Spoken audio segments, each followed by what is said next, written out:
morning, everyone. Will the Housing and Land Use Committee meeting of May 26, 2026 please come to order? It is 9:33 a.m. I'm the chair of this committee, Nohelani Uuhajins. Members, in accordance with the Sunshine Law, please identify by name who, if anyone, is in the room, vehicle, workspace with you today. Minors do not need to be identified. I think that only applies to you, Member Johnson, for the time being. Let's begin with roll call.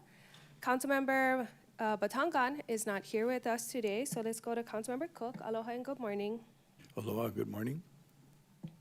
Councilmember Gabe Johnson. Aloha and good morning. Good morning, Chair, council members, committee members. There's no testifiers here at the Lanai District Office, and I'm alone on my side of the office with Hoku-chan Johnson. Thank you. Cute, thank you. Council Chair Alice Lee will be joining us in the afternoon. Councilmember Paulton, Tamara Paulton, aloha and good morning. Aloha kakayaka kako, streaming live and direct from the council chambers. Thank you. Councilmember Kiani Rollins Fernandez, aloha and good morning. Aloha kakahiaka. Happy to be here in person. No testifiers at the Molokai District Office. Mahalo, Chair. Thank you. Councilmember Shane Senensi, aloha and good morning. Aloha kakayaka, Chair. And Councilmember Yukile Sugimura, aloha and good morning. Good morning. From administration, we have with us the Deputy Planning Director, Ana Lillis, Administrative Planning Officer, Greg Post, and Deputy Corporation Counsel, Nunakawa. Along with us is our HOU committee staff. Good morning, everyone, and thank you for being with us. We have one thing on the agenda today, which is Bill 88, 2026, amending the Comprehensive Zoning Ordinance, to establish the H3 and H4 hotel districts, HLU 16. Members, I just said what we have on the agenda item today. The proposal originates from one of the recommendations made by the TIG of this committee formed last year on policies and procedures for transient vacation rental uses in the apartment districts. As proposed, H3, H4 hotel districts are similar to the A1 and A2 apartment districts, respectively. However, TVR use is permitted the day before the effective date ordinance 5909, which phased out TVRs in the A1 and A2 apartment districts, would be permitted outright. The existence of the H3 and H4 districts may allow council to consider rezoning apartment district properties.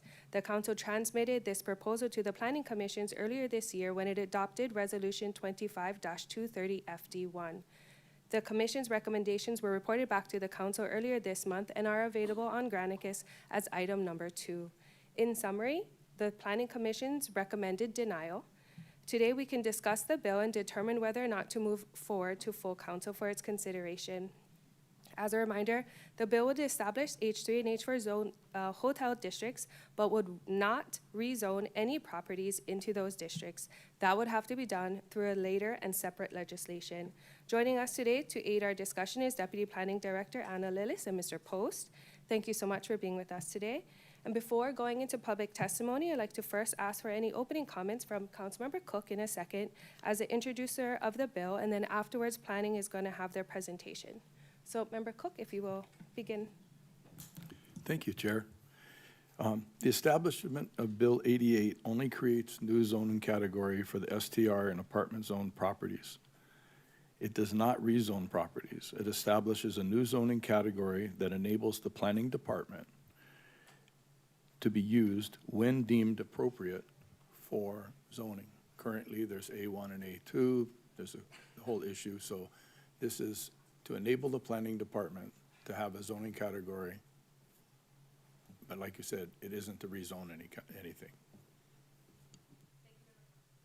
Thank you, Member Cook. Planning, if you're ready, we're ready. Thank you so much, Chair and members of the HLU committee. I'm going to kick it over to Greg Post. Thank you. Thank you, Ana. I have a real brief presentation here to give you kind of a summary of what's occurred since the last time you reviewed this item. Next slide, please. As you may recall, and I think as stated back in January, the council adopted resolution 25-230 FD1 forwarding this bill to the planning commissions. The Maui, Lanai, and Molokai planning commissions heard this item back in February, March, and April. As mentioned, the purpose of this bill is to create a new H3 and H4 hotel district, and I kind of think of this as kind of step one in a two-step process. The second step would involve actually creating or moving properties into the H3, H4 district. So the purpose today is just establishing the H3, H4 district that would accommodate that in the future, or step 2. Next slide, please. Within your report, there is an extensive report to the planning commissions discussing this item and more or less giving a lot of background on this item. Also during presentations during the hearings. We gave an update to the commission as far as the adoption of Bill 9 or Ordinance 5909, which is what it's referred to as now, which discontinued TVR use in the apartment districts. Also gave information to the planning commissions regarding the August 13th council meeting where the TIG was created and the purpose of that. The August 14th meeting of the HLU committee where the TIG report, which is also attached to your packet, was presented to the HLU committee with its recommendations. And you may recall that the TIG had 2 main recommendations. The first was to introduce legislation establishing a new H3 and H4 hotel districts that would be like for like with the A1, A2 apartment districts, allowing the potential future land use changes in the future. And then their second recommendation, main recommendation, was to conduct council-initiated changes in zoning and community plan amendments for specific properties that may be able to be moved into the H3, H4. That would be part 2 of this of the 2-part process. The HLU committee, at the HLU committee, the TIG report also identified an Exhibit 2, which identified a number of properties that the TIG was recommending move into the H3, H4 district as well. That's part of your packet.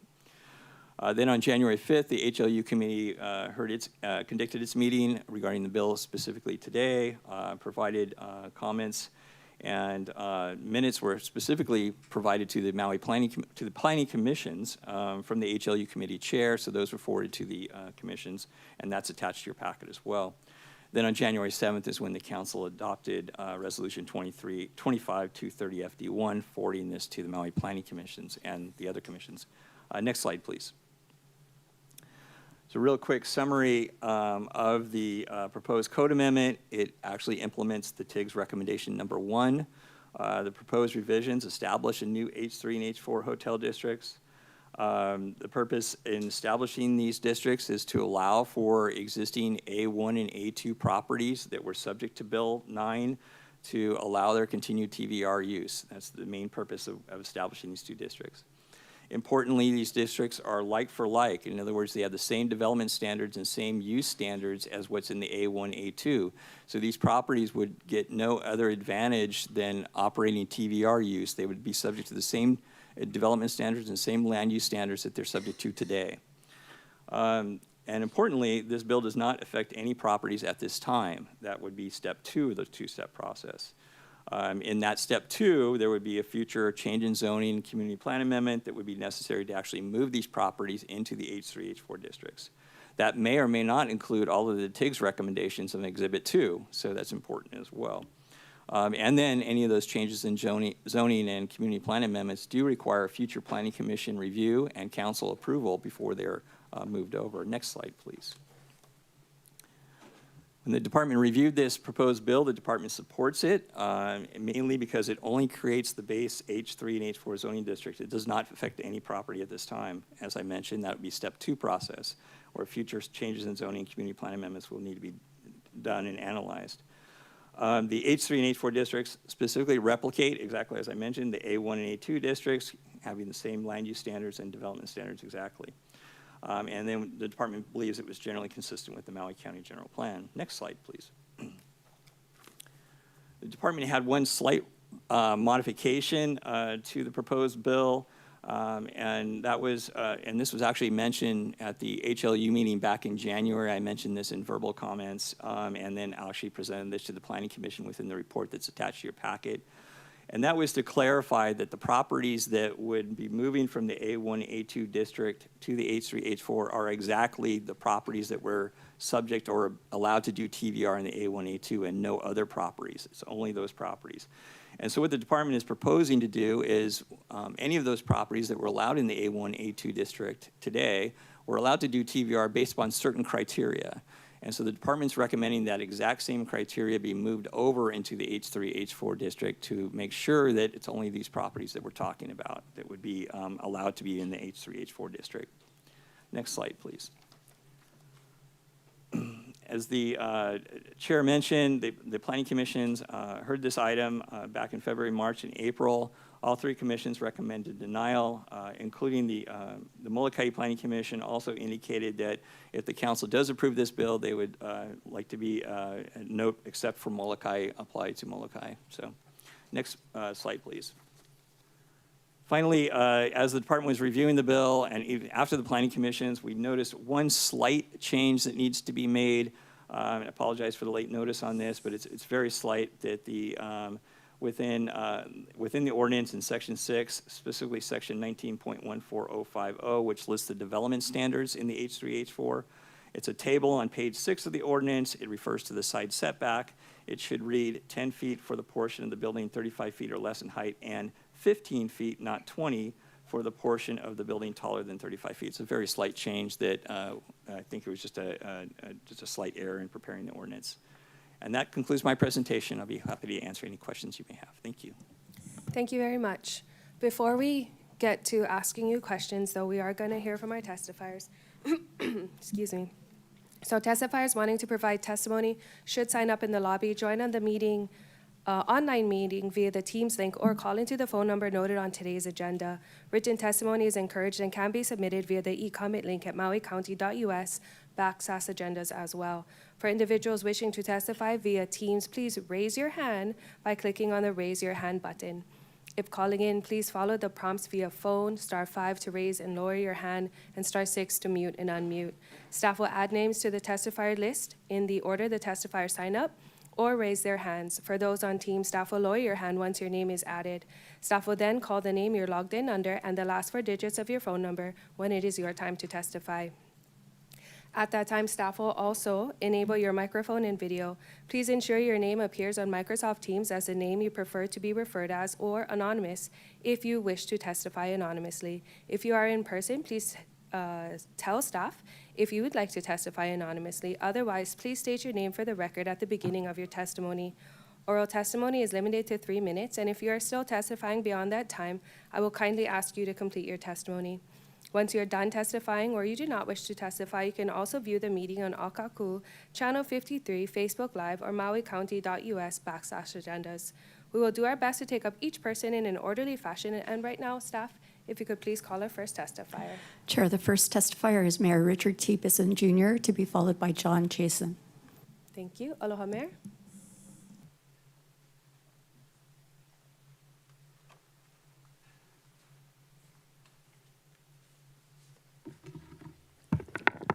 Aloha kakahiaka, Chair Hodgins, members of the committee.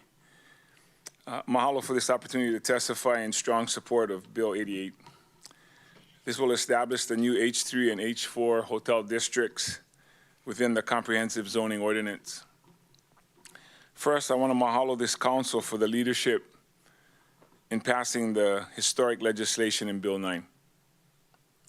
That action reflected a commitment to prioritizing local families first and addressing the long-standing imbalance created by the concentration of transient vacation rentals in apartment zone districts. I believe everyone involved in this conversation ultimately wants the same thing: a Maui where local families can afford to live, work, and raise their children here at home.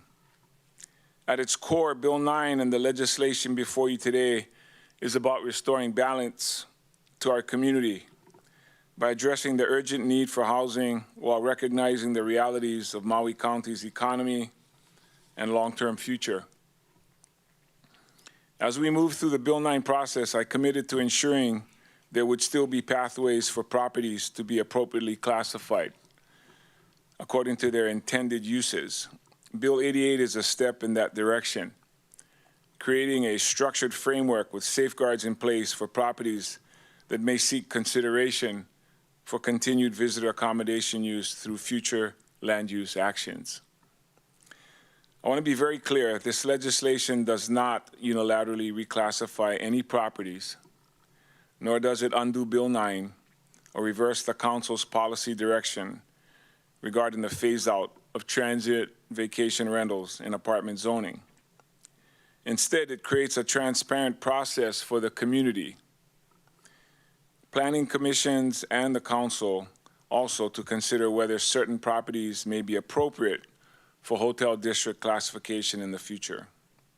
I also want to acknowledge that all three planning commissions voted unanimously against this proposal. To me, those recommendations reflect the community's strong support for the intent behind Bill 9, while also showing how deeply important this issue remains for Maui County. These conversations are not easy because people care deeply about this community and its future. This legislation represents an intentional next step in implementing Bill 9. It establishes a clear zoning framework for considering properties that have historically functioned as visitor accommodations while continuing to prioritize apartment districts for local housing. This framework helps us move forward in a way that protects housing opportunities for local families while thoughtfully addressing the realities our community must navigate together. I understand there are strong feelings on all sides of this issue, and I deeply respect that.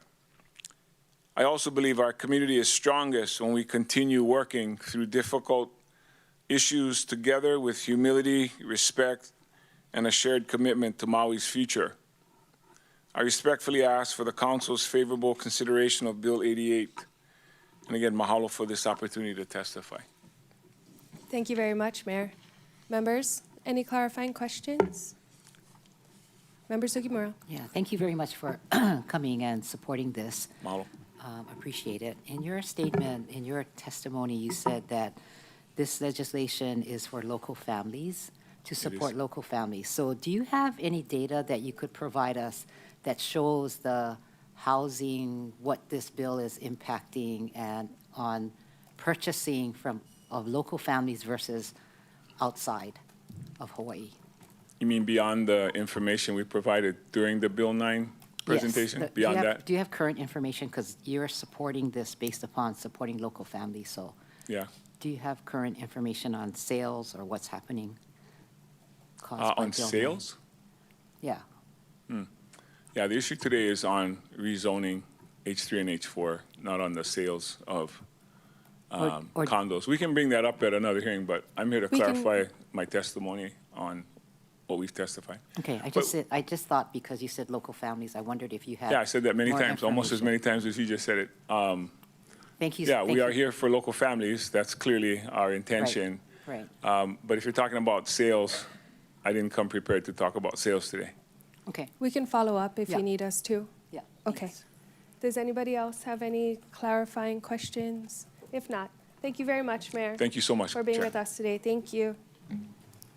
Next testifier, please. Chair, the next testifier is John Chasen, to be followed by Travis Liggett on Teams.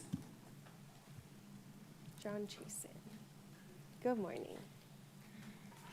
Thank you. Okay.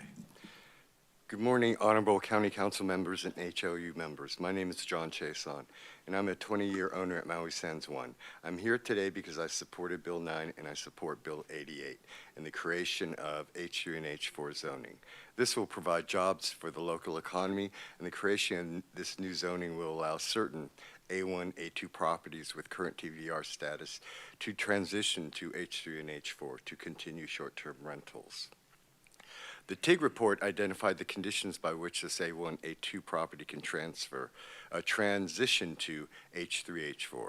These conditions identify whether a property is appropriate and attainable as affordable housing. These properties listed on the TIG and Exhibit 2 are identified not as appropriate for affordable housing because of the conditions they present.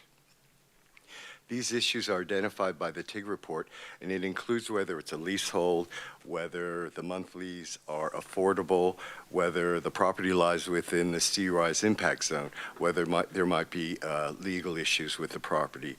These are some areas of concern as I read the TIG report. Please pass Bill 88. This would not only create jobs, but create a balance of TVR condos and hotels within the short-term rental market, and a win-win for everybody. But more importantly, I think I'm on step 2. This gives Maui Sands 1 a chance to be part of Exhibit 2. We meet all the TIG criteria, and some being a leasehold property, a land lease so short it doesn't qualify for a mortgage, $3,000 month lease, located in the middle of the sea rise impact zone, and probable legal issues on the horizon. My presentation I dropped off today to support this has receipts that prove and support Maui Sands is not an affordable property with all the existing issues of Maui Sands 1. I'm asking the Housing Land Use Committee and Maui Council, when appropriate, to please include us on Exhibit 2 for the county-initiated zoning change. Mahalo for your time. Thank you. Members, any clarifying questions related to H3 and H4? Go ahead, Member Cook. Thank you. Thank you for your testimony. I just want to, so you're supportive of the Bill 88 and the creation of H3, H4? Yes, I Okay. am. Thank you. I want to bring to your attention and everybody's, that's the issue today, and the balance of the legislation that potentially will come is separate. But today, focusing on that is the agenda. But thank you for your testimony. Yes, I realize I'm probably partially in step 2, but I support both because I understand, I really think there needs to be a balance for both that goes on. Thank you. Thank you. Thank you. Seeing no further questions, thank you very much for your testimony. Next testifier, please. Chair, the next testifier is Travis Liggett, to be followed by Greg Ralski on Teams. Aloha, Mr. Good Leggett. morning, Mayor, Committee Chair, and Council members. Thank you so much for hearing me out yet again. I'm engaging in public life for the first time today as a citizen who is designated as sheltered by the federal standard for the first time since 2017. Every time I've appeared before you, the founder of fleshaware.com has not had a bathroom. It's something I couldn't crack. I don't know how to make money come out of anywhere if I don't have it. And I've developed fleshaware.com. I educated the toxicologist and the disease outbreak people and all my doctors. The disinfection is not required or happening, but it is required. The MPGS decision requires that Mr. what goes into the Leggett, ocean leaves the ocean. could you please stay on topic with us? We're talking about Bill 88. absolutely. Okay, thank you. Absolutely. Right. Rezoning properties or considering it that are not in compliance, especially when you're putting the same tourists that you're inviting here at risk, has so many layers of internal inconsistency to it because it actually depicts to these tourists that everything's honky-dory and it's safe to go in the ocean right outside these facilities. We know that's not true. And it actually appears to be legally indefensible because it would reinforce this false signal that things are safe, legally compliant, and the antis are okay. And, you know, I took a lot of time, 3.5 years, to get myself before the sponsor of this bill, chair of the wastewater committee, to gently educate him that they were telling him wrong. It's not disinfected. And he told me it was delightful. I don't think he knew I was unsheltered at the time. And actually at great risk because I was very sick from exposure to wastewater. So, I really created a heart connection with him, but it was kind of like a sledgehammer to my soul to find out that this is happening because I don't think people think about unsheltered people as sponsors of bills, former research engineers, and, one of the STR owners who testified in the comments said, if this doesn't pass, they're going back to Arizona. Well, that may not be the only person going to Arizona because our former DEM director is in fact incarcerated. These are real risks. It is a real crisis. It's illegal. And I would invite you to allow more time for this bill to be vetted and consider my Section 7 that allows philanthropy so that if some crisis happens, we'll have an avenue for us to pick up these units and not say the oil industry or some effectively infinitely resourced parties. We could also refer the matter to the Water Authority, Social Equity, and the Y Committee so that we can actually deeply look at these issues because we don't want to put you or us at risk anymore. And we also, thank you, would not like to invite tourists here with this new zoning and say everything's okay, it's safe, it's not legal, it's not safe. And you could also not pass Bill 88 or pass it with Section 7. So if some sort of global crisis happens, all this liquidity is just standing outside waiting for these to be commodified forever, like slicing up a ham, and they will pounce. So we have to be prepared with something like Section 7, so that if all this liquidity comes in and swipes up these units without warning, we're prepared. So thank you, and thank you, very Mayor. much. What a rock. What a great guy, and I just appreciate all of you so much. Thank you. Thank you, Mr. Leggett. Members, any clarifying questions for our testifier? If not, thank you very much for your testimony. Next testifier, please. Thank you, Chair. Thank you. Chair, the next testifier is Greg Reliski, to be followed by Cara Burkholz.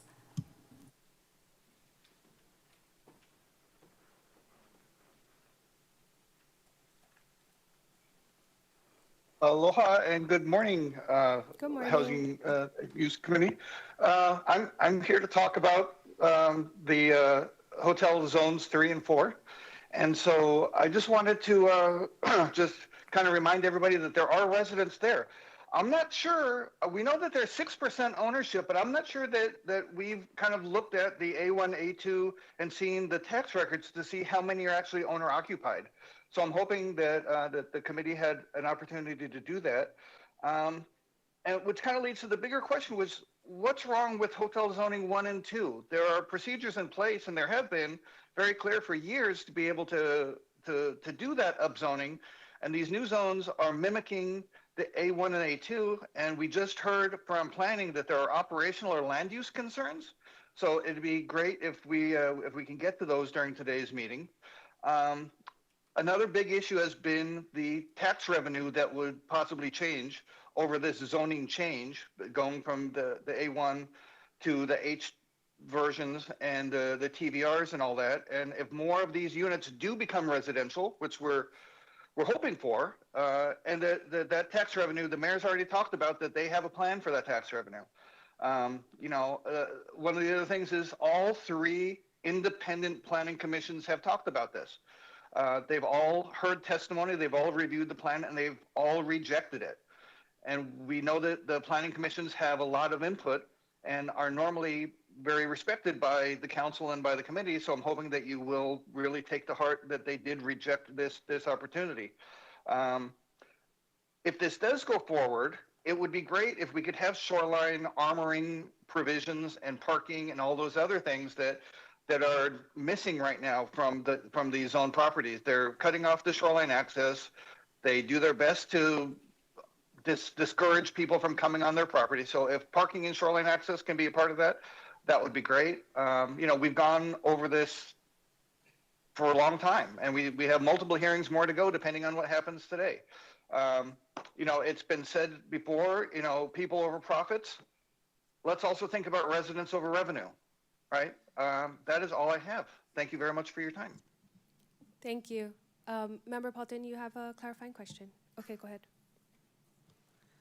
Thank you, Mr. Rilski. I just wanted to clarify the part that you said you wanted to understand about why H1 and H2 is not appropriate. Is that what you said? Yes. We heard from planning that there are operational or land use differences because H3 and H4 replicate A1 and A2. But, I guess I just don't understand what's wrong with H1 and H2. Okay, I can't answer, but I'll try to work it into the discussion. I can't answer in testimony, but it has to do with the lot size, frontages, setbacks, and these are already built buildings, so it can't be changed. But I'll try and go into more detail in discussion. Thank you very much. Thank you. I also tried to write down your concerns because I think we've heard them several times. So I'll try to bring them up, and they're valid concerns. So I'll try to bring them up in discussion as well. Thank you very much for your testimony. Any other clarifying questions? Seeing none, thank you. Next testifier, please. Chair, the next testifier is Cara Burkholz, to be followed by Eve Hogan. Aloha Council, Housing and Land Use Committee. My name is Cara Burkholz. I would like to thank you for the opportunity to testify. I'm a Kihei resident, and for everyone's sake, I'm going to keep this short. I'm here in support of the creation of H3 and H4 zoning, and I recommend or ask that you please recommend passage of a clean Bill 88 to Council. Mahalo. Thank you. Members, any clarifying questions? Seeing none, thank you very much for your testimony. Next testifier, please. Chair, the next testifier is Eve Hogan, to be followed by Sunny Cave on Teams. Okay. Hello, Ms. Hogan. Good morning. Good morning, everyone. Nice to see you all again. I'm Eve Hogan, and I'm testifying in favor of the council following through with the agreement to create H3, H4 zoning. I'm not going to say everything I submitted in written testimony because you all know it all already, but Bill 9 was passed clean with the understanding and commitment from most of the council members to pass the H3, H4 zoning so as to be able to follow through with the recommendation of the council's own TIG report. It was extremely clear and discussed at length and stated on the record. So this is not a surprise, and it's not gaslighting of the community or any of those things that we may hear in testimony today. And I agree with what the mayor had to say with one exception. He said that the Planning Commission voted no because it was clear indicator that the community was in support of Bill 9. And I was at the Planning Commission meeting. I'm not sure that any of you were, but if you were not, if you did not watch it, I encourage you to do so, because Bill 9 was, the Planning Commission did not pass H3, H4 housing because, much like some of the testifiers, they did not understand it. They seemed to think that H3, H4 zoning would create more vacation rentals, which we all know it does not.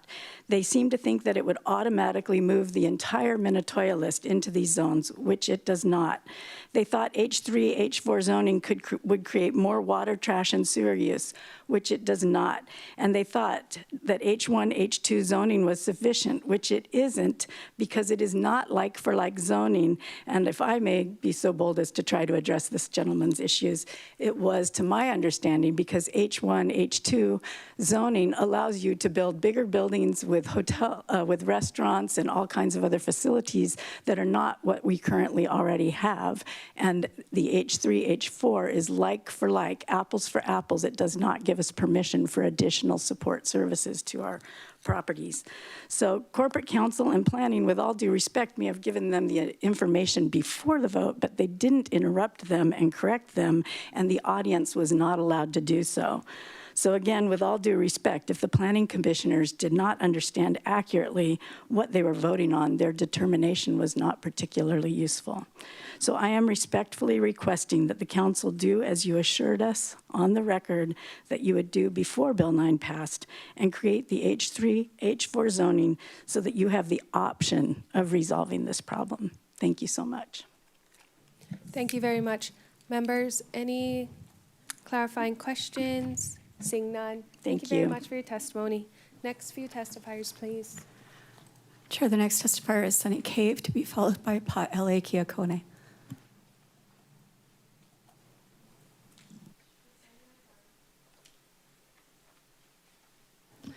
Yes, Chair, I believe he's been promoted. Let me double check. Can you call their name one more time?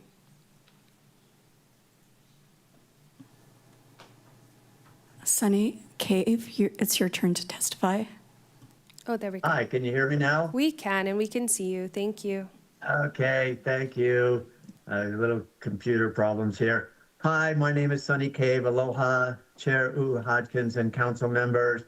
My wife, Stephanie Workman, and I own a 1 unit at Ma'alaikai that we operate through a business called Honu Hawaii Home, LLC. We have been testifying throughout the process here, and we are here today to voice our support for Bill 88. This is about modernizing the zoning code to match real-world uses. It's not creating a loophole, as been already discussed. And I think, everybody that is been involved with this knows that for decades, there's a lot of properties on the Minatoya list that have been operating legally. We are one of those. A number of these properties were actually built and have been used for visitors. They weren't originally intended as workforce housing. Our particular condo, our understanding is that when it was built in the 1970s, it wasn't funded or priced as affordable housing. It didn't receive any public support or subsidies. And Bill 88 simply implements the TIG's recommendations by creating these H3 and H4 hotel districts. The last thing I'll just say, if the county decides not to go forward with this Bill 88, then there's going to be a lot of jeopardy still out there to be dealing with. All the negative economic impacts that were forecast in the UHERO report are obviously, much more likely to occur, putting thousands of jobs at risk, reducing small business viability, cut state and county tax revenues that are needed for essential services. And then there's also the litigations that have been filed. Adopting this, I think, will help the county mitigate its potential exposure in those litigations. So I'll just wrap up and say Bill 88, it's focused, very encouraged with the work that everyone has been doing on it. It's a very elegant way to work through the very difficult situation that you all are continuing to work through with the full Bill 9 now having been approved. And I'll just close and say we strongly support and encourage you to approve Bill 88. Thank you very much. Happy to answer any questions. Thank you. Members, any clarifying questions? Seeing none, thank you very much for your testimony. Next testifier, You're welcome. please. Chair, the next testifier is Pa'ele Kiakona, to be followed by Ma'alama Min. Hello. Hello, Chair. Hello, council members. It's nice to see you all today. I know, like myself and many of you, we are ready to move past this discussion. So we appreciate you opening this up for an opportunity for all of us to speak today. I am Pa'ele Kiakona. I'm here as a representative with Lahaina Strong, and I am, of course, in opposition of the new proposed zoning. I do understand, and I don't want this to be any more polarizing. I understand the need and the want of wanting to do this, given that many of these places were never intentionally built with that H1, H2 zoning. And I know I've heard some of the arguments that placing any of these properties into an existing H1 or H2 would potentially invite lavish expansion and runway redevelopment of these spaces. And given their current footprint, we obviously cannot have that.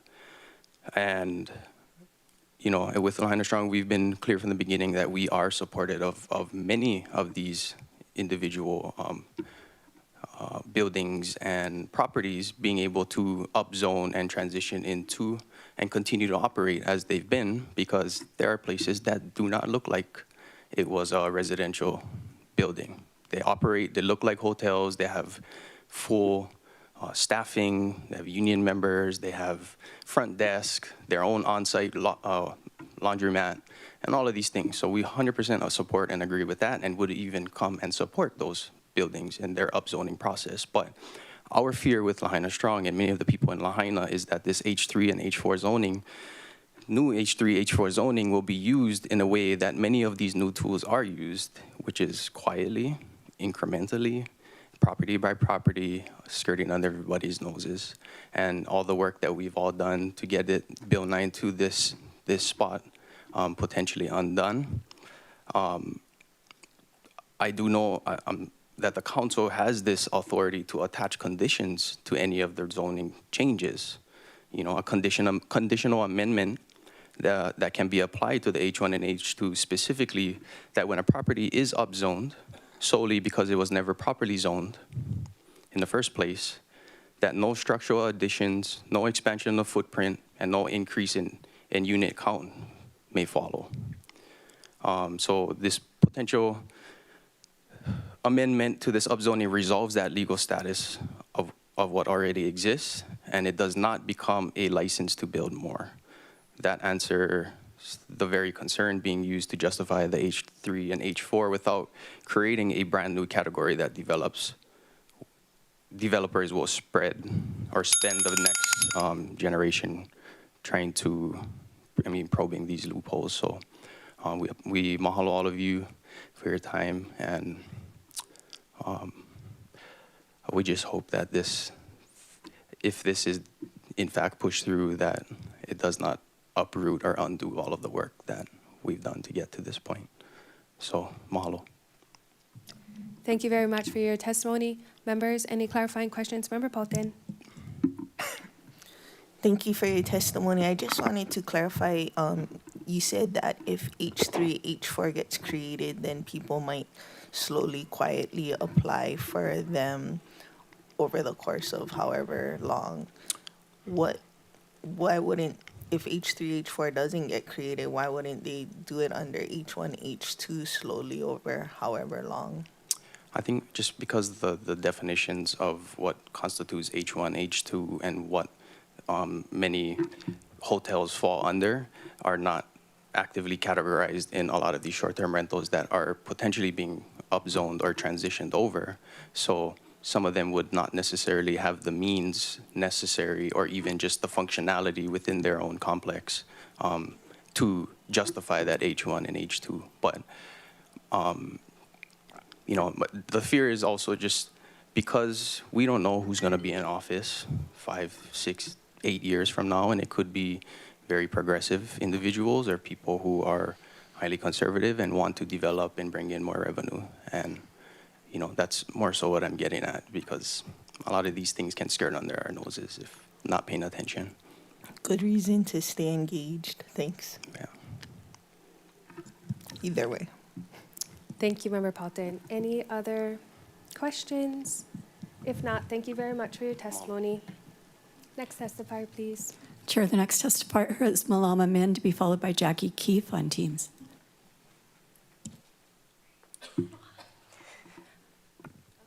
Aloha, good morning, Chair Hodgins and members of the committee. My name is Malama Min, and I'm here testifying on behalf of the Realtors Association of Maui.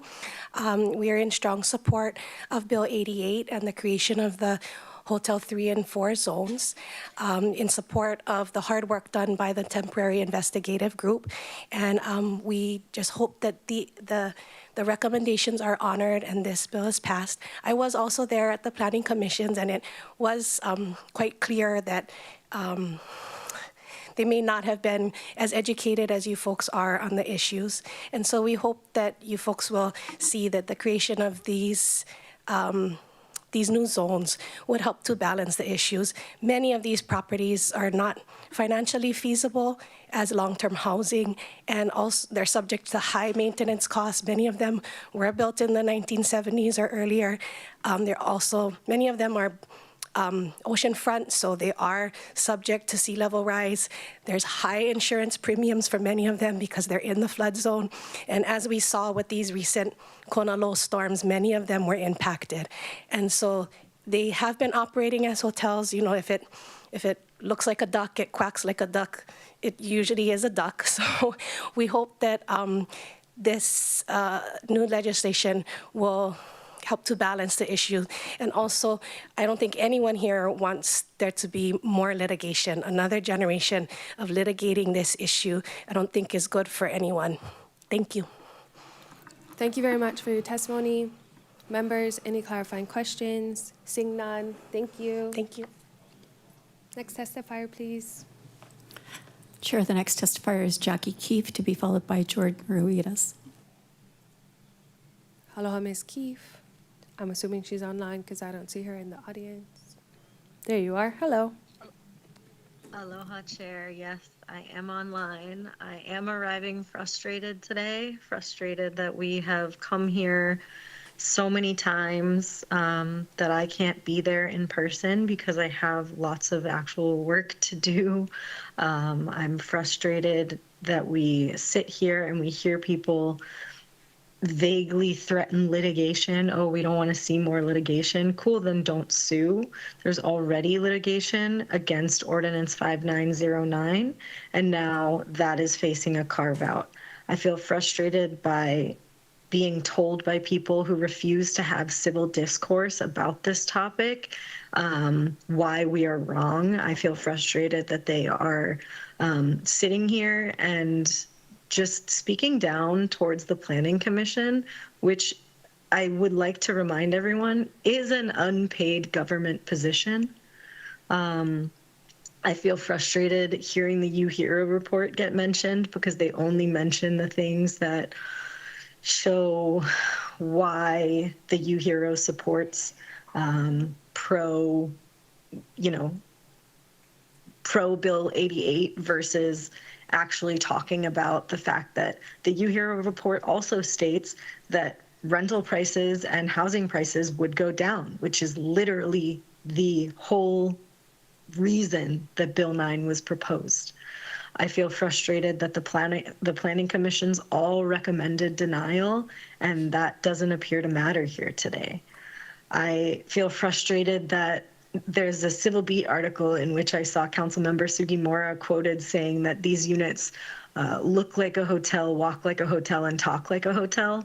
Well, I would definitely challenge you to please go and walk those properties yourselves, because seeing shopping carts just parked on the properties against the wall is not hotel level amenities. There are some of these properties, as Paele said, that have operated that way.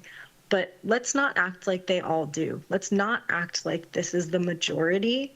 We do not see that. Financial feasibility is mentioned.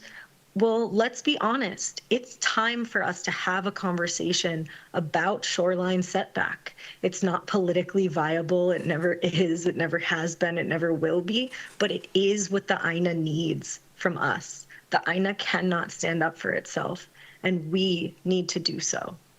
So I'm sorry that I came so hot with my frustration today, but I hope that it will show people that these conversations are nuanced and we really need to stop pretending that they aren't. And let's actually have conversations. So hopefully that didn't just cut out when my camera went off. So mahalo, all of you, for continuing this conversation, and I hope that it can be an actual conversation. Thank you for your testimony, members. Any clarifying questions? Seeing none, thank you. Next testifier, I see Ms. Ruiz is coming down, and then who's after her again? Corey McKim. Corey McKim. Hello, everybody. My name is Jordan Ruiz, testifying on my own behalf today. We conducted on-the-ground research by visiting nearly every property on the Minatoya list. We observed operations firsthand and documented what these properties actually look like in practice, and we gave those reports to you guys back in Bill 9. While a small number operate in a resort-style manner, those are the exception. Based on our observations, roughly 10 buildings function at a level consistent with hotel operations. We would support targeted upzoning for those specific properties under strict criteria. At the same time, we have always acknowledged that not all Minatoya units are ideal for long-term residential living. We have never taken the position that every unit must be returned to the long-term housing pool. Our approach has always been grounded in balance and realism.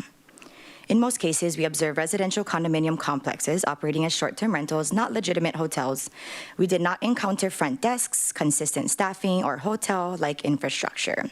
Instead, we saw guests writing license plate numbers on whiteboards and using shopping carts as luggage carriers, clear indicators of residential properties being used for visitor accommodations without meeting hotel standards.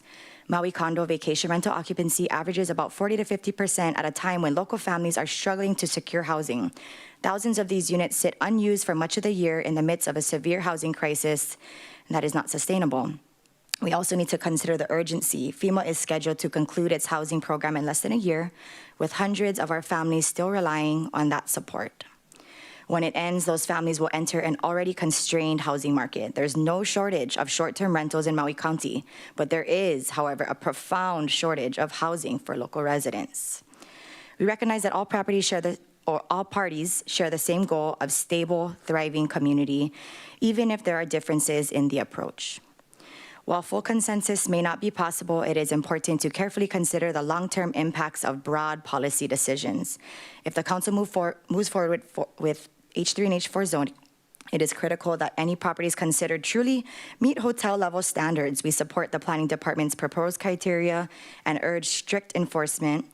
Hotel-like standards must include a functioning and staffed lobby for guest reception, dedicated on-site staff, including 24/7 management and security, on-site housekeeping and groundskeeping, on-site laundry or linen operations. This would really create jobs. If a property cannot meet these standards, it should not be classified as a hotel. We believe the county already has the authority to evaluate the limited number of properties that may warrant upzoning. A broad blanket approach is unnecessary and risks permanently removing residential units from the long-term housing pool forever.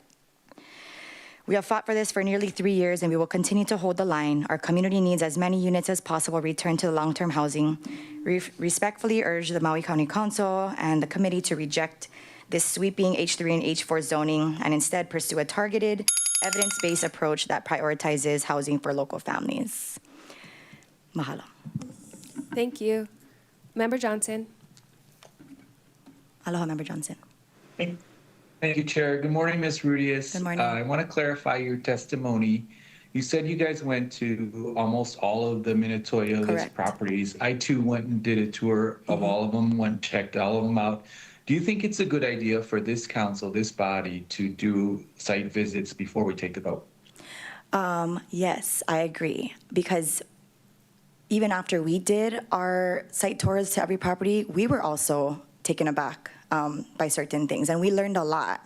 And especially, like Jackie said, the Civil Beat article, let's talk about what hotels look like, walk like, talk like, quack like. Let's go look if they're actually quacking like ducks and if they actually are ducks. Yeah. And like I said, we do support roughly 10 properties upzoning. We would support it publicly. But again, that's not majority. Thank you. Thank you so much. Thank you, Chair. Sure, thank you. Member Cook? Thank you. My Aloha. clarifying question, so you believe that by creating an H3 and an H4 zoning category, that that's going to undermine everything? I think it would open the floodgates for every single property on the Minatoya list to come forward to you guys and ask for that upzoning. And if you guys don't have clear, asks, it's just gonna say, yeah, you guys can all upzone, and then we don't get any housing back, so what was this all for? So, thank you. I guess my next clarifying question is, as challenging as it is to create a zoning category, how is it that you see that there's going to be a flood afterwards? It's like anybody that comes and applies is going to have to meet certain criteria that was outlined in the TIG. And so I think just moving forward, it depends who's in office, how you guys vote. You guys make the final say. And if people are saying, oh yeah, we do this and we do that, like they're already saying they do and they might not, rubber stamp all the way through. Okay, so okay, I hear you're opposed to it. Thanks. I don't know. Yeah, and I really believe that you guys have the authority. You guys could have started the process. You guys could have, initiated Maui El Dorado right now. They have had it in their paperwork from the beginning, and we support them upzoning. They have ILWU workers. They provide jobs. They are operating like a hotel. So I really believe that, and I really encourage you guys to just start that process and get some of these properties going. Thank you. This is part of that process. Thank you for your testimony. Mahalo. My mic is on. Thank you very much. Next testifier, please. Chair, the next testifier is Corey McKim, to be followed by Pamela Tungpap online. Sounds good. Good morning, Chair. Good morning, Land Use Committee members. Bill 88 is an important step towards creating more clarity and modernization within Maui County's zoning code regarding longstanding lawful visitor accommodation uses. This is a crucial opportunity for the county or the council to help fix longstanding confusion and inconsistencies within Maui's zoning system, like the need for proper zoning alignment, modernization and clarity within the zoning code, longstanding lawful visitor accommodation uses. It is important that Maui County's zoning code reflects reality. Have any of you walked around Wailea or Kapalua and said, this is affordable? I respectfully ask the committee to support Bill 88, as a majority of the council did during the Bill 9 hearings. Disregarding Bill 88 now would just simply feel like a bait and switch. Thank you for your time. Appreciate it. Thank you. Members, any clarifying questions? Seeing none, thank you very much for your testimony. Okay. Next testifier, please. Next testifier is Pamela Tumpap, to be followed by SKB, both on Teams. Okay.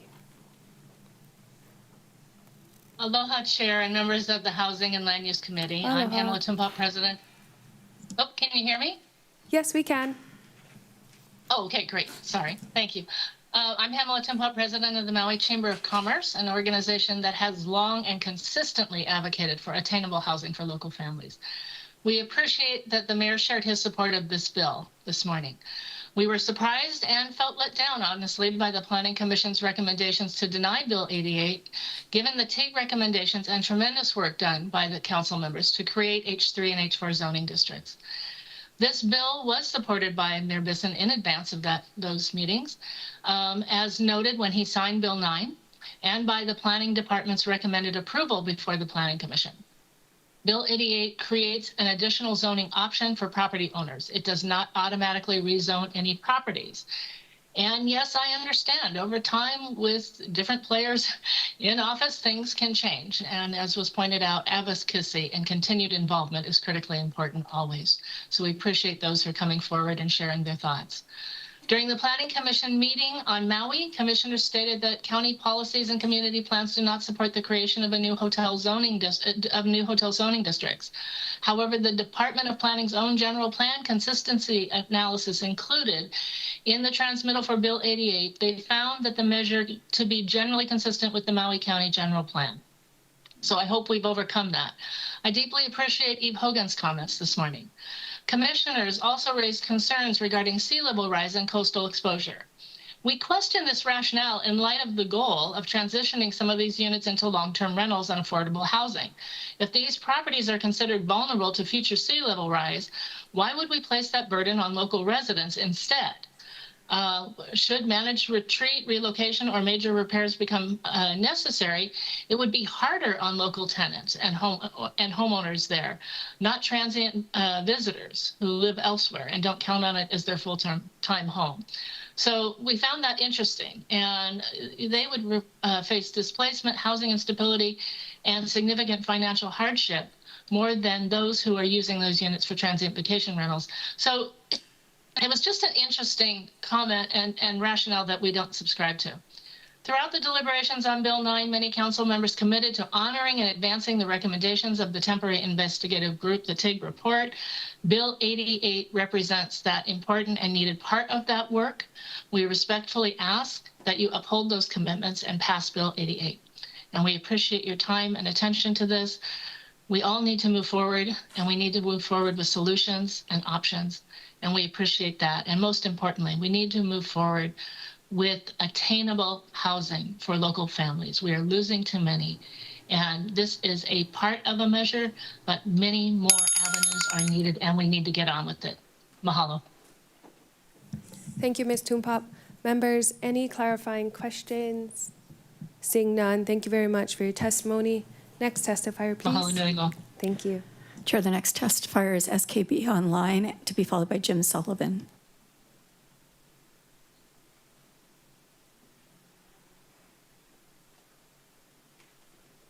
Aloha, thank you for taking my testimony. I just wanted to bring a couple of points to the surface. I do support Bill 88, and thank you for your consideration.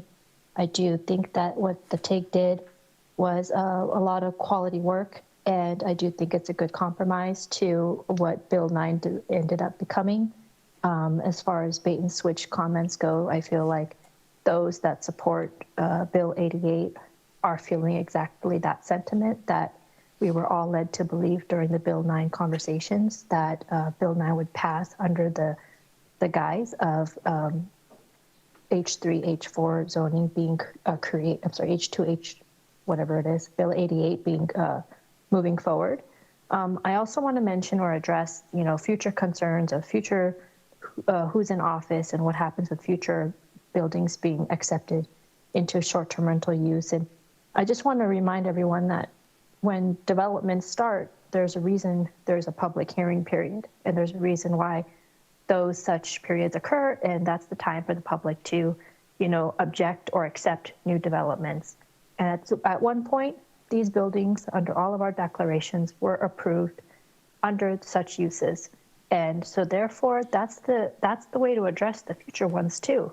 There's a process, a legal government process in place to address those every time a new development comes into play. It's not a sweep, one all situation. And nobody's time is more important than each other's. So we've all invested equal time, valuable time, into this conversation. And I urge the committee, who unfortunately it did seem, similar to what Eve Hogan had said, it did seem very apparent in the Planning Commission meeting that there was a lot of misinformation as far as what they were coming together to discuss when this was before them. And it's unfortunate, but I am happy to see that we're before you today to try to right some of those wrongs. And again, if you didn't see or hear some of that confusion, I would also encourage you to watch that meeting. And I also want to mention, the question of what defines a hotel at this very point for Bill 88 is really up for discussion because, shopping carts, a lot of residents appreciate the shopping carts. Who doesn't want to take a second trip to their car?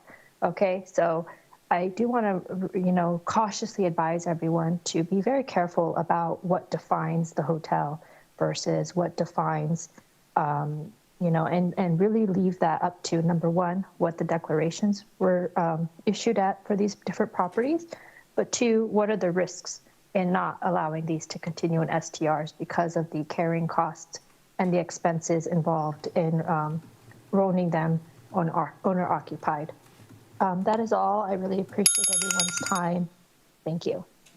Thank you. Members, any clarifying questions? I don't see Member Johnson. Seeing none, thank you very much for your testimony. Next testifier, please. Chair, the next testifier is Jim Sullivan, to be followed by Caitlin Miller. Good morning, Chair and council members. My name is Jim Sullivan. I've been blessed to be able to visit Hawaii, or Maui particularly, for the last 45 years. And for the last 15 years, my wife and I have owned a condominium in Wailea, and we rented it out short term. So like most of us, we had very strong opinions on Bill 9. I mean, it was a polarizing bill and strong opinions both ways, which I respect, both sides of it. The idea of H3 and H4, in our opinion, is a compromise. And by definition, a compromise never completely satisfies either party of any compromise, and H3 and H4 won't. But it is a fair compromise because it does allow properties that were legally were used and were developed as second homes, allowing short-term rentals, which brings tourists onto the island, people who can't really afford to spend a week in a hotel. And it's good for the community. It's very good for the workers there, and it just makes sense. And it does allow the other 2,500 units, which are more typical apartment units, to be used for local housing. So for that sense, I do think it's fair, and I think it will. There's already been a couple of lawsuits filed. Without this, there's going to be more, and there's going to be, it's going to be years of litigation, a lot of expense on both sides. And I think this is a way to kind of stop that and allow everybody to kind of move forward in a fair and meaningful way. And I thank you guys for all your work. I know it's been a very difficult last couple of years. The fires were horrible. We feel so bad for all the community, what they've gone through, and now with the floods. It just seems that Maui can't get a break at times. But I do think this is a very good option, and I hope that the members will pass it as they talked about it during the last testimonies prior to the passage of Bill 9. And thank you very much. Thank you very much for your testimony. Members, any clarifying questions? Seeing none, thank you for your testimony. Next testifier, please. Chair, the next testifier is Caitlin Miller, to be followed by Kathy Fleming. Sounds good. Aloha, Ms. Miller. Sorry, Jim's a lot taller than me. Good morning, Chair Hodgins and members of the committee. Caitlin Miller on behalf of the Maui Vacation Rental Association in support of Bill 88 as written. My testimony today is intended to bring the focus back to the zoning implementation work that was contemplated throughout the TIG recommendations and Bill 9 process. Bill 88 represents the continuation of that work. This legislation is ultimately about modernizing Maui County zoning code and creating a more internally consistent framework for longstanding visitor accommodation uses without creating broader or unintended rights under the existing H1 and H2 zoning districts. These properties occupy a unique space within Maui County's land use framework. They are not traditional hotels, but they are also not traditional apartment housing. Bill 88 helps address the long-standing zoning mismatch in a more precise and measured way. Maui absolutely needs housing solutions, and those conversations should continue. But Bill 88 is not about expanding visitor accommodation or increasing STR inventory. It is about creating greater clarity, consistency, and alignment within the county's zoning code while continuing the implementation work that followed the TIG recommendations. Bill 88 is not about expansion. It's a zoning modernization and correction work. Thank you for your time today. Thank you for your testimony. Members, any clarifying questions? Seeing none, thank you. Next testifier, please. Chair, the next testifier is Kathy Fleming, to be followed by Jennifer Stadig on Teams.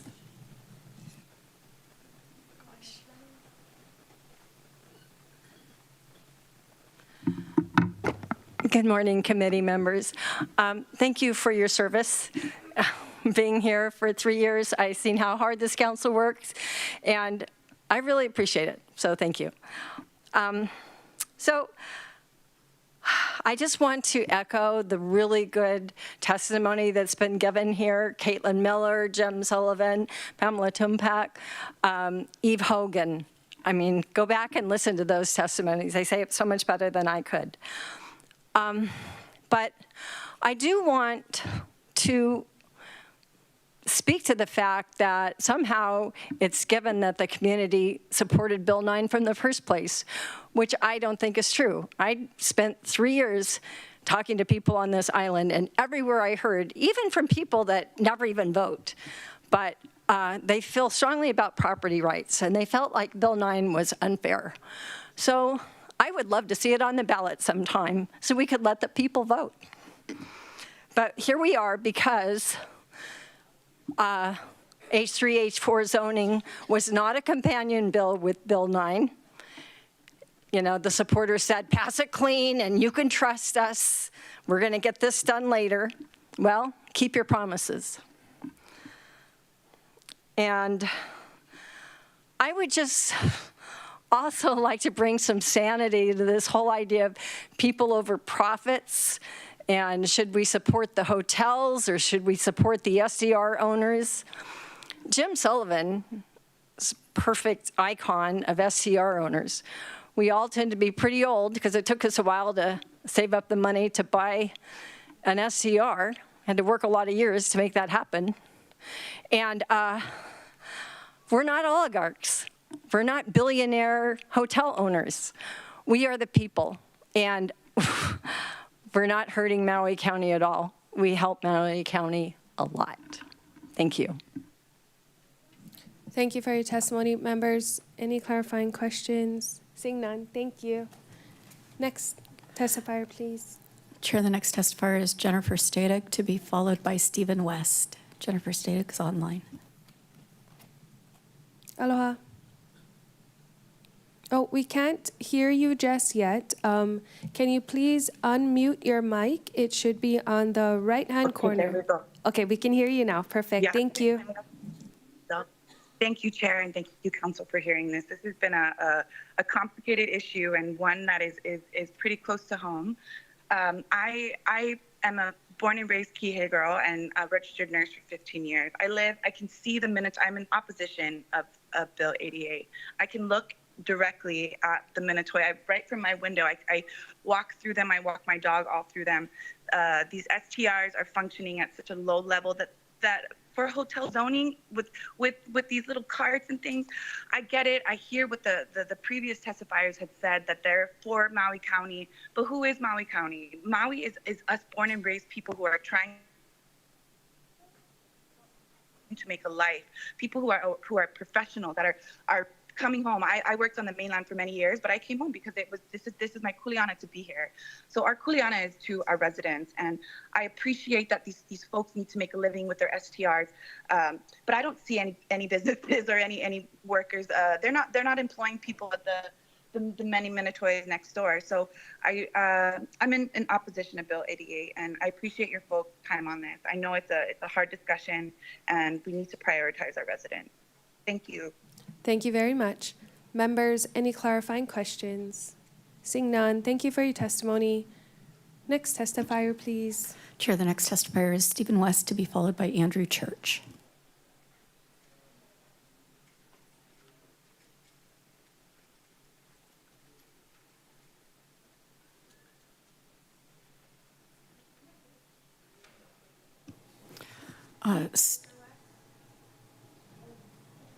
Mr. West, I just saw you and then you disappeared.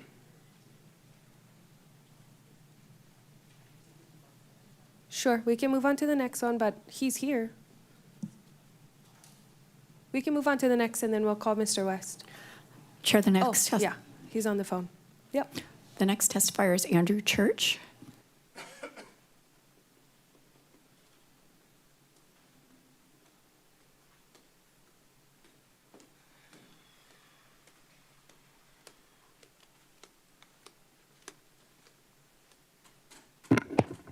Hello. Aloha, Chair, members of the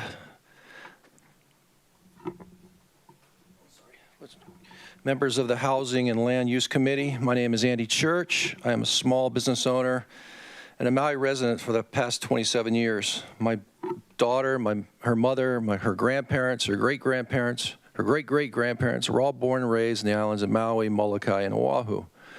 I'm not a mainland investor or second homeowner.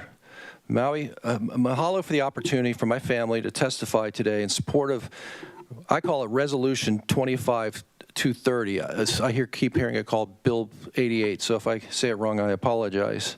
This resolution is an important step towards creating more clarity and modernization within Maui County's zoning code regarding long-standing, lawful, legal visitor accommodation uses. Right now, there's simply too much uncertainty, too much confusion surrounding these TIG-appointed exempt properties. Many of these visitor accommodations have legally operated for decades, paid taxes for decades, have supported local jobs for decades, and have been a part of Maui's economy and community for generations. Yet today, many owners, residents, businesses, even buyers are struggling to understand what the future rules and classifications may look like. It is too important. We have to remember that this hearing is not about individual complexes or development or shopping carts. It is about whether Maui County should create clearer zoning categories that better reflect long-standing existing uses and provide more organized framework moving forward. As someone who works directly with property owners, visitors, renters, contractors, cleaners, and local business and local residents every day, I can tell you that uncertainty creates economic stress and confusion throughout the community. Clear zoning matters, modernized zoning matters, consistency matters. This is a crucial opportunity for the council to help fix a long-standing confusion and inconsistencies within Maui's zoning system. It is important that Maui County zoning code reflects reality. Many of these visitor accommodations were originally built, marketed, sold, financed, and taxed and operated for transient use for decades. This resolution simply begins the process of creating zoning classifications that acknowledge and organize those long-standing uses in a more transparent and consistent way. I appreciate that the council has taken the time to carefully evaluate these issues through the public process. I know there are many different opinions on vacation rentals, housing, and tourism, but regardless of those differing opinions, I believe a clear, modern, and legally consistent zoning framework benefits everyone. Again, this resolution is about zoning modernization and proper zoning alignment. It is not about individual complexes. I respectfully ask the committee to fully support Resolution 2530, aka Bill 88, and move forward with continued discussions. Mahalo for your time and your consideration. Thank you. Thank you very much. Members, any clarifying questions? Seeing none, thank you very much for your testimony. Next testifier, please, but please call the next two testifiers. Yes, Chair. The next testifier is Stacy Alapai, to be followed by Julissa Adams on Teams. Sounds good. As Ms. Alapai walks down, I just wanted to note for our members, we do have about 6 or 7 currently people signed up to testify. Please let me know if you need a break. It's been like an hour and 15, but we'll be here for a little bit longer. So let me know. Thank you. Ms. Alapai. Aloha, council members. This is the marathon that never ends, I guess. We have not talked about STRs enough already. I think it's important to respect the process, respect the public's time on this issue. A decision was already made to phase out these STRs in apartment zones. And I think part of the mistake of the whole creation of the Minatoya list was this blanket, these ones can STR, these ones cannot, when a zoning change happened. And so I think we're at risk of making the same mistakes that got us here, that have taken up years of not just this council's time, but the Planning Commission's time, the state legislature's time. And we're at risk now of doing the exact same thing, codifying the Minatoya list with some blanket statement, blanket criteria, when we have the time, we've spent years on this, to evaluate each one of these properties individually and ensure that they do fit the criteria of what is a hotel and what should be used as transient accommodations and what is potentially available to become housing today. I'm here for so many new development discussions, and the argument is always like, if it's one more housing for a local family, then it's worth it. Shouldn't we apply that same logic here? If one of these units can stay and be long-term housing for people who live here, then that's worth the time and discussion and the real thought. Like, no one is saying that all of these should be phased out and only for long-term residential. Like, we've said multiple times, we're willing to compromise, and there are certain properties on here that should be hotels. They function like hotels, they have unionized staff, they are hotels. So make them hotels. But we should claw back every single one of these units to be affordable housing. And I think you guys are really misunderstanding that it's the voters that put you here, the full-time residents that live here, that raise our families here, that have roots in this place, that put you in all of these chairs. And as one of you said when Bill 9 passed, part-time residents don't vote. You don't represent them, you represent us, the voters that put you in these chairs. And it's so important that you do this mindfully with your full attention on each and every property.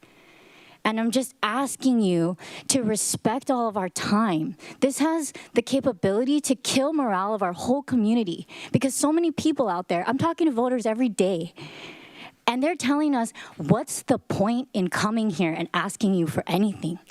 Because you're just gonna do what you want anyway. And that is what I'm most scared of with this. I'm gonna keep showing up, sorry. I know some of you don't wanna see me anymore, but you're just gonna tell people their vote doesn't matter, their voice doesn't matter. Please don't do this. Thank you, Ms. Alapai. My mic is on. Thank you, Ms. Alapai. Members, any clarifying questions? Seeing none. Thank you very much for your testimony. Next testifier, please. Chair, the next testifier is Julissa Adams and Jeffrey Gilbert, both on Teams.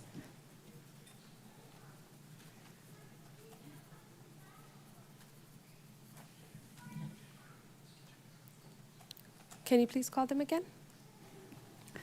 Julissa Adams, it's your turn to testify. I'm sorry, I was having trouble figuring out how to unmute. Thank you very much for giving me a moment to speak here. I did very much enjoy living in Maui and running my condo here. And when I tried to move was the exact same day that Bill 9 was put into force in May of 2024. I was moving back to the mainland and I wanted to sell. And I've gone on the market. I'm now on the market for the third time in 2 years. And I've lowered the price of the condo from $875 to $650. We're now taking a loss if we can get a buyer. That's $225,000. We've lowered the price. And we have never at any point had any contact from a local who was interested in buying it. We have had contacts from other people from other places, but one of the things about Maui Kamaole, which is where I am, is there's only one parking spot. And the amount of, I had somebody, a Canadian, interested in buying and asking me about another parking spot. It's prohibitively expensive. I have a local Maui-raised cleaner who's half Hawaiian, half Filipino. I said, I'm giving people $1,000 if they'll bring me a buyer. Do you know anybody? And she said, no, this isn't what anybody like her wants. There's various reasons. I imagine you guys know them. But what's actually happening is we're losing this. We bought it with money from the equity of our house. And we've already lost $225,000 and we don't have a buyer. If there was a local who wanted to live here, I would be happy to be part of the Maui Ohana and help make that possible. But there's one parking spot and these places aren't set up for people to live here. I lived here during COVID and it's just really not set up as housing and it wasn't built that way. And everybody in the real estate community is just saying, well, the price is just going to drop until locals can buy them. And that's going to mean that on the backs of all of us, we just lose money on the whole thing. And people think we're making money. I haven't made anything for 2 years. I put a lot of energy into trying to support people's experience here and give them the aloha and give them the tips. I don't make any money at all. I'm from Boulder, Colorado. We have 6 different affordable housing programs that have all been voted for by people like me for many, many years. There's all kinds of different programs where there's money provided, certain places that were built to be affordable, different kinds of loan programs. It's a wonderful program. It works beautifully. People can live in Boulder where they work, but it can't be just put on the backs of people who are losing their retirement because we made the mistake of investing in a place that we were in love with and thinking that running a business here would be a great way to have Maui in our lives.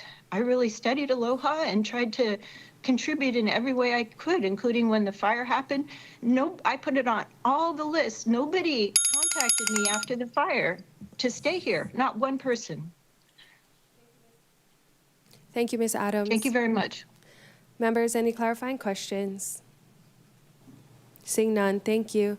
Next testifier, please. Chair, the next testifier is Jeffrey Gilbert, to be followed by Brian Banks, both on Teams.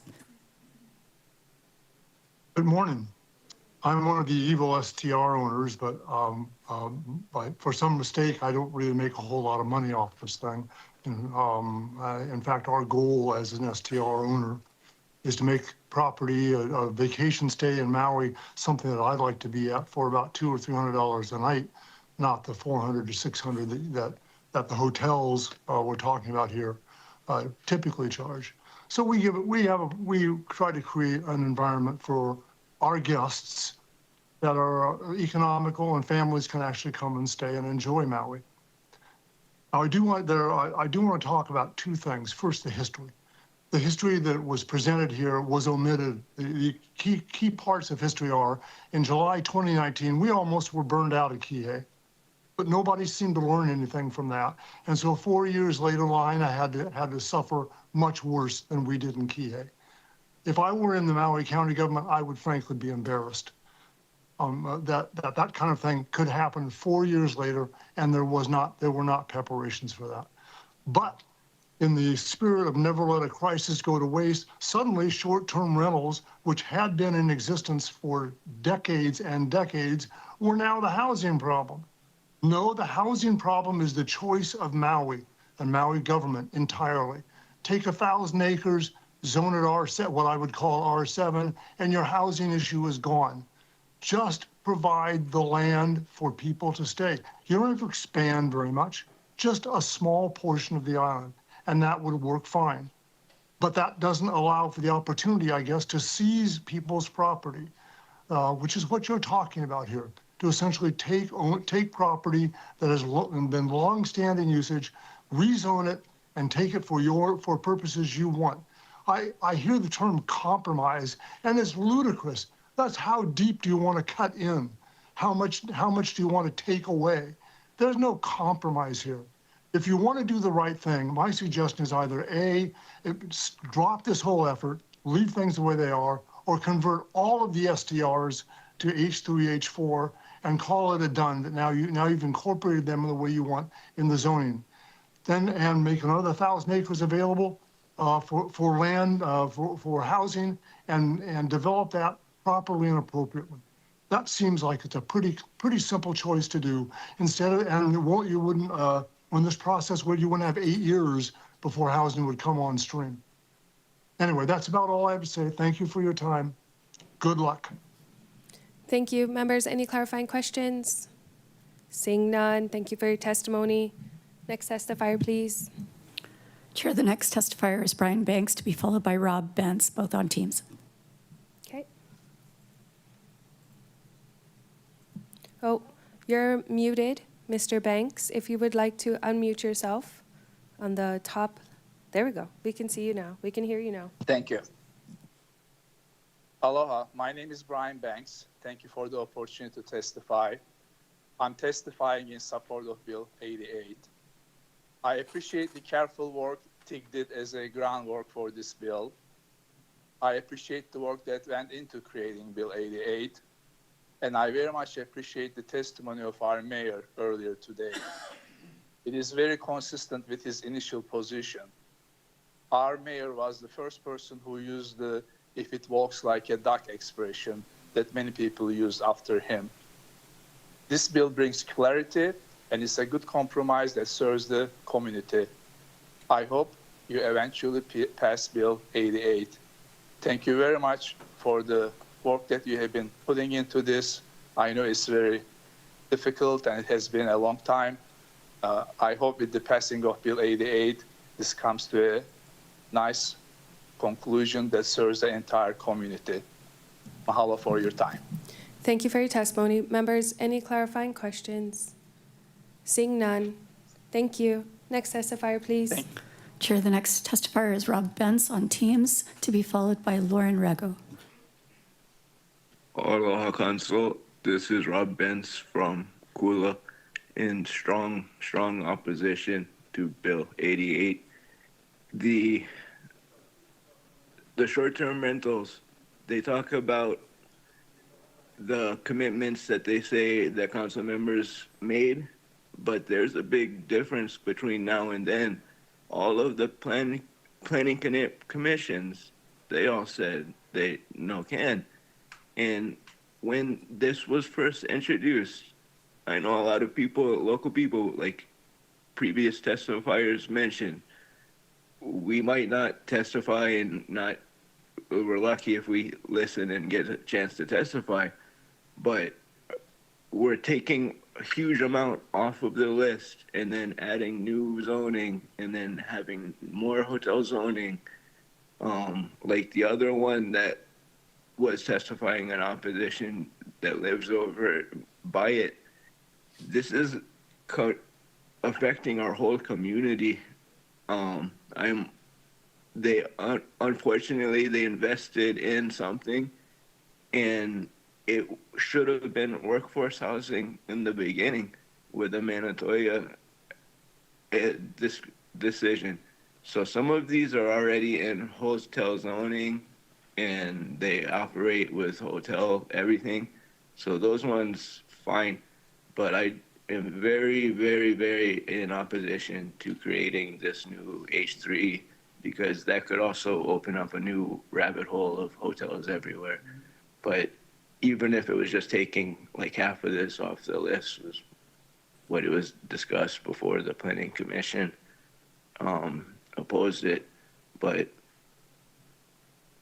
that was bad enough. But I'm hoping that with the Planning Commission, I believe it was all the Planning Commissions said this was bad.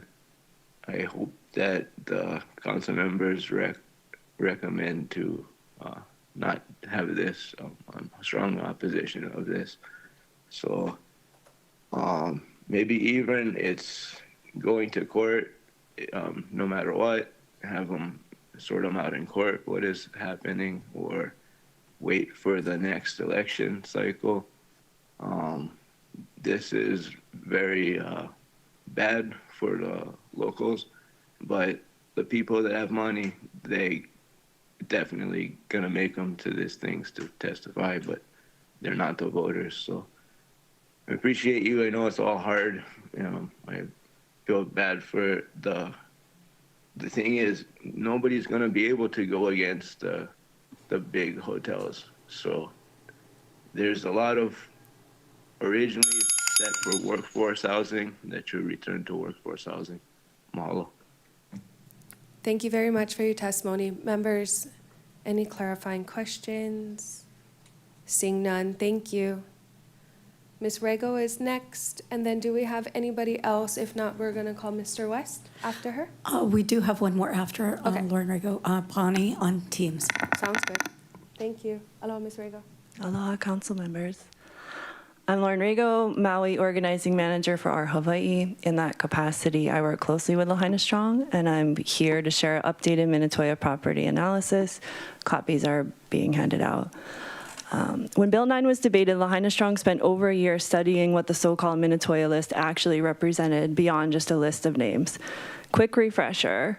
The opposition says these were never meant for housing, but DCCA filings and county records proved that some complexes saw a 40 to 60% decline in owner occupancy in just 10 years. STR owners would have you believe that these were always built to be STR, but the original documents and declarations for the properties told a different story. The majority of properties included no mention of transient visitor, hotel, or commercial activity in their original documents, reinforcing their intended use as long-term housing. And last but not least, we conducted in-person site visits to over 100 Maui properties on the list. And what we found was illuminating. As Jordan testified, only a small handful resembled hotel operations with front desk, staff presence, and guest services. The overwhelming majority did not. These are not hotels. And this brings us to today. The bill before you asked the planning commissions to create new H3, H4 hotel zoning, and they all rejected it because there's no broad justification for doing so. From our work on the ground, we know firsthand that the Minatoia list is not a one-size-fits-all list, and a one-size-fits-all solution is hardly ideal. On one end of the spectrum, you have full-blown hotels like MKV and Maui Eldorado. On the other end of the spectrum, you have properties like the Hudkovic family home on Halama Street, whereas the neighborhood change, doing SCR was the only way to keep the home and the family under the pressures of gentrification. In either of these cases, there is no housing to gain from either the hotels or the single-owner parcels. We have always supported upzoning or permitting to keep these properties in compliance, but these are the outliers, the exceptions, not the rule. The vast majority of these A1, A2 properties were built as residential condominium apartments. They were not built as hotels. They've not operated as hotels. And they should not now be converted into hotel zoning to allow them to bypass the intent of Bill 9. If any property believes it legitimately functions as a hotel, the council and the planning department already have the authority to evaluate those claims on a case-by-case basis under existing processes, and we would support that. For the single-owner parcels, we would support permitting to allow the continued use. If new hotel zoning designation is considered at all, it must be limited, case-specific, and tied to clear enforceable hotel-level standards, such as staffing, 24-hour security, on-site laundry facilities, etc. Blanket zoning and blanket community plan amendments are a slippery slope. No community plan has ever said Ma'alaya should be hotel zoned. No community plan has ever said all of Honokowai should be hotel zoned. neither the original development plans for Kihei nor the current South Maui Community Plan supports blanket rezoning. Maui's apartment districts are planned as places for people to live, not as individually managed commercial businesses. Mahalo. Thank you, Ms. Rego. Any clarifying questions? Member Rollins Fernandez, thank you very much for your colorful flyer. Mahalo, Chair. Aloha, Ms. Rego. Mahalo for your testimony this morning. You mentioned looking at the declarations and the intended uses of the properties, and that some said transient. And so initially, the zoning, apartment zoning had included motel, and motel was different than hotel because it was meant for workers, commuters, not tourists. But transient is so much broader. When looking at the declarations, did it kind of describe what they meant as transient or give any clues as to its alignment with what motel was intended and not hotel? That's a good question. In our previous report that we submitted, when we were talking about Bill 9, we kind of got into a lot of the examples of that language.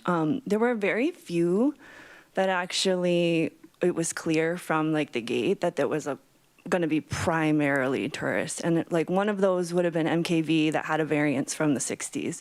One of them is like Maui Schooner that was always planned to be timeshare. So there's like a small handful that were really clear. Then there's more than half that don't have any mention, but on all of those documents, you had to check whether it's residential or whether it was commercial, and they don't check commercial. And then there's the vague ones that it always, the ones that did mention it, always in every case mentioned it as a secondary usage. So it was never the primary usage. And then it would say things like transient from time to time, or use of their, I'm trying to remember because it's been months, right? But like their guests or their servants even, you know, right? Like their housekeepers. Like it was not, it was never to be a commercial business, you know, in a majority of the cases. There were outliers. Okay. Mahalo for that. And then you attended the Planning Commission meeting here. I did. And then, so to clarify, was it your understanding that the planning commissioners were misunderstood what was said when they explained that passing the Bill 88 could increase the number of short-term rentals, vacation rentals here? Good question. My recollection of that meeting is actually it was the planning department that provided the information that it was possibly going to create more short-term rentals. And I know when we met with the planning department, we asked them. I'm still very unclear on it, so I'm not surprised that previous testifiers were also unclear on that. But it came from the planning department. Mahalo again for your testimony. Mahalo, Chair. Thank you. Members, any other clarifying questions? Seeing none, thank you very much, Ms. Rego. We're going to go to Mr. West, and then we have more testifiers after him. Okay. Mr. West, if you could please come down.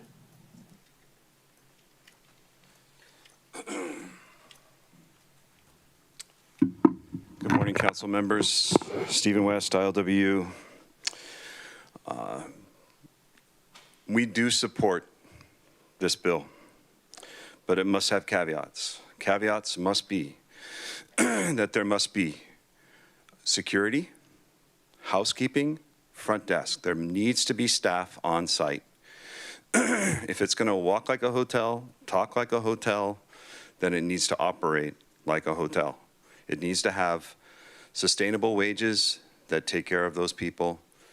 Our properties have wages, pension, medical, and now retirement medical for our members that work over 5 years and retire at 65. So that's a hotel. So we do support it, but with those caveats. And I did submit testimony. I'm not going to go and link to it. Thank you for your time today, but that's it. Thank you. I have a question for you if members don't have any other questions. Okay, thank you. I guess I'll use some sort of writing paper. So your ILWU employees are at which properties? Do you mind listing some? That's closest to this, El Dorado. Mm-hmm. Okay, we have Wailea Kahi, but then we Wailea have Kahi. the rest of the hotels. We have 5,500 members Maui County-wide, so please forgive me if I don't give you Sure. everything. I was just wondering, yeah, if We they were, have, Bill 9 affected and potentially on consideration in the future. So I just wanted your Yeah. thoughts. Okay. And I think we're in the exhibits, our properties are in the exhibit. Okay. So, yeah, if you Okay. refer to the exhibit, we're good with that. Sounds great. We initially testified against at the Planning Commission, but with this, with these caveats, we will support. Members, any other clarifying questions? Member Cook. Mr. Cook? Thank you, Mr. West. So it sounds reasonable. I'm just curious, where's the partition as far as like size? Because the consequence, if somebody has a small operation, but they do have this type of criteria, but it's a handful of people.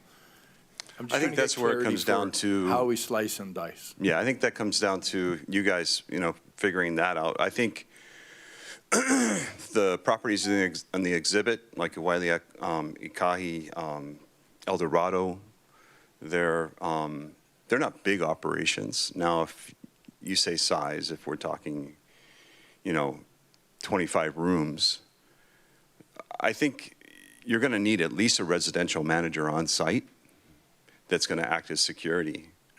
And preferably, you're going to have employees that are employees of, not employees that, that get 1099'd, employees of that operation, because we want the connectivity to the property. We want, if you want me to go further detail, use the MIT wage calculator that's tied to the cost of living here on Maui.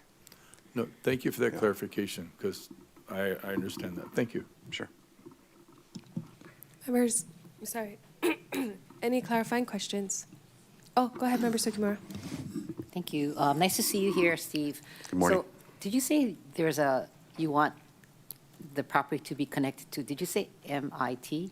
Or There's what? an MIT wage calculator. You What can does go that online, stand for? and I can send you the data if you want it. What does that stand for? It's, the University of, MIT. Uh-huh. Yeah, they have a program that basically calculates out everything. We use it in our negotiations because it identifies the cost of living here on Maui. It's up to date. They update it. We're using it in the negotiations that we're in right now. Oh, I see. Massachusetts Institute of Technology. Wow. Yep. Okay, thanks. Real facts. Unfortunately, the gas prices don't quite keep up. But Yeah. That's it. For real, I had to put gas yesterday. Members, any other clarifying questions? Seeing none. Thank you very much for your Thank you. testimony. Next testifier, please. Chair, the next testifier is Bonnie on Teams, to be followed by Tom Crowley on Teams. Hello, can you hear me? We can hear you. Great. Thank you, Chair and Committee. My name is Bonnie. I appreciate your hearing my testimony in favor of Bill 88, as was voted in Council last December, which goes a long way to help Maui find a proper zoning alignment, modernization, and clarity within the zoning code. One that recognizes it is economically essential to balance the needs of Maui's residents with the tourist industry and continue to limit any increase in buildings allowed to offer TVRs. Before April 20th, 1989, transient vacation rental use was an approved use in all apartment districts on Maui. But in '89, recognition of a serious shortage of long-term rentals, the County Council voted in Ordinance 1797 to ban short-term rentals in apartment zoning districts. But in that same measure, the council exempted any property that already had its entitlements, such as building permit, SMA permit, or planned unit development, approved prior to April 20th, 1989. Ordinance 1797 recognized original zoning for these properties allowed short-term rentals in certain areas designated as resort zones meant for tourists. There were already hotels in this area, but planning recognized the need to provide short-term rentals in a more relaxed atmosphere. They didn't want everything to look like Oahu. When passed, Bill 9 eliminated the right to do vacation rentals in A1, A2 zoning districts. Permitting was not an option in these areas. To continue to operate as legal rentals, this left only upzoning to H1, H2. But that zoning is not appropriate around apartment areas and would allow these properties to bring in nightclubs, build higher buildings, etc., not things welcomed in the low-rise areas. Hence the idea for H3, H4, pulling in the A1, A2 requirements. Criteria like shoreline rise, parking, etc. should be considered, but as was determined earlier discussions, it should be applied to all zones that are oceanfront and not just one zone. It's not appropriate just to add it to one zone. Thank you for listening to my support of this necessary addition to zoning options on Maui. Thank you very much for your testimony. Members, any clarifying questions? Seeing none, thank you. Next testifier, please. Chair, the next testifier is Tom Crowley on Teams, to be followed by Kelsey M. on Teams. Aloha Committee, Tom Crowley testifying on my own behalf. Upzoning from apartment to H1, H2 zoning has never happened in Maui County and would likely prove impossible for all of these properties since it would require current compliance with building codes, water requirements, fire codes, infrastructure codes. And since all the properties we are discussing here were built prior to 1989 when codes were different, there is no possibility, forget the idea, that anyone would be able to upzone to H1 or H2 zoning. So put that aside. But I do want to point out a parallel issue to creating these zoning districts that was made by the council in an action that it took back in 2011 when it created RU2, RU5, and RU10 rural zoning districts. The reason for these new rural zoning districts was to rezone agricultural zones, subdivisions that had been functioning as rural housing and kind of make a duck, right? But in the 15 years since that legislation was passed, I don't believe any properties were ever moved from agricultural into R2, R5, or R10 zoning. Why? Because this change requires consistency with community plan. Just as the change that would require going from A1, A2 to H3, H4 will require consistency with community plan. And that will be the time to have a lot of the discussion that people are trying to have today, whether it's appropriate to put these properties into these zonings. So keep that in mind historically as to what's happened. I appreciate the support from the mayor and the planning department for the creation of these new zoning districts, and you have my support as well. But it's important to recognize that neither Bill 9 nor this Bill 88 forbids any of these properties from being used as local housing. They can be used as local housing today. They would be able to be used as local housing even if they went into H3, H4 zoning. So the reality is most of these properties, whether you do this or not, are going to remain as second homes for people. That is the market for most of these.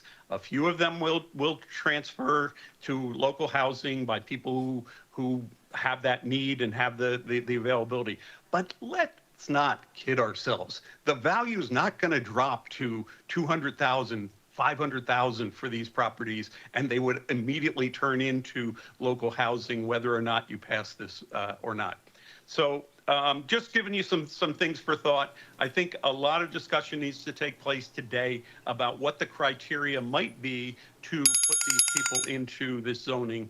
And let's keep in mind, these are not hotels. They were never hotels. The discussion about them having to meet hotel requirements is silly. That's not what's on the table. We're talking about residential units that were built specifically as second homes and the use of them as short-term rentals. But they're not hotels, so that's a waste of your time to discuss that. Thank you for the opportunity, Chair. Thank you, Mr. Crowley. Any clarifying questions? Member Paulton? Thank you, Mr. Crowley. I just wanted to clarify, you said that they're not hotels. But there are properties already zoned H1, H2 that aren't hotels as well, right? There are properties in the H1, H2 zoning districts that are not hotels, but those properties became part of that district when they were just raw land, when nothing was built on them. And someone would be able to build a hotel on them, but didn't build a hotel. Like in some cases, they built a condo there.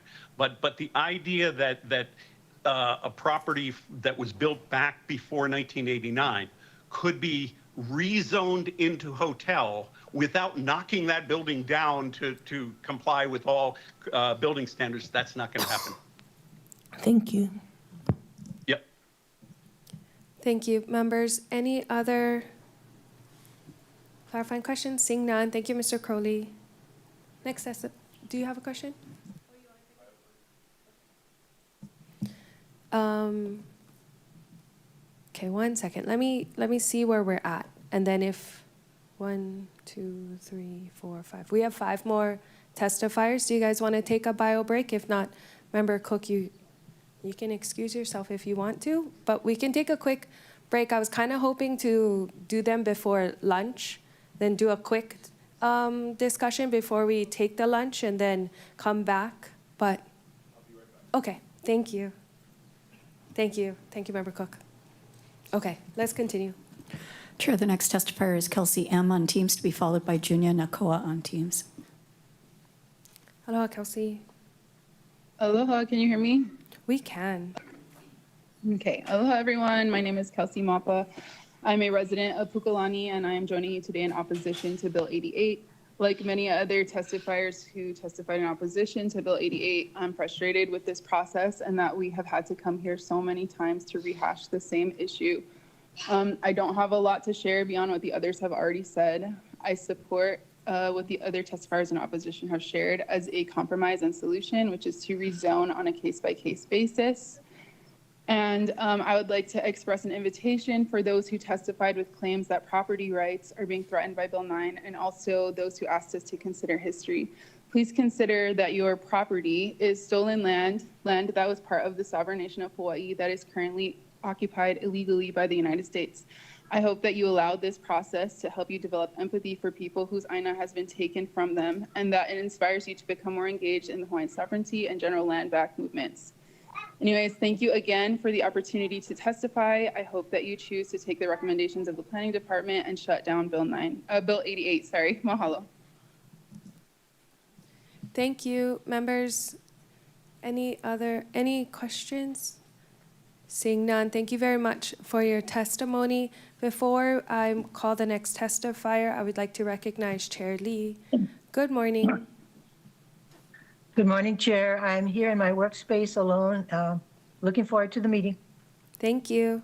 Next testifier, please. Chair, the next testifier is Junia Nakoa on Teams, to be followed by Karen S. on Teams. Okay. Good morning. Good morning. You guys hear me? Yep. Yes, sir. You can hear me. Okay. Yeah.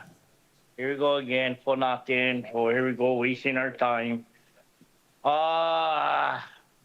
Well, the maker of this bill, yeah, he, why he never come to the community that really affect this bill gonna affect, yeah?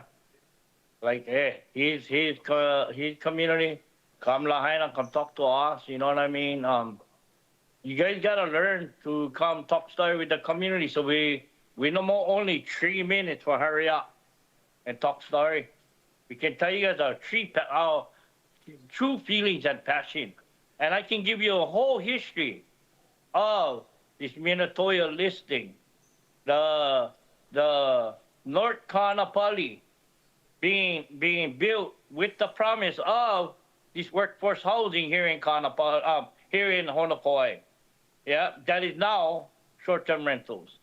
Yeah, and all of this stuff. This kind of stuff is the one that hurts us. Yeah, and then now we finally, you know, when we get through this Bill 9, not gonna go over that damn thing all over again. But here we are, because you guys like make it longer, make us waste our time again, and then come up with on H3, H4, where you guys, all these so-called complexes or whatever, motels, whatever the hell you want to call it nowadays, they can go ahead and apply for get into this hotel zoning and whatnot. It's always there. Yeah. Here we going. Then what's to stop the next maker of another bill, and I'm pretty much gonna be the same guy again, will make on H5 and H6 later on. And we're going to keep on going and keep on going. And then guess what? People have been talking about compromise. You know, us Hawaiians, we tired compromise. That's what got us into trouble. Because we the one who always compromising with ourselves. We end up giving in to ourselves. And then we jam up. Okay, I already compromise. I think it's time for just take action. Just stick with what we get. Okay, we got here, we got this far. Let this bill go through, Bill 9, let it going through, okay? Thing not even gonna come into effect in for a couple of years, right? Let it go to kind, and then after that, you buggers come back and change them. Don't change them before the bugger even go into effect. Don't go change them just before we even try the damn thing. Okay, and then yeah, one real quick one. I'm gonna finish them. The guys' planning commission was appointed by you guys. I hope you guys listening to them about how they are in denial, man. Deny this bill. Yeah, because you guys tend to listen to them when they pass other projects, yeah? And remember now, they're not paid. They work hard. You guys didn't put them in that seat. Please listen to them. Shoots. Thank you, Mr. Nakoa. Any clarifying questions? Seeing none, thank you very much. Next testifier, please. Chair, the next testifier is Karen S. on Teams, to be followed by Kai Nishiki on Teams. Okay. Aloha, my name is Karen Smart, and I'm here speaking in support of Bill 88 regarding the H3, H4 zoning. This Bill 88 is not a surprise. It was a promise when Bill 9 passed with a TIG list attached. It's a like for like A1, A2 to A3, A4, H3, H4, not a new additional zoning. There were promises that this was gonna go through after Bill 9 passed, which pushed a couple people to vote for that bill with the promise attached. Quote, I feel committed to pass the H3, H4 legislation. I feel committed to those TIG parcels. That's Tamara Palton. Quote, forthcoming legislation, companion legislation that will continue short-term uses in the new zoning areas was from Sinensi. And then, of course, Hodgins said she'll work hard with the other council members to ensure the TIG recommendations are implemented. Everybody thought that everybody was on the same page, but sounds like they were not, and everyone is shocked that there's this bill 88 they don't know anything about. The TIG was not simply an effort to preserve short-term rentals. The TIG reviewed properties individually and attempted to identify which Minatoya-less units were more or less likely to realistically contribute to long-term housing goals. It's not about making it look like hotels. There was a whole criteria. You guys know all that. You went through all of it. Just kind of recapping. I also just want to mention all these things that are being built right now. All these 880 units from 2023 to 2025, 2,839 units in the next 5 years from 2026 to 2030, and the new one that they're talking about, Bill 163 and 164, 1,608 new affordable units. It seems like an awful lot to also try to attack this other promised companion bill. So I'm just bringing that up just for you guys to digest. Of course, we've been talking about this for a long time, and you know everything. I just wanted to kind of throw that out there, that we're going to have an abundance of housing, and we were, people promised other people on the council to do this companion bill. So I encourage council today to focus on follow through, transparency, and honoring commitments made publicly during prior deliberations. And I appreciate all your work. Thank you for your time. Aloha. Thank you. Members, any clarifying questions? Seeing none, thank you for your testimony. Next testifier, please. Chair, the next testifier is Kai Nishiki on Teams, to be followed by Pete Rusiger on Teams. Aloha, Ms. Nishiki. Aloha, Chair and members. I want to focus my testimony specifically on the need to address sea level rise, shoreline erosion, and the long-term future of Maui's coastlines within this proposal. Zoning is not just a technical designation. Zoning is the implementation mechanism of our community plans and our long-term vision for Maui County. The decisions made today shape not just housing policy, but the future condition of our shorelines, our economy, and our public trust resources for generations. I respectfully urge the committee to consider requiring a sunset provision for any H3, H4 zoning applied to properties affected by the officially adopted erosion hazard line. And this would affect approximately 2,000 units on the shoreline, most of them in West Maui. At some point in the future, when coastal hazard thresholds are reached, those properties should refer to open space, conservation, or park zoning rather than continue intensive shoreline development indefinitely. Why is this important? Because we already know what is happening to many of these coastlines. Beaches are narrowing, shorelines are migrating inland, infrastructure is becoming exposed, emergency shoreline hardening requests are increasing, public beaches and access are being lost. And yet we continue to make land use decisions as though these shorelines will remain stable forever. We should not create zoning frameworks that unintentionally encourage long-term reinvestment in highly vulnerable shoreline areas without also planning for eventual transition of those lands. To use coastal properties as justification to continue STR use without putting any protections on them is irresponsible. A sunset or reversion mechanism would help protect the long-term health of our coastlines, support the natural landward migration of beaches, reduce future public liability, and provide clarity to property owners, residents, and future decision makers. Most importantly, it aligns zoning with physical reality. Our environment is our economy. Maui's beaches, reefs, and shorelines are not just scenic amenities. They are the foundation of our tourism economy, our cultural identity, and our natural protection from coastal hazards. If our shorelines become armored coastlines lined with seawalls, emergency revetments, collapsing infrastructure, we all lose economically, environmentally, and culturally. I ask the committee to carefully consider whether these shoreline parcels are truly appropriate for long-term housing. Some may only be suitable for time-limited occupancy under a managed transition strategy. Planning for retreat does not mean abandonment. It means being honest, proactive, and responsible about the future we know is coming and is already here. We have an opportunity right now to create zoning that supports both housing needs and long-term coastal resilience. I urge the committee to think not just about the next 5 or 10 years, but about the next generation of Maui residents and the coastlines they will inherit.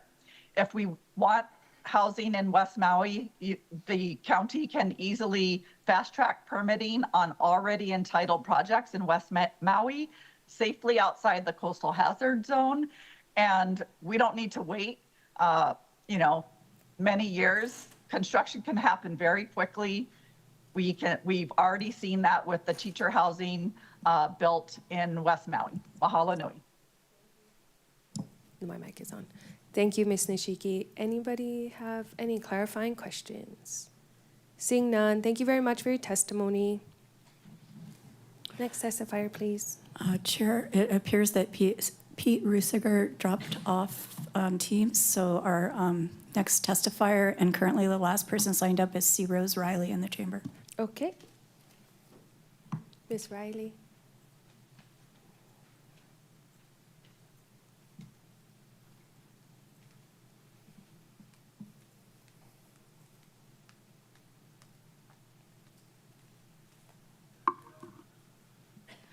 Aloha.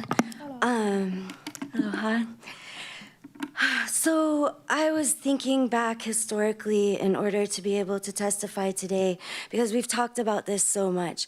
And I feel like the details are so eloquent in what we can be in true assessment. And so our true assessment is of this historical native intelligence that has guided this archipelago to such abundance to be called the paradise of earth, and all of these things that everyone is so wanting to come here and take. And so this building was established in giving. And that is what it means to have something here in this archipelago so isolated from everything else, is to give to this place in order for it to give back, because it is its own self-sustaining and very, needing to be, will not be. There is no price point on shipping in water. And the water points for me are it's the glaring elephant in the room. If there's no water here for these things, that is real planning. What is our investments in water? Do you know that that is a possibility? That we can invest in our future water that is being built and accumulated, like you consider wealth in a bank account? This is what we're really facing. And so, I come to all of these things about it seems like it's just a choice, And there's this new movie, it's called Awakening. It's about glyphosate blackouts. And so I'm thinking back to my beginning in Maui County with our, trying to get just accountability for the chemical testing. And our entire galley shouting, "Shame on Yuki," as she blocked us from our international success against big chemical companies. And then I think back to my friend asking me, who is Alice Lee? And I'm like, well, she did say she really wants to hear what Keaunusai has to say. So I think we should give her a chance, because independence and sovereignty is the only thing that will save this archipelago. And so, last week, my niece was abducted in a gas station. A guy ran up, grabbed her, threw her in the car. He pulled up at another stop after beating her for how long? And then this other guy tried to help her. He almost beat that guy to death, stole her again, pistol whipped her in the car, and then committed suicide doing 90 on the highway. And these are the kinds of things that are on the other side of it's this choice or that choice. My friend, who is raised in Kilo in this indigenous wisdom, has the same weight of vote as this woman who just came here. She's been here for how long? And what is her investment in reality? Not only for herself and what she brings to creation of our communities, but here as well. Mahalo. Thank you, Ms. Riley. Any clarifying questions? Seeing none, thank you very much. Next testifier, please. Chair, we have Christopher Salem on Teams, who's currently the last person signed up. Okay. Well, I guess it's still morning. Good morning, council members. Good morning. I appreciate, all of the testimony of, my gosh, so many citizens and so many perspectives on what's in play here today. I'm not sure if everybody is in the same position that I am so confused by what the end goal of all of this is. I can speak for the record that I've developed large apartment complexes. I've developed condominium projects. I've developed single family homes. I've developed infrastructure underground with civil engineers, land planners, et cetera, et cetera. I understand the process in depthly. I don't understand what we're doing here. We're doing it again, just like we did in Napili, where we have a hotel district wherein we call it zoning for what can be built on the individual parcels. But that's an overlay. You peel back the onion, and each parcel, you can build certain things by law. Ms. Nishiki, you spoke very well about that. Which one takes precedence? Community plans? Alleged zoning? Greg Brown, for example, is not zoned Hotel H1. The structure is built Hotel H1. It's 45 feet high. You get on the elevator, it says ground floor, first floor, second floor, all the way up to the third floor that has a kitchen and everything on it. What is it? By law? By rule? So everyone asks the question, why does all this end up in litigation? I just gave you the answer. It's because there's no investigation by this council to clarify what do our ordinances speak to specifically as allowable usages or structures. Guaranteed, no matter what you do today, this will end up in litigation one way or the other. But I'm going to finish with this vision for West Maui, where I have a family with an 85-year-old kapuna, my wife, 2 children. No, I'm not going to be able to go down to Hanakauai and live in one of those units, let alone spend $3,000 or $4,000 a month. My issue is this. Where's all the money from all the new Westons and everything from the Hyatt to the Pink Palace? Look, Mauka. Anybody see workforce housing? Anybody see an overpass? Anybody see a farmer's market at each train station that could take people living in wonderful villages or, I will finish, rental units that they can walk to work? Where's the honor of the people who actually work in these resorts? And where did all the money go when those thousands of units were developed? Why don't you investigate that before you mess around with all of this? Thank you so much. Thank you for your testimony, members. Any clarifying questions? Seeing none, thank you. Next testifier, please. Chair, no one else has signed up to testify, so proceeding with the last call. If anyone in the audience or on Teams would like to testify, please come up to the mic and begin your testimony. Here's a brief countdown. 3, 2, 1. Seeing no one, Chair, no one else has indicated they would like to testify. Thank you.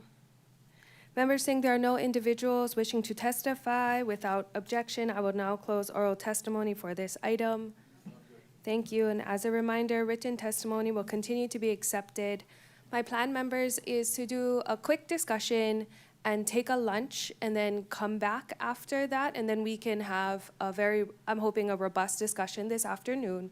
If you don't mind, I'm going to have Member Cook begin our discussion as the introducer of this bill. So, Member Cook, please begin your discussion. Thank you, Chair. This morning's testimony was very vibrant. I'm looking forward to our discussion this afternoon, and I'm hoping that all the testifiers will follow along. I think that there is a combination of misunderstanding, fear, concern, very strong passion about the need for housing, the pathway for housing. The thing that I think a little bit is missing is the economic aspect of our community that is basically supports the housing and supports the infrastructure for it. So I'm looking forward to this afternoon's discussion, and I'm grateful to everybody who came and gave testimony today, Chair. Thank you. Is that sufficient? Just double checking. Chair, maybe if there could just be maybe one question. Do you have a question, or does anybody have a question? planning. And then I'll go to Member Paulton just to be super safe.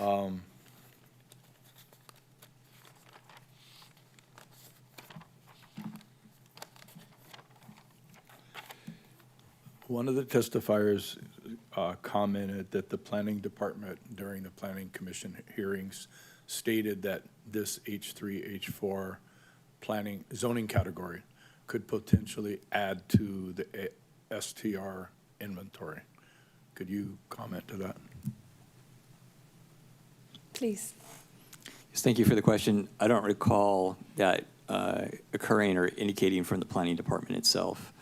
I think there was some discussion from the Planning Commission at the end of their deliberation, specifically the Maui Planning Commission, that was talking about consistency with general plan policy on whether or not this would increase units because Bill 9 had already passed. But I cannot recall anything from the Planning Department indicating such. Thank you. So I guess my question Oh, is. 3 minutes, by the way. Thank you. Go ahead. So the planning department's position, is this going to potentially increase how do you feel about whether it's going to increase it or not? Well, it would not increase anything more than what we have today. Bill 9 naturally removed TVR from the apartment districts. So it depends on how you look at it, right? If you're now putting some of those Bill 9 units back, then is that an increase or not? I don't know. It's just more or less looking at Bill 9 and kind of trying to figure that out. So I don't think it necessarily increases anything more than what we have today.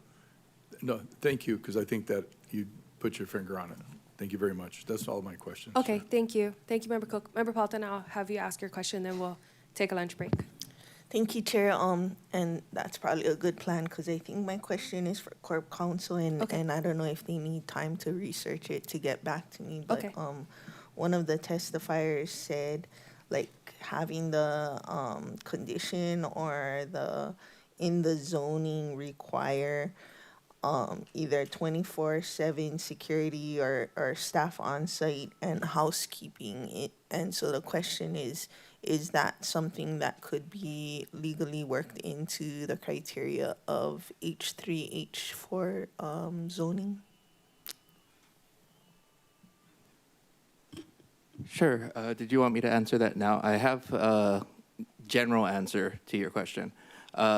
If you wanted to add them as conditions, they would need to be authorized by the property. They'd need to agree to the conditions, and so it would require any conditional zoning would require sort of individual determinations because So kind of like it's too early. It should, because to create an H3, H4 zoning, it's not going to make a unilateral agreement. It's when we move a property to the H3, H4 zoning, then we would put the conditions. Yeah. So it's not at this step? Or? Not necessarily. If you wanted to do it as conditions, that is the appropriate route. It would be to do it after zoning. Even if it were not conditions but criteria?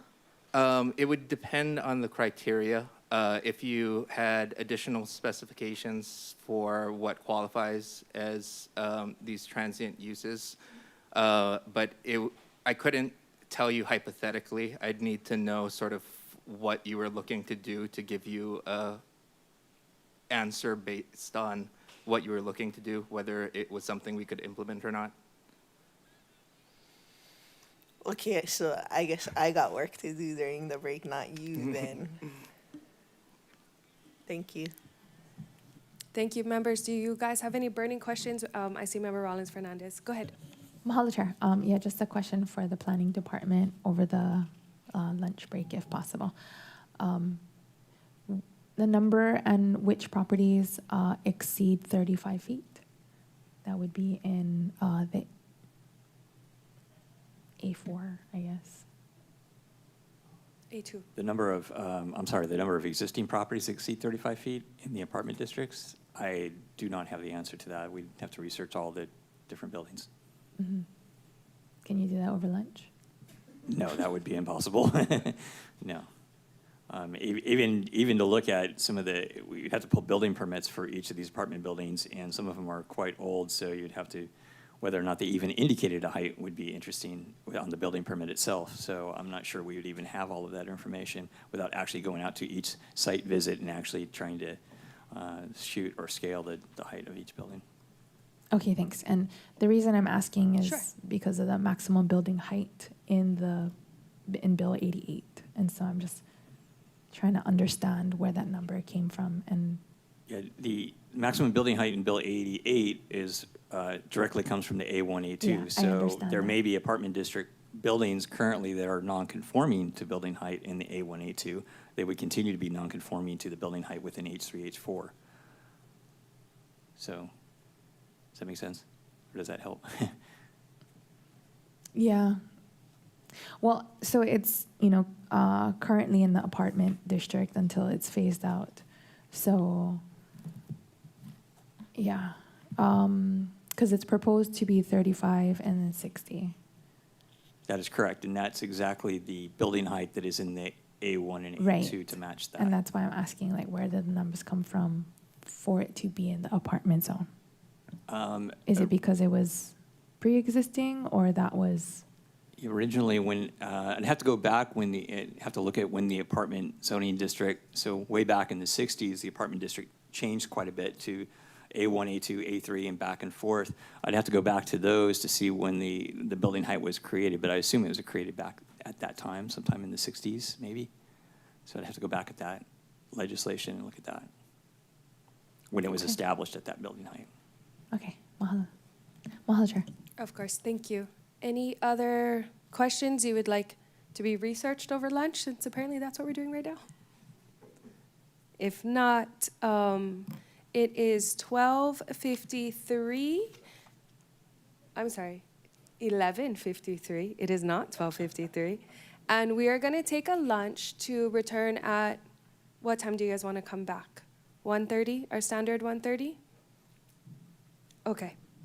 Okay, then we will reconvene at 1:30. It is 11:53. See you folks back at 1:30. We are now on lunch recess.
Good afternoon, members.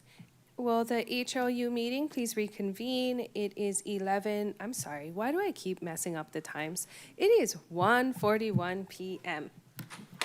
And we left off before lunch in the middle of discussion, so we're going to continue with discussion. Each member will have 3 minutes apiece, and we will go until hopefully our questions are exhausted.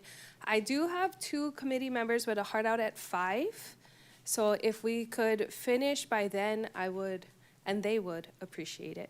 You too, you have a hard out? Okay, so we have 3 committee members with a hard out at 5. And we will again pick up deliberations where we left off. Please raise your hands if you have any questions. I know we all asked either planning department or corp counsel some questions before lunch, so. Member Rons Fernandez, I know you were asking them some questions. Do you wanna ask them? Sure, mahalo, Okay, Chair. thank you. Okay, so in following up with some of the questions that we receive during testimony, why could we not just do the change in zoning with H1, H2, and create a new H3, H4 zoning? I'm sorry, my mic was off. Did you want planning to answer that? Yes. Okay, great. Planning, if you don't mind. Thank you, Chair, and thank you for the question. So in that regard, we did try to look at the Title 19 audit because it does state very clearly that it is best practice not to rely on conditioning a zone change request to address potential negative impacts. So for us, that means that to the degree possible, we should try to address any limitations on impact and development standards in the zoning district itself and not the conditions.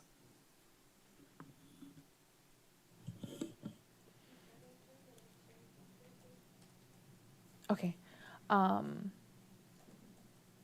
Mahalo for that. So if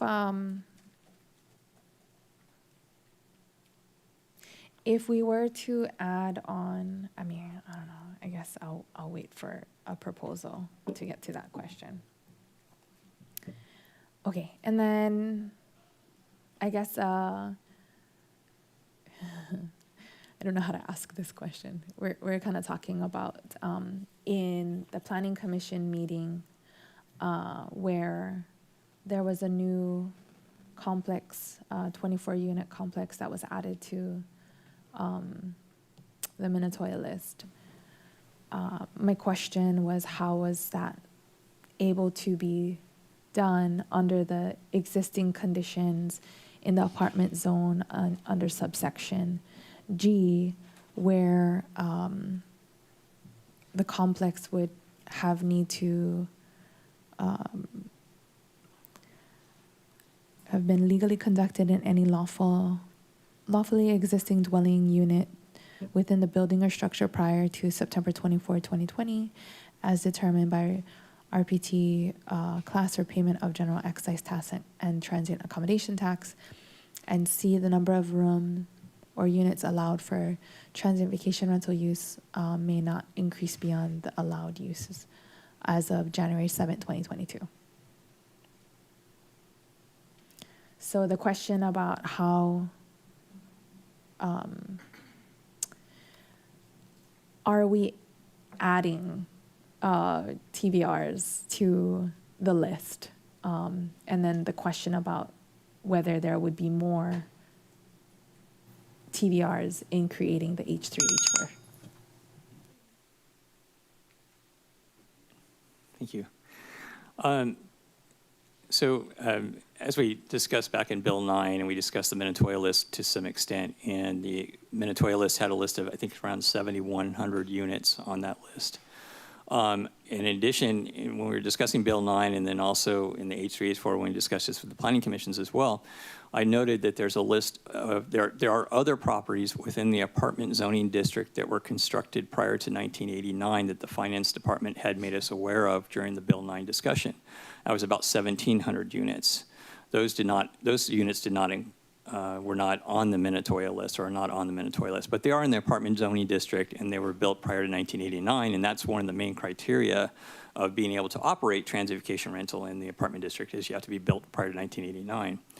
So there was a property and that you're indicating, it was Kihei Villas, I believe, and it was a 24-unit project that came to the department sometime around 2023, 24, because I was in the department, and they requested to be able to be put on the Minatoya list because they felt that they met all the criteria that were listed under the apartment zoning district of meeting that criteria to operate legally TVR. Subsequently, they submitted all the information they needed to submit. We checked it and verified, also with the finance department, verified that indeed that they did meet all the requirements within the apartment district to operate TVR use. So subsequently, they were added to the Minatoya list. So there may be other units in those 1,700 units that we don't know whether or not they were, whether or not they currently meet or do not meet the requirements of the apartment zoning district subsection G. Importantly, the finance department indicated that those 1,700 units are currently have I believe, a non-owner occupied tax rate. So it doesn't appear that they're operating that way, but we don't know. So I don't think the H3, H4 doesn't add any additional units by doing what we're doing with the H3, H4. We're talking about all those units that meet the requirements of the A1, A2 to operate as transit vacation rental units. Those are the units that we would be putting into H3 and H4. And with the department's recommendation of moving that subsection G over, into the H3, H4, that would then secure that it's only those units. We want to make sure it's only those units in the A1, A2, not any more units. We just don't have a finite number of what that number of units are that meet that criteria because of those extra units in the apartment district that we don't know, right? So does that help explain the situation? And if I could add, so H3, H4 would not make any new Minatoya properties. It would just be a zoning district that people can qualify for, but regardless of Bill 88, those properties would still qualify if they met the criteria, regardless. So just a quick follow-up, the 1,700, well, minus 24, so 1,676 potentially. Could apply for the H3, H4 zoning, even though they weren't recognized on the Minatoya list. Yes, if they met the criteria in subsection G, so that would have to be verified as well, that they met all that criteria. I'm not sure if they do or do not. We just know that there's 1,700 roughly units that are in the apartment district within buildings that were built prior to 1990. That's what we know. So that was more or less one of the qualifiers in subsection G of the apartment district. So if it met that criteria, if it meets all the other criteria, I don't know. We'd have to verify that. But yes, if they did meet all that criteria, then yes, they could apply to be in an H3, H4 zoning district, yes. Okay, but only the units that were operating before 2022. That is correct, because that's one of the criteria in subsection G. Okay. Mahalo, Mr. Post. Mahalo, Chair. Of course, thank you. Member Cook, and then I saw Chair Lee moved her microphone to her face earlier. Did you have any questions after? That was only because I was hiding the candy I was eating. Oh, okay. Fair. Member Cook.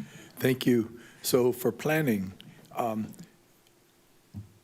will the creating H3 and H4 category, will that have any impact on your ability to monitor and regulate transit vacation rentals? For us, thank you for the question.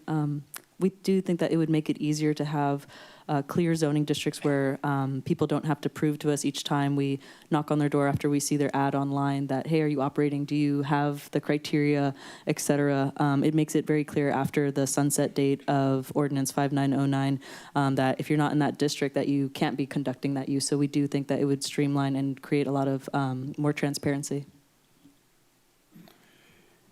As my next question, the implementation of this, like creating this category, H3, H4, doesn't necessarily rezone anything, but it creates a category that whether it's Exhibit 2 or whether it's just the Minatoya list, whatever, that it gives you there's a process. will this help the process facilitate? I'm not necessarily meaning it easier. I'm just saying, is it more straightforward for the department to basically be able to address these requests? And as part of that, going to be meeting certain criteria, and that certain criteria, will it potentially filter out a lot? Thank you for the question. And yes, this zoning district will be extremely helpful for the department to implement correct zoning, clear zoning, because heavily conditioned zoning, a lot can happen throughout the years. We've seen a lot of issues with it administratively or just in general public confusion over what a zoning district means, and zoning classification does matter. I bet you most people thought that apartment district could only be long-term rental, and that wasn't the case. And so this is that further effort of clarification and really, transparent zoning for everyone to understand what these properties can do, that they can't expand, and that they have the correct zoning to conduct the lawful use. Thank you. That's all my questions for now. Thank you. Member Paulton.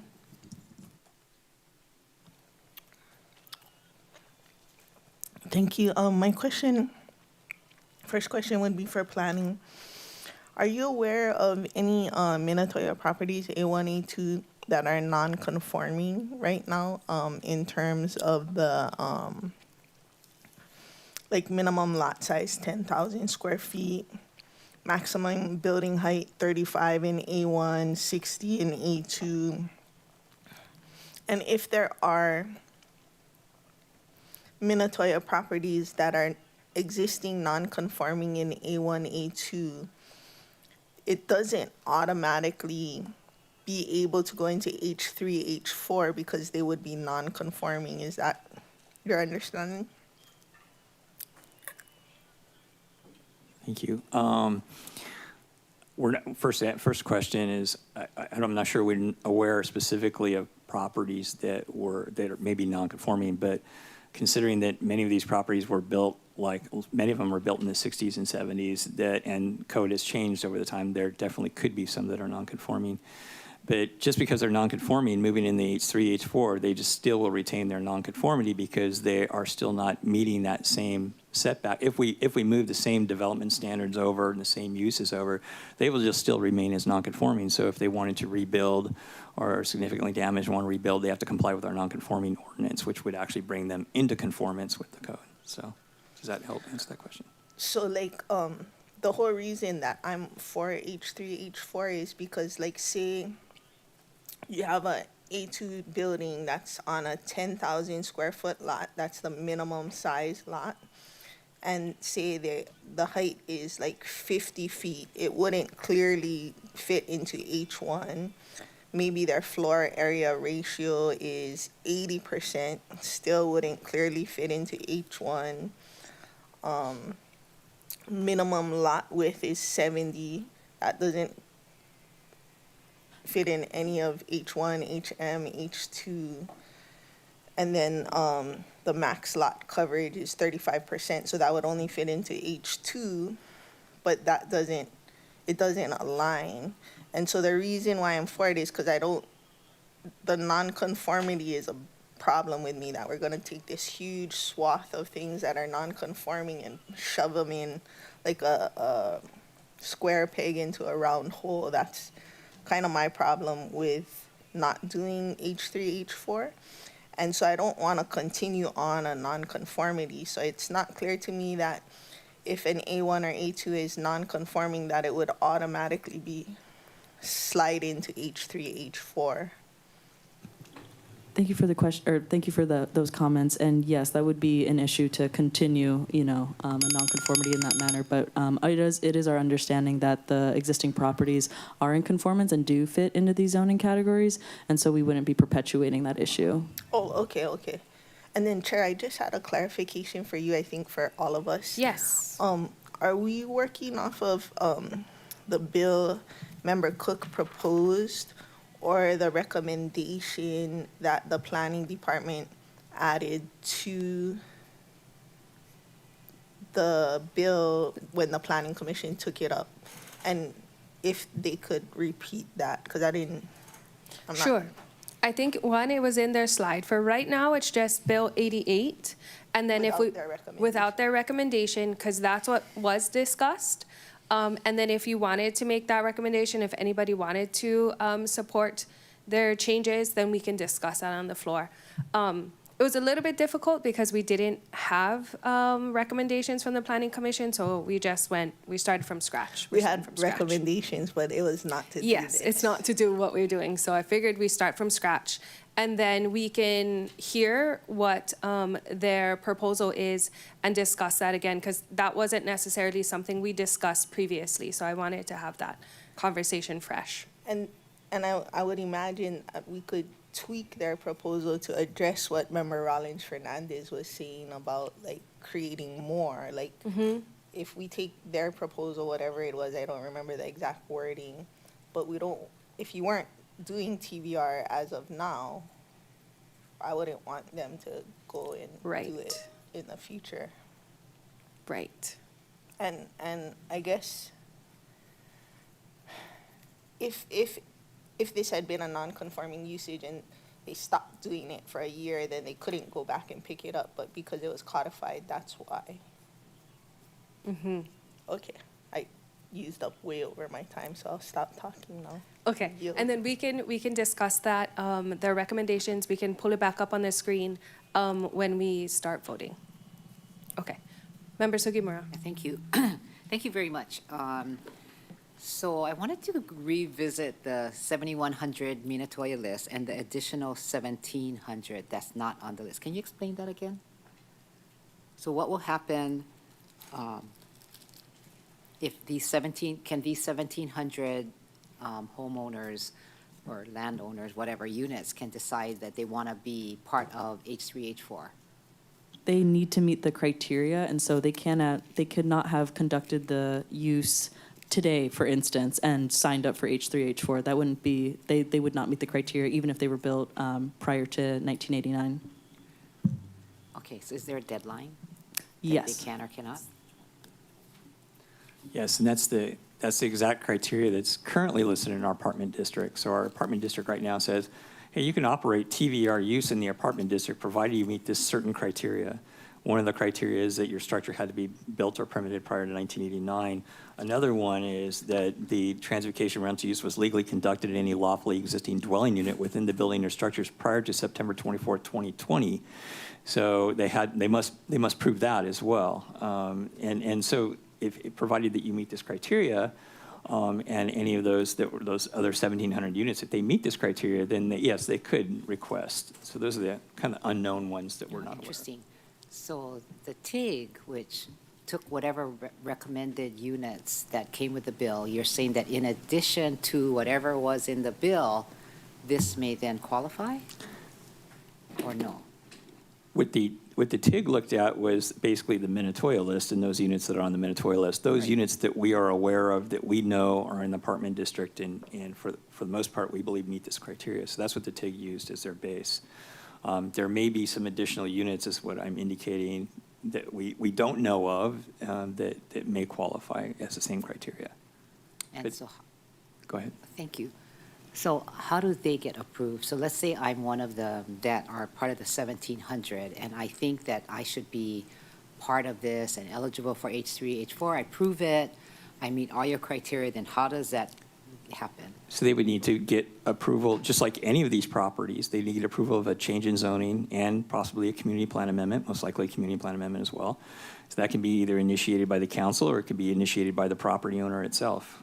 So and they would have to get approval of that. That change in zoning and community plan amendment has to go before the respective planning commission and then approved eventually by the council. But before we go too far, we're not talking about a change in zoning today. Okay. Okay. Just the new potential category of zoning. Okay. Yeah. Thanks for that clarification. So then testifiers were talking about litigation. And can we talk about that? Because it came up in discussion. You can ask your question, sure. Yeah, If we so- have to go into executive session, I'm going to have to take a recess and find some notes to do so, but please feel free to ask and then we can figure that out. Okay, we may or may not. I just want to know if we still have litigation because Haven't heard. Yes, but not as it relates to H3 and H4. Okay. So the I answer mean, is yes. I'm not the lawyer, but the answer is yes, but not as it relates to this bill in front of us today. Do we Yeah, have to get- Nahulu, do you want to confirm? I'm not actively involved in the litigation side, so Point of order. I think you were right the first time, Chair. Yeah. This is not on the agenda. Well, this is part of discussion. I was just asking. No, it's not. Based upon what the testifiers asked. Okay, So, but thank you. thank you. Chair Lee, followed by Member Sinensi. Thank you. Just wanted to ask Deputy Director Anna Lillis. You talked about the additional 1,700 units that weren't considered. So can you repeat again? And you mentioned one of them, your colleague there mentioned one of them was Kihei Villas. Yeah, that is a 24-unit condominium. And I should know because I was the manager over there when I first got married. Yeah, those were the days when if 4 cars went by in 1 hour, that was busy in Kihei, really bad. Anyway, okay, getting back to the 1,700 units, what did you say again, how these are going to be handled? Do you just expect people to know to apply for the correct zoning?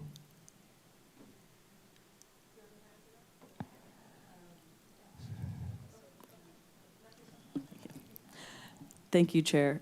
And essentially, what is very difficult in land use planning in general is if you don't know your rights, you may not have any, in a way. And so, you know, the department does not anticipate doing outreach to these apartments to ask them if they would like to apply for H3 and H4. And so if they would like to avail themselves of a use that they were lawfully conducting prior to 2020, then that seems reasonable that they would be aware enough to come to us for a change in zoning to continue said use. Okay, so maybe not outreach, but then enforcement? So if they are, that's exactly, we'll take that example. So if you were lawfully built prior to 1989, you were conducting the use prior to 2020, and we discover one of your ads online, then we would, you know, send you a notice of warning, you know, indicating that, hey, we don't have you on our books as being allowed to do this, and they would be given the opportunity to prove that they were lawfully conducting and met all of the criteria. Mm-hmm. Okay, thank you. Thank you, Chair. Member Sinensi. Thank you, Chair.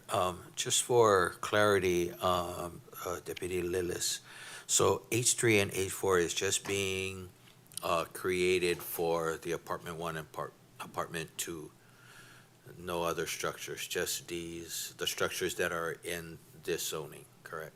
In the zoning district, correct. The only properties that would be applicable or able to apply would have to have A1 and A2, yes. Okay, and you mentioned non-conforming. They would all be non-conforming. Should they be apply for this new upzoning? Can you explain that? I think the discussion regarding nonconformity is that some of these properties may be nonconforming, for example, to building height or setbacks, not meeting them because maybe at the time when they were permitted, they met those setbacks, but now the code has changed and they do not. Moving into H3, H4 doesn't affect their nonconformity. They would still remain as nonconforming because the idea is to transfer the same development standards from the A1, A2 to the H3, H4. So if they're in H3, H4, they're still nonconforming, right? They're still nonconforming to whatever the building height and setbacks are. So they retain their nonconformity. It's just based on their nonconformity to setbacks. Okay, and Mr. Post, what would be the options for the apartment buildings in apartment 1 and part 2 to upzone to H3 and H4? In order to do that, in order to go into the H3 or H4, you need to meet that certain criteria that's already in the A1, A2 that allowed you to do transit rental use. So in our existing A1 and A2 zones right now today, prior to Bill 9, you were allowed to do TVR if you met certain criteria. So as long as you meet that criteria, then you can go into the H3, H4, and you are in either the A1 or A2. So if you meet that criteria, that means you can continue doing transit rental use. Okay, but but they are not zoned H3 and H4 just yet. So there would be upcoming legislation. They could move, they could apply for it through the Planning Commission. They could be supported with council legislation. Those are some of the steps to get That is to correct. move into this new zoning. Sorry to interrupt you. That is correct. Not only do you have to meet that criteria to go in the H3, H4, but you also have to get a change in zoning and a community plan amendment in order to do that. And those are public hearing items that have to go before the respective planning commission has to approve that, as well as the council has to approve that. So that's the final step they would have to do. Thank you. Thank you, Member Senenzi. I want to call on Member Johnson to see if he has any questions. I have questions, but I'm going to hold and make sure all the members get to ask first. Thank you, Chair. I guess my question would be for you today is, sure. Do you plan action today, or are you open to deferring this item? I would like to take action on it today. Okay. You know, I went in August and July of 2024, and I visited every property on a Minatoya list. It took me that long to check them all out. Because I wasn't on the take. And to have this discussion of not ever seeing these places or just driving by these places, I wanted to see them. And I think that is something this council should, I suggest you should do as well. You know, folks that live in West Maui and South Maui, you guys know your district, of course. But it's important for us to know exactly what these properties, what they look like and what they function, just like what Lahaina Strong was saying. For me, H3, H4 reminds me of a bit of a carve-out, right? And if we're going to do a carve-out, I would prefer a scalpel and not a hatchet. That's me. And H3, H4, the beginning word is hotel. And I'll remind you, members, I was one of the votes to have a hotel moratorium because I don't think these islands need more hotel rooms. So I think for me, trying to find some kind of compromise where if there is parcels that function like a hotel, got, you know, union members, I get that, but the list is way longer than that. And that's just my concerns today. And I understand what you're saying, Chair, you want action today, but I would strongly urge our members, and I would also strongly urge our Department of Housing to jump in the OCS van with us and drive around and look at these units. And maybe the county could be sincere in purchasing up homes with willing buyers, units with willing buyers, and then we have increasing our affordable housing stock. That's what I would prefer the course of action, but I might be the only person, or I don't know. I just think the idea of purchasing the whole buildings, and then now, how long does it take? And you guys remember the presentation from the administration, how long does it take to get new units, new buildings online? It's our grandkids that will be benefiting from this. So it's just something that we, you know, I want to end it there, but that's really how I feel, Chair. And I appreciate you giving me this time to speak. Thank you. Of course. Thank you, Member Johnson. I did at least more South Maui and some of West Maui take a drive and look at all of this. And I think to your point, when and if we move properties to this zoning category, it would be beneficial for people to do that homework. I don't know if we'll be able to organize field trips, but even though I like a good field trip, I did go and look at some, and we had some discussion about some in particular that kind of meet the criterias that we were discussing. But thank you very much. I wanted to make sure you had the opportunity to say your piece and ask questions. You're not here in person, so thanks. I'm gonna ask a couple of questions if you folks don't mind. At least try to address some of the concerns we heard in testimony. For, I guess, planning, because finance is in here, maybe even Corp Counsel, but those of us on the TIG, we had this conversation quite at length, so I'm gonna try to state the question so that we can answer it. and even if it may be a statement, because I don't know how to ask sometimes questions. Even if we moved these A1 and A2 properties into H3 and H4, the units are billed individually. So even if there is an owner-occupied space in the unit, they will not be affected by taxes with this lateral move. Can you please confirm? Yes, that is our understanding, that individuals that would qualify for a long-term rate or classification or homeowner rate category would still be able to get that classification and that lower tax rate typically. Yeah. Right. Unlike the large hotels that are owned by a singular entity, these are individually owned units and therefore billed separately.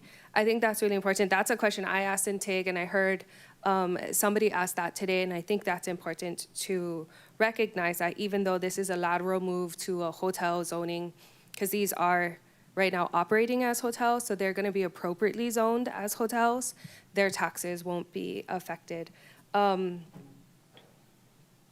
What else did I hear? I heard we spent a lot of time right now talking about existing non-conforming as it relates to the structures. But I find this a very interesting conversation because in my head, the Minatoya list codified existing non-conforming. And so I know you read your updates to Title 19 to Member Rollins Fernandez. And so this is somewhat of a cleanup in my head, but you know, I understand that people don't necessarily feel that way. When we had a time where we would either issue a variance or it was just an allowed use in apartment building, and that was their primary use. Maybe not for everyone, but that was some people's primary uses. And so what we had was existing non-conforming, and by doing a lateral move to move them into hotel, do you think that this is still an existing non-conforming use and not necessarily just structure?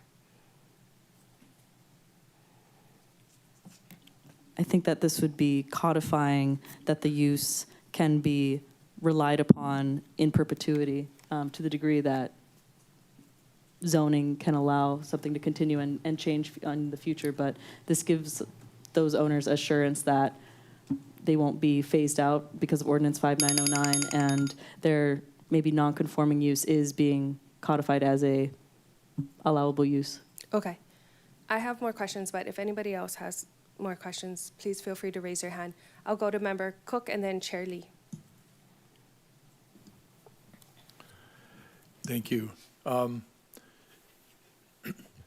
So providing H3 and H4 passes and becomes a new zoning category. The next step for people who want to continue to have a TVR would have to apply, either a council-initiated or a owner-initiated. Could you it's a thing, I'd like you to have a thumbnail sketch. I've heard avalanche, different words that indicate that like this is gonna open the floodgate, that all of a sudden the people that are now on a 3 to 5 year clock are going to be like, we do this, and it's like, well, that just erased what happened. Could you kind of clarify the process? Because I believe it's kind of intense still, correct? Yes. So this bill 88 does not create any sort of expedited pathway forward for any property to receive a change in zoning. And it is up to council, the applicant, or the planning department to initiate that zoning change. And so people would be able to do that on their own basis. And then there are certain other benefits to having it council initiated. But that would be the next step. Apologies if I missed your question. I think, no, you are, but if someone is going to come, whether it be council initiated or planning department initiated or owner initiated, there is a list of criterias that they have to do. I mean, could you kind of thumbnail sketch, just because it's not an easy process? Correct. The the change in zoning application process is outlined in Title 19, and it is very robust, and the requirements have to do with public notification of their neighbors, a robust list of studies and analysis that we would request from them. Whereas if it's council initiated, we planning receive that resolution and work with we try to get in touch with the applicant and get as much information as we can from them, but we're on that shot clock to provide you folks back with our report and analysis from the relevant commission.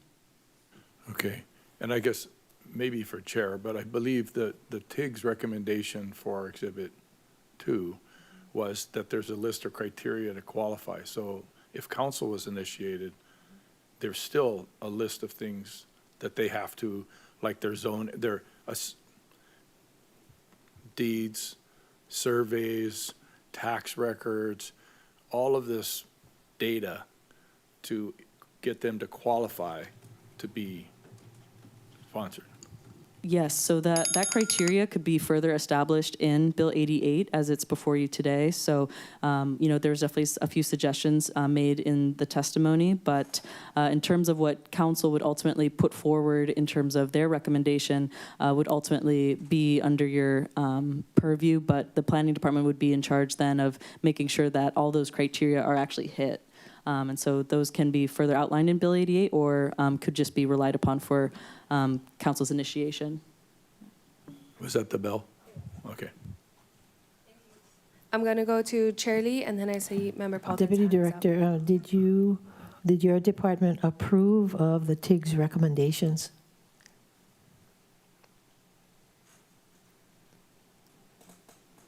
The department was recommending approval of the TIG's recommendation to do the H3, H4 to the Planning Commission, so the department supports that TIG recommendation, just the H3, H4. We have not evaluated at all their recommendation 2, which would be the Exhibit 2 list or those list of properties. We haven't even evaluated that at all. Just today, the H3, H4, we recommended approval of that. Oh, I was under the impression that your department helped them create that list that on Exhibit 2. I know the department made itself available to the TIG to answer any questions that the TIG may have, but we did not create that list. Okay, so you don't take any particular stance on whether whether the next step, provided this is created, this H3, H4 is created, that the next step of CIZ, change in zoning, be done individually, or can it still be done en masse? It can be done in mass. It's a policy question for the council on whether or not you want to initiate a code amendment and change in zoning and a community plan amendment for whichever properties the council desires. So that's how they would be done in Okay, mass. because it's still possible. 'Cause when I spoke to your previous planning director, I asked how many change in zonings do you process a year? She said about 4 or 5. We're talking thousands here, yeah? So till the end of time, you're talking about if we do it one by one, right? It's property-based, so it would be a process, a long process, yes. Yeah, okay, and then the other thing is, usually the units are taxed highest and best use. So that would be, they would have to individually get exemptions or applications into the finance department. Because the buildings have the same TMK, right? Yes. Right. Yes, they would have to get exemptions for owner-occupied or long-term rental, yes, currently as they do today.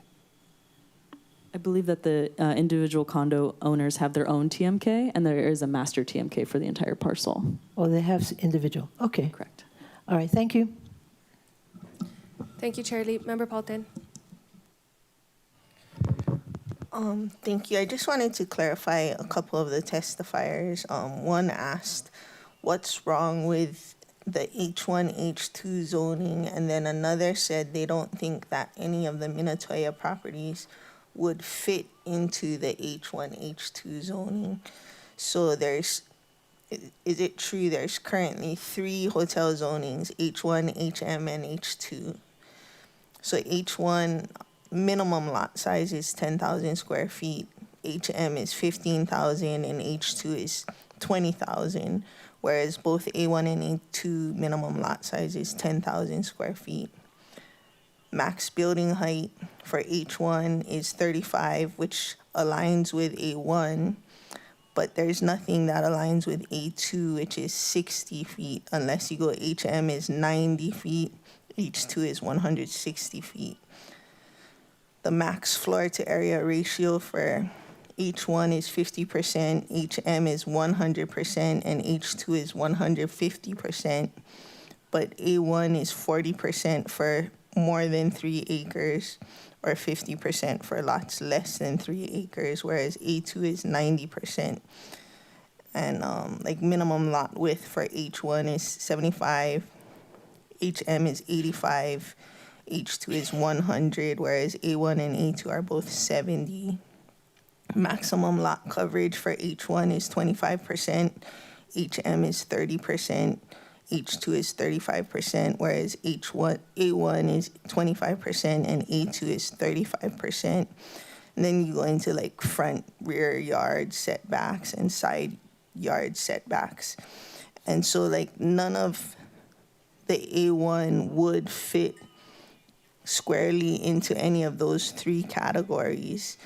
And to me, that is the problem. And that's not even going into additional accessory uses. This is just where it fits. And I think that's why Mr. Crowley was saying that none of the A1, A2 on that criteria of just the building alone or the lot size or the setbacks meets H1, HM, or H2. And I just wanted to hear what your thoughts are on that. We haven't done a extensive analysis into that, but that is our general assumption from looking at, even just briefly, the properties that they don't fit into the hotel district. And that is why the department's recommendation from a development standards aspect. And so that's why the department would recommend against further conflating existing zoning districts by placing heavy conditions on them to not allow further uses, not allow the exact zoning setbacks that they have in the apartment districts. So that 1-for-1 is the cleanest, most simplest, transparent way to do zoning that we could think of. And we didn't want to, quote unquote, even be lazy and just, make a bunch of conditions that we want to call a duck, like everyone has been saying today. So that's part of that effort. And just for anyone watching, I made this quick and dirty thing, and then Charlie is like, did you make one for all of us? And then I looked at the bill. I think it's on page 5 of the bill where it shows all of that stuff. So if anybody didn't write down all the things I said, it starts on page 5 of the bill, just the standards and stuff like that. But I made mine from the code, existing code. Thank you, Member Paulton. You have any other, or your bell rang? Do you have My bell anything else? rang. If not, okay. I think that was, I hope that addresses Mr. Greg, I don't know how to say his last name very well, question. No, that Rosinski, maybe? He was like, what's the Yeah. problem with H1, H2? Yep. That's what I was And trying to to me, answer. that's the problem, is it doesn't fit. And I'm not a process, like, have to have it fit, but or I guess I'm getting into discussion and I'll just save it. Thank you. Member Rollins Fernandez, go ahead. please. Mahalo, Chair. And so that was a line of questions that I was asking before we took our lunch break, right? Where did the A1, A2 numbers come from? What happens if, so the planning department has not done an analysis to see if all the properties on A1, A2 that could qualify to be rezoned H3, H4 would fit within the design standards or the development standards of a maximum building height, because those would need to be taken on a case by case. No one's. Have you even verified the list? Yeah, as I mentioned before, it's rather basically impossible to determine whether or not all the apartment buildings meet the existing standards in the A1, A2.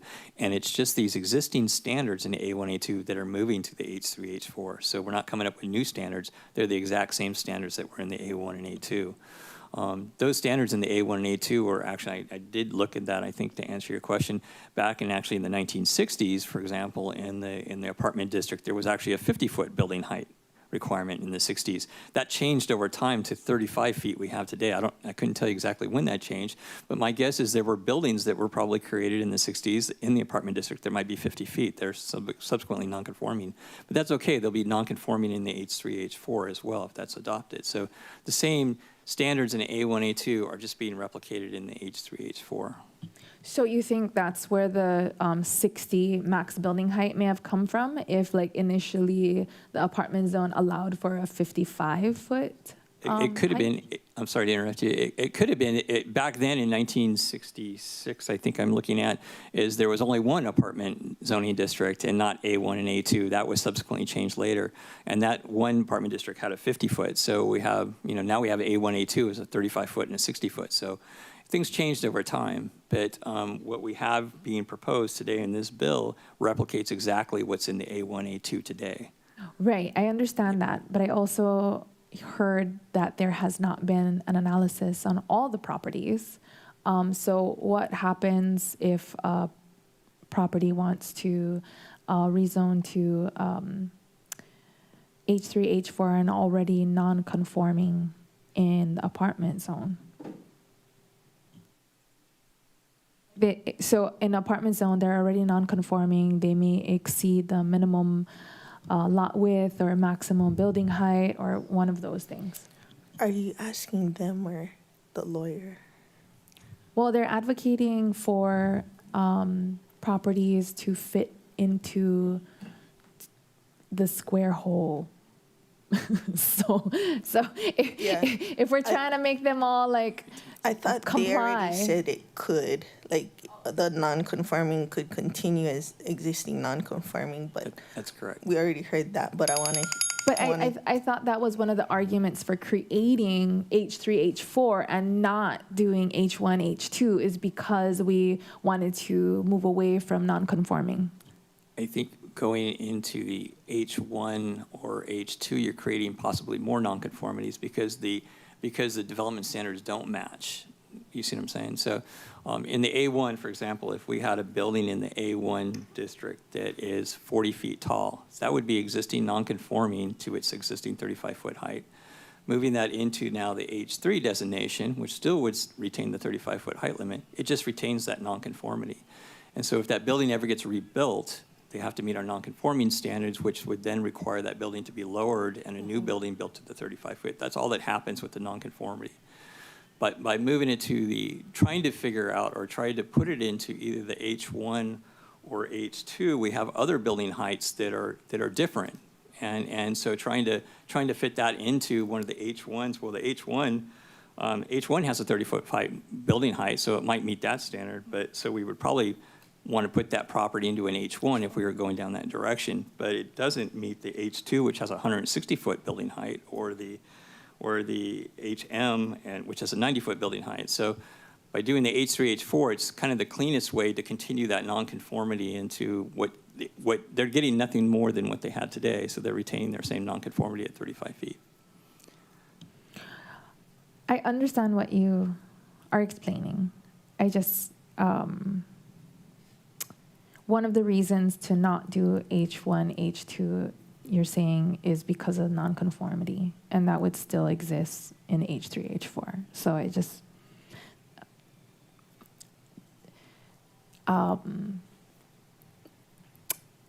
it kind of undercuts that argument, I guess. Because even below that, the percentages and all that, like it, for maximum lot coverage, maximum floor area ratio, etc. It doesn't clean it up, like you're saying it would. But nonconformity would still exist. That's correct. But say, let's take maybe I can provide another example. In the A2 And the same under the H4, if you look at that table on page 6, you have a building height of 60 feet. And so for a property that has so it has currently a building height at 60 feet. So the question then becomes Do H1, H3, because they're more alike. Exactly. H1, H3 is kind of like the example I just mentioned. It would actually be the same building height. So you're right. An H1 possibly could work the same for an H3. You are correct there. So it's mostly with the H4 and H2 and HM. That is true. And it's also the land uses, which I think are actually, to me, more of the significant component of the wide variety of land uses that are allowed in the H1, H2, Which could be limited HM. if the conditional use was added to that change There in could be zone. a conditional permit and adding conditions that restrict that. That is correct. But that's more of the concern that we have. Okay, mahalo, Mr. Post. Okay. Mahalo, Chair. Yeah, of course. Member Senensi. Thank you, Chair. One of the testifiers' concerns was actually being able to expand the property once they move to H3 and H4. Should they move to H3 and H4? Does it allow them to expand their properties? Yeah. So subsection G says that the number of room or units allowed for transient vacation rental use may not increase beyond those allowed for such use as of January 7th, 2022. Existing transient vacation rentals may be reconstructed, renovated, or expanded if no new rooms or transient vacation rental units are added. So they would not be able to add room or units, no. Their development standards would essentially be what they have today, just moving them over. So if they couldn't make new transit vacation rental units with H3 and H4.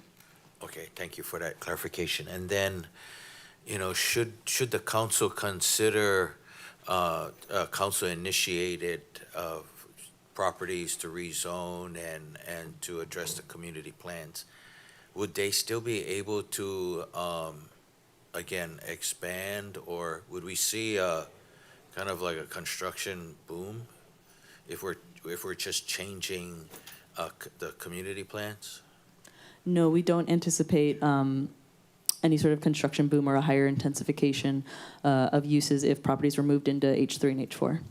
Okay, all right. Thank you for that clarification. Thank you. The use should remain the same. What is existing will remain.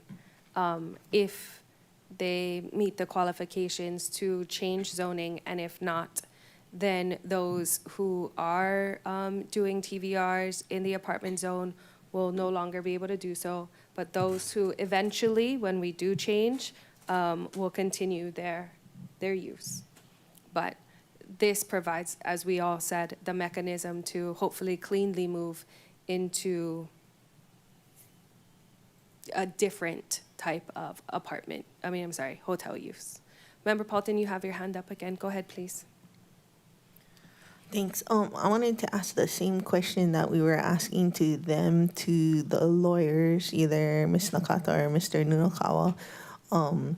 If there's an A1 or A2 non-conforming, like by the building standards, would it then be easily able to change its zoning to an H3, H4, and thus continue its non-conformity? Or how would that occur? Thank you for the question. It's hard to say without knowing the nonconformity. Yeah. But generally, if it hit the other components, it probably would be able to move over relatively the same. The thing with the nonconformity if it was non-conforming in H3, H4, the theory behind it, based on what I know of the intent, is that the non-conformity would be that it was in excess of the allowed height or boundaries, and so it would be restricted by its non-conformity. It couldn't expand beyond that, rather than if you switched it into the current zoning designations, H1, H2, it might be smaller in footprint than what's allowed, which could allow for expansion. And that was one of the considerations. Department, please correct me if I'm misstating anything. That's correct. And then, like sometimes in non-conforming uses, if they want to make improvements, it's difficult until they come into conformity. But if your non-conformity is like your side yard setback, or your floor area ratio, or your max lot coverage, your minimum lot width, how does that play into it? You're not gonna, like, say you want to fix your roof, and you can't change your floor area ratio without, like, say, tearing down what you got, or how does that work? Thanks for the question. I'm not the best resource for that question. Who do you think would be Public the best Works would probably be able to answer better, because that has to do with approval of permits when you have a nonconformity. So I'm not exactly sure how they process that, but they should be able to answer that question better than I can. Okay. Planning, would you mind taking a stab at that question too, please? Typically, a non-conforming structure, so the non-conforming section within Title 19, the zoning code, would allow you to retain those, and as long as you're not doing anything that exacerbates the non-conformity. So you can retain your setback, but you can't build up into that same setback that's non-conforming. You wouldn't be able to do that. Changing your roof, yes. So sometimes there's, and I'll have to go back to the non-conforming section, whether or not there's a limitation on how much you can do. Usually it's a 50% rule. You have to go back in that. So as long as you're not basically recreating a new structure, you can retain your non-conformity. So, like, and make improvements. Sorry, follow Go up? ahead, you please. Like, you know, this might have been a silly question in 2022, but if the entirety of the building burnt down and it was a non-conforming existing, they would have to rebuild it to be conforming. That's correct. Okay. Or any other thing, like tidal wave, hurricane, or... Yeah. Okay, thanks. Thank you. Any other questions? Member Rollins Fernandez. Mahalo, Chair. Mm-hmm. Sorry. How many properties do you think are on the Minatoya list and not? Not units. I know we talked about there being 7,000 plus units and potentially another 1,700 units not on the list. But as far as like the parcels. There's actually 104 projects, or so to speak. 10 of those are 1 to 2 units, believe it or not, that are in the apartment district, just 1 to 2 units. So really 94 projects are multiple units, 94. Okay, I think, are those the ones that are like houses? We, in testimony from Ms. Rego, we received a list of some of them that are either like houses or just like a duplex or something. Yeah, I think they called it single ownership. Single owner properties. I wasn't sure if that's what the planning department called Some it. of the single owner properties have like up to 10 units, I think. Yeah, but some of them are just like one single family dwelling. Yeah, there's a And- couple ones and twosies. Yeah. Okay, so 96? 94. 94. Okay. All right, I just wanted to clarify the record that it wouldn't be thousands of change in zonings that you would take up. It would potentially be 94. And that's on the list. That's not including the 1,700 out in the wild. That's correct. That's on the Minatoya list. Okay. Mahalo, Mr. Post. Mahalo, Chair. Yes, 94 if all converted, which I don't think that's what we're gonna do. Oh, is her camera not on? Oh, now it is.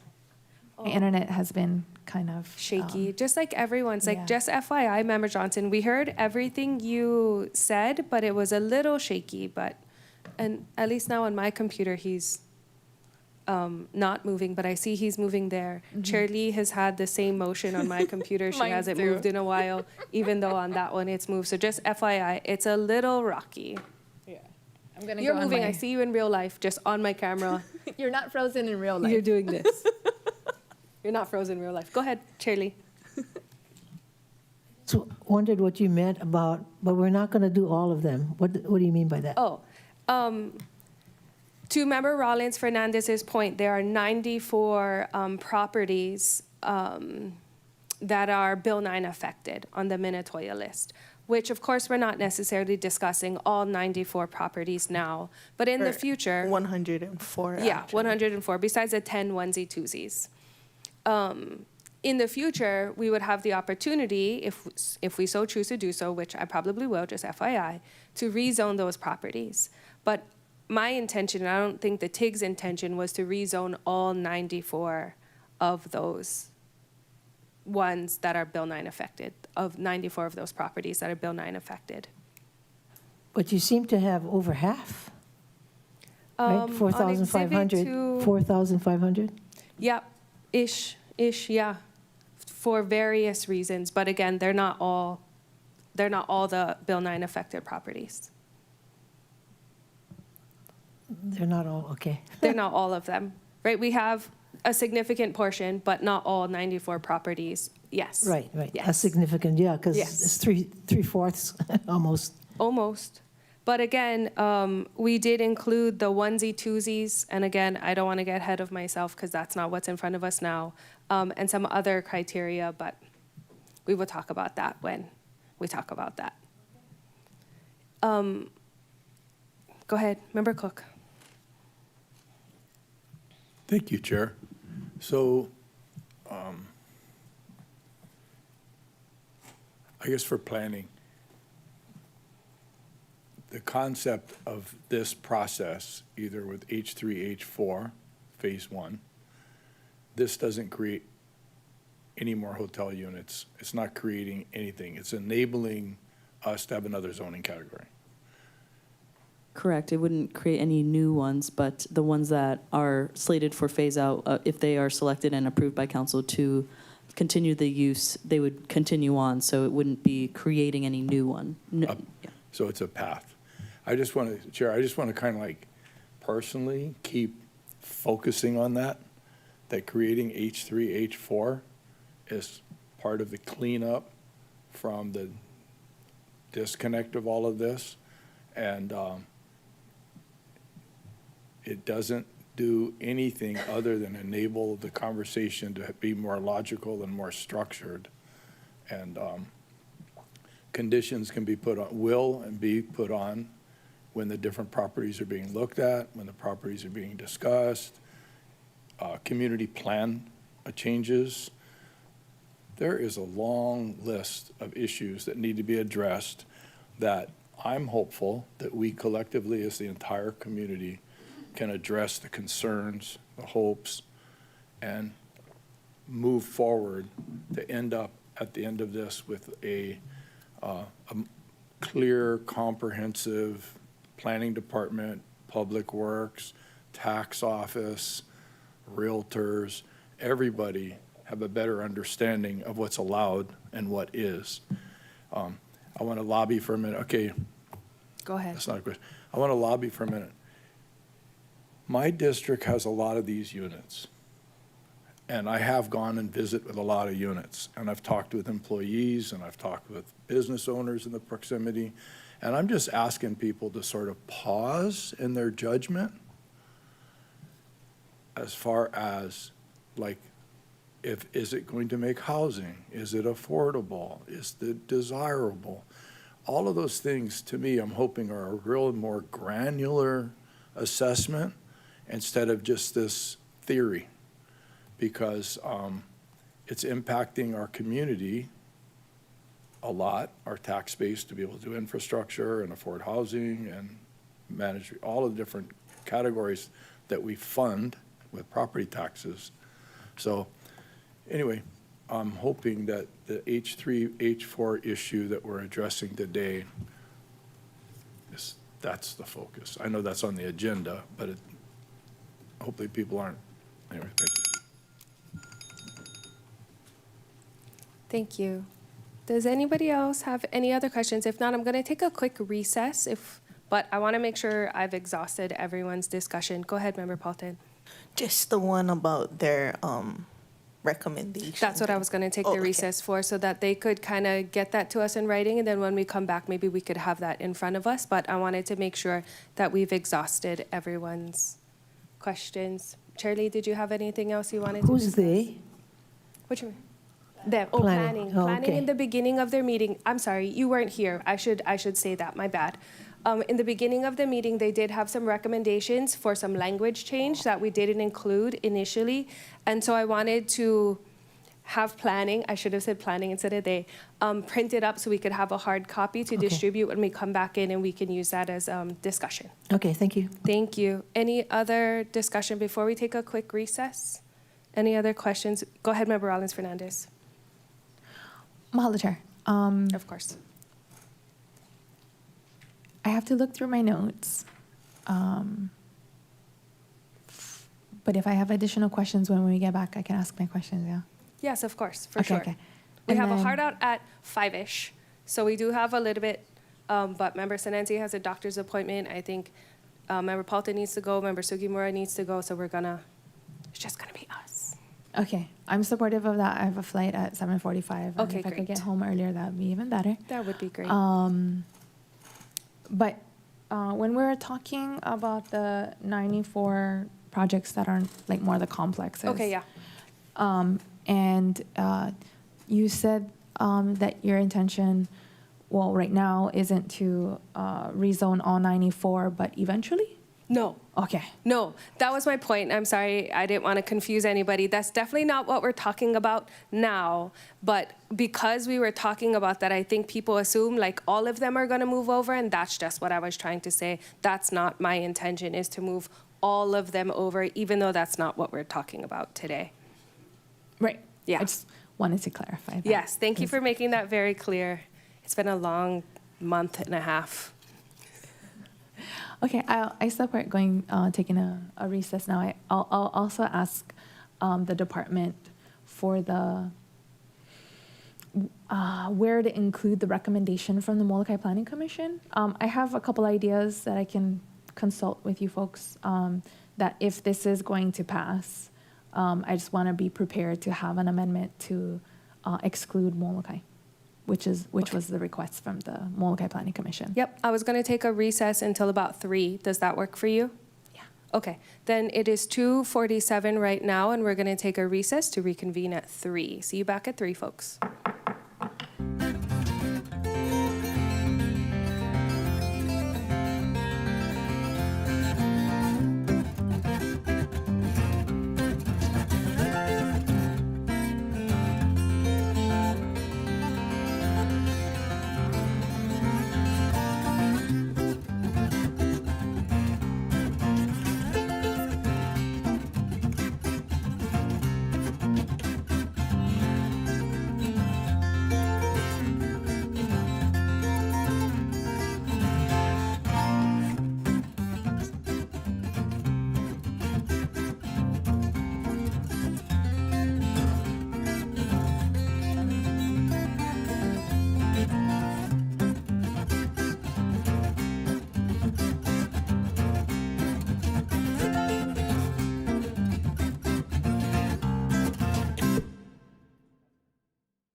Go.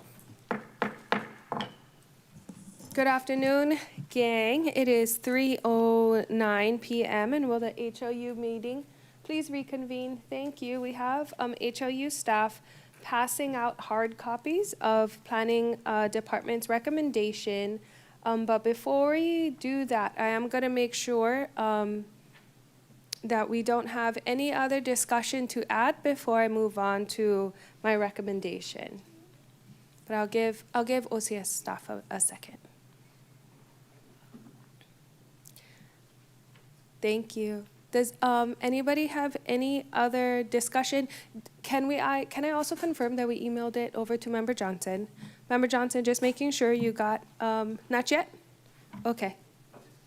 They just hit Chair. send. Okay. You might want to refresh it and then it'll magically appear, hopefully.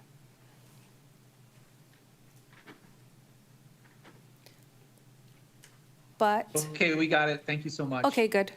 Good. Any other discussion before I move on? Okay, thank you so much.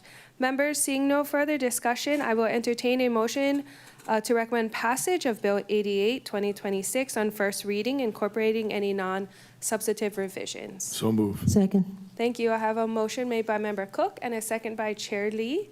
We do have a couple recommendations to discuss as well. Amendments. Member Paulton? I'd like to move to amend the bill as per the department's recommendation. Oh, do you want me to read it? Sure. We'll go into that. So I have a motion by Member Paulton and a second by Member Sugimura to incorporate Planning Department's recommended changes. And yes, for discussion, you're welcome to read it. Sure. So this recommendation is to clarify that only those properties that met the criteria to operate TVR use in the apartment districts are permitted in the H3 and H4 districts. So as follows, adding a B, the following uses are permitted in the H3 and H4 districts. 1, any use permitted in residential and apartment districts. 2, transient vacation rentals in buildings and structures meeting all of the following criteria.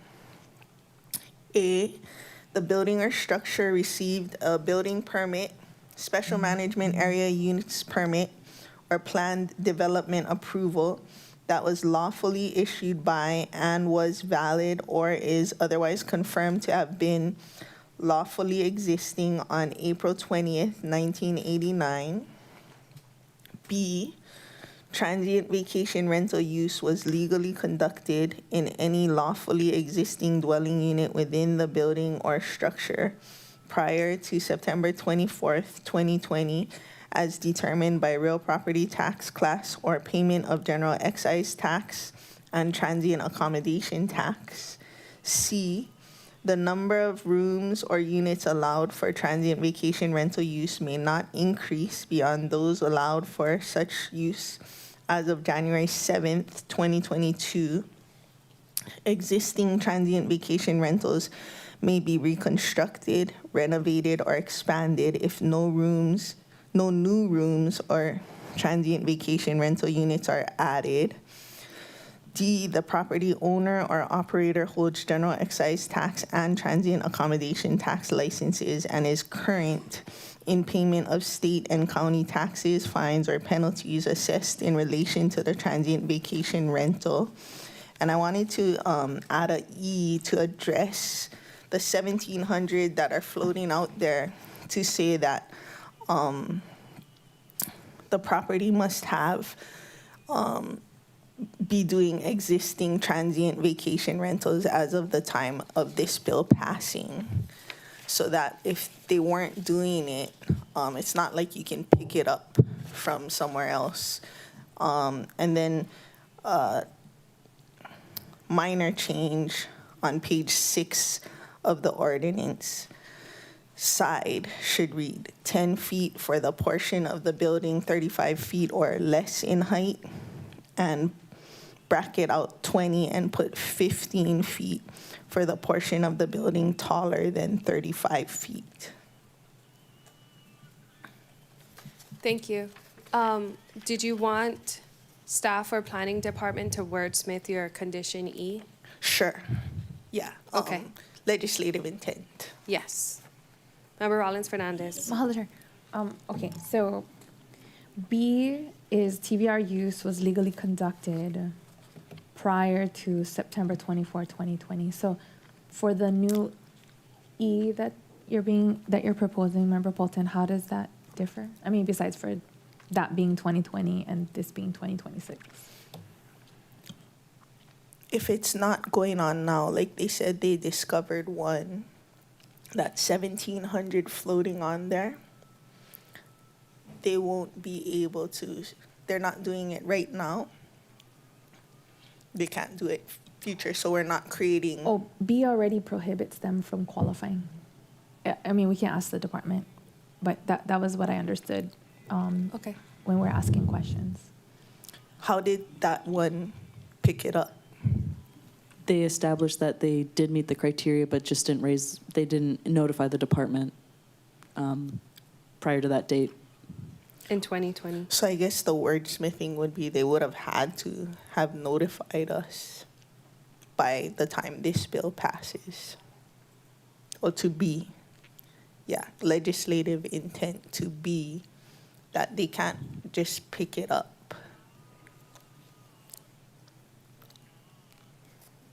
Something along the lines of, and we'll talk more internally, but something along the lines of notified the department and the department confirmed the allowed use by that date would be By more the ideal. date this bill passes, add that to be. Can we add that to B? That would be my legislative intent, is what they said. By the time this bill passes, if they would have had to have notified the department and have the department confirm by the time this passes in order to pick up that use. So we're not creating more STR than currently exists legally. I'll yield. Okay. Member Rollins Fernandez? Mahalo, Chair.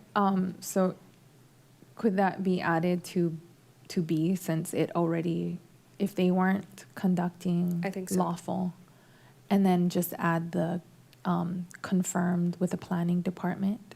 Just to solidify the language. Yeah, of September 24, 2020.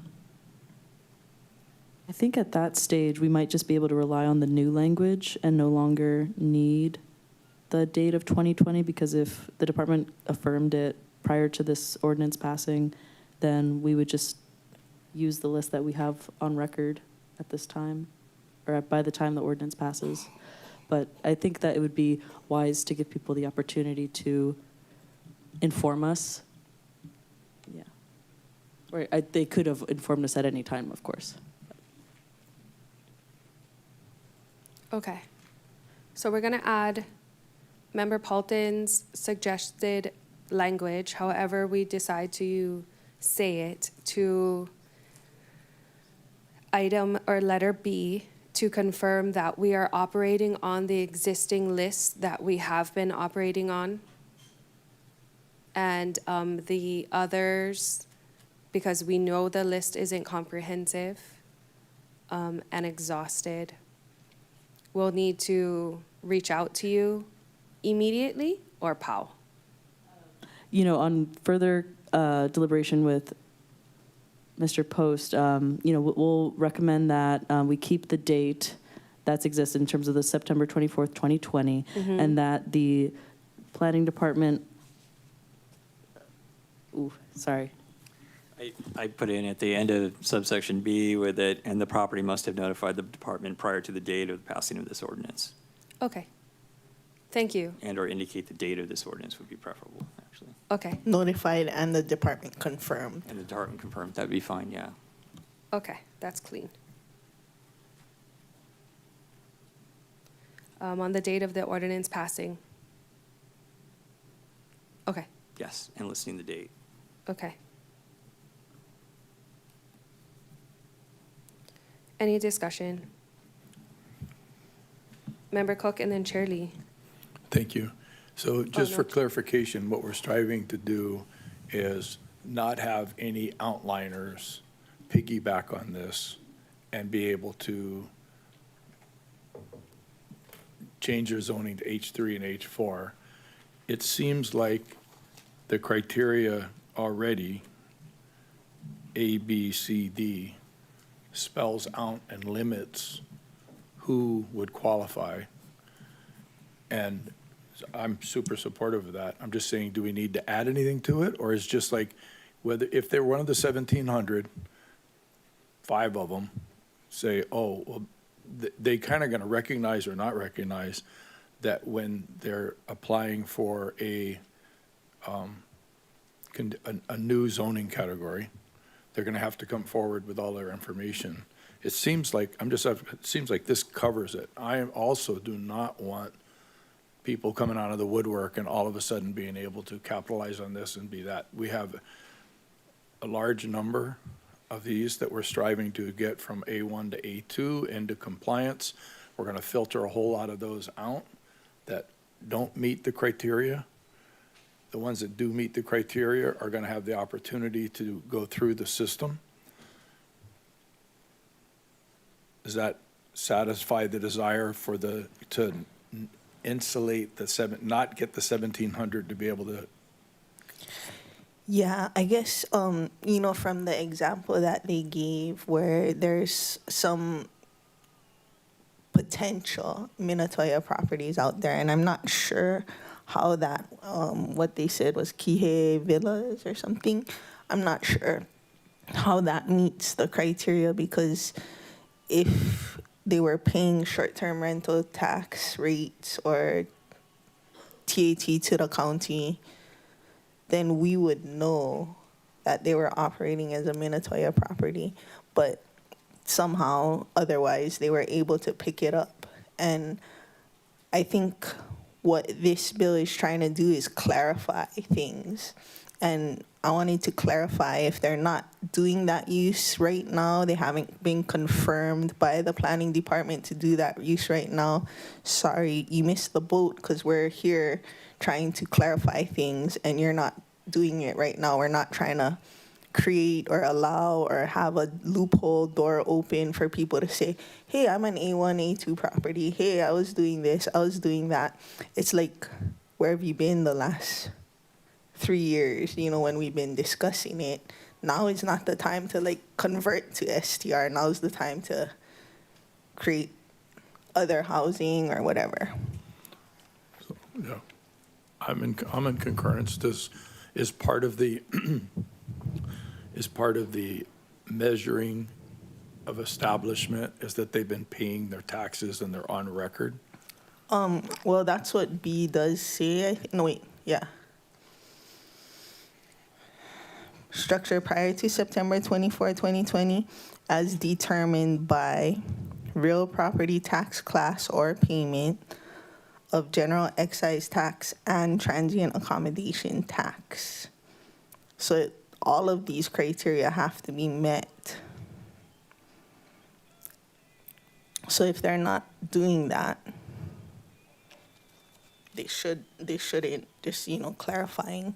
We don't want people popping out of the woodwork that are not doing short-term rental lawfully to say, hey, what about me? Because we've been going at this for quite a while. Did that answer your question, Member I know, Cook? so I wanted to ask planning, having heard that, do we need to add anything, or does this basically clarify the criteria?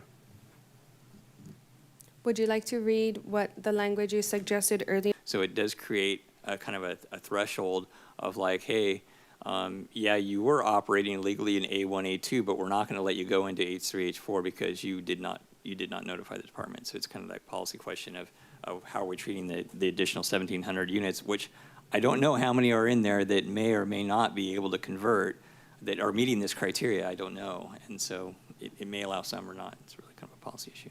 Member Cook?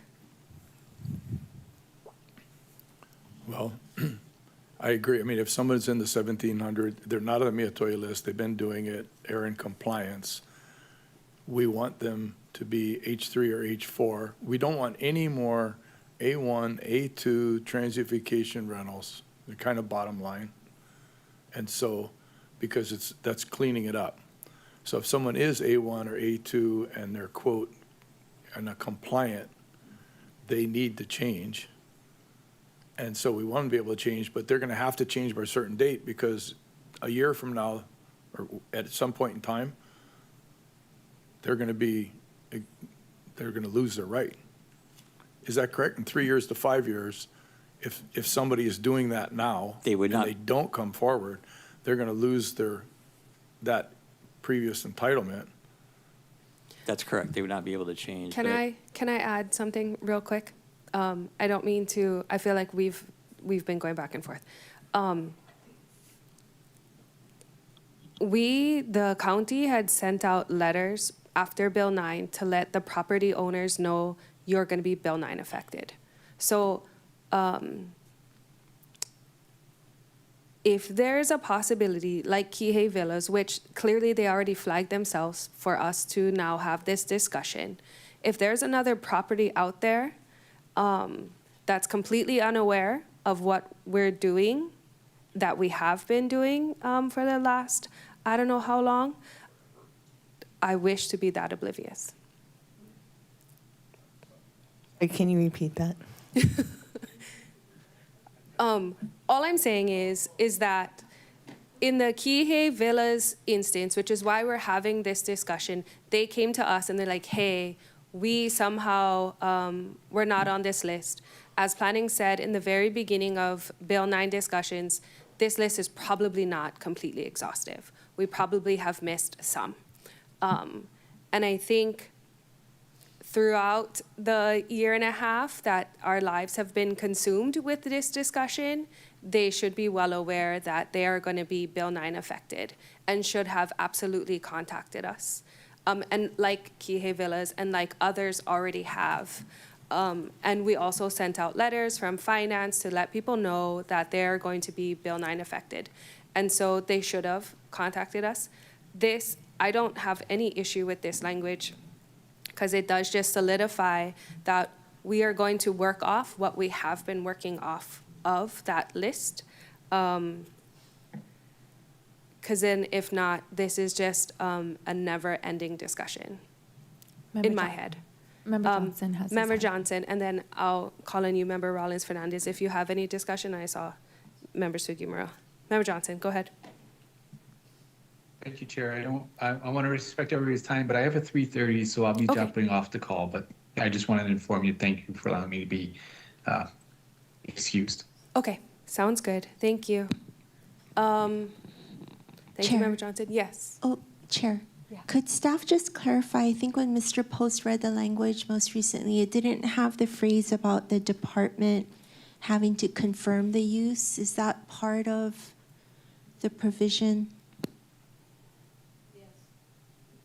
Yes, it should have been confirmed as well. Thank you. And this would be before the effective date of Bill 88, as opposed to Ordinance 5909, right? That's correct. Okay, so what staff has is adding on to the end of B, the property owner, and should it also say or operator, or is it just owner? It should be the owner. Okay, the property owner must have notified the department of the transient vacation rental use, and the department must have confirmed the use before the effective date of this ordinance. Yeah, that's fine by the department. Okay. Member Sugimura. Thank you. So I support this. So the thought that I have for the department is of the 1,700 units, and we all talk about the TIG's great report and work, right, that came up with this H3, H4, and that list, Exhibit 2. So are these 1,700 units, any of them are properties that are on the Exhibit 2 list, or is it brand new? No, they are not on the Exhibit 2 list because the Exhibit 2 list was taken strictly from the Minatoya list. So these 1,700 properties are not on the Minatoya list. So if they qualify based upon what this says, they can still proceed, but they will not be in the council-initiated change of zoning that we've been talking about. So it's going to be completely separate. No, they would need to proceed and notify the department prior to the adoption of this bill. And so if they do not do that, then they're not allowed to move into the H3 or Right. H4 district. Right. But in order to get their change of zoning recognizing the next step, this is like step one, so this next step, they wouldn't be included in the council-initiated change of zoning. That's correct, and nor would they be included in a property H3, owner H4. request for change in zoning either, if this language is placed in, because this language would would exclude them from being within the H3, H4 because they did not let the department know and the department If they confirmed did their not. use. So they would not be able to either do that either. So you're basically excluding the 1,700 properties. Except for that one that already came forward with and talked to you. Kihei Villas. Kihei Villas, Yeah. they're actually on the Minatoya list now. So they were added in 2024, I think it was. They were added on there. Okay.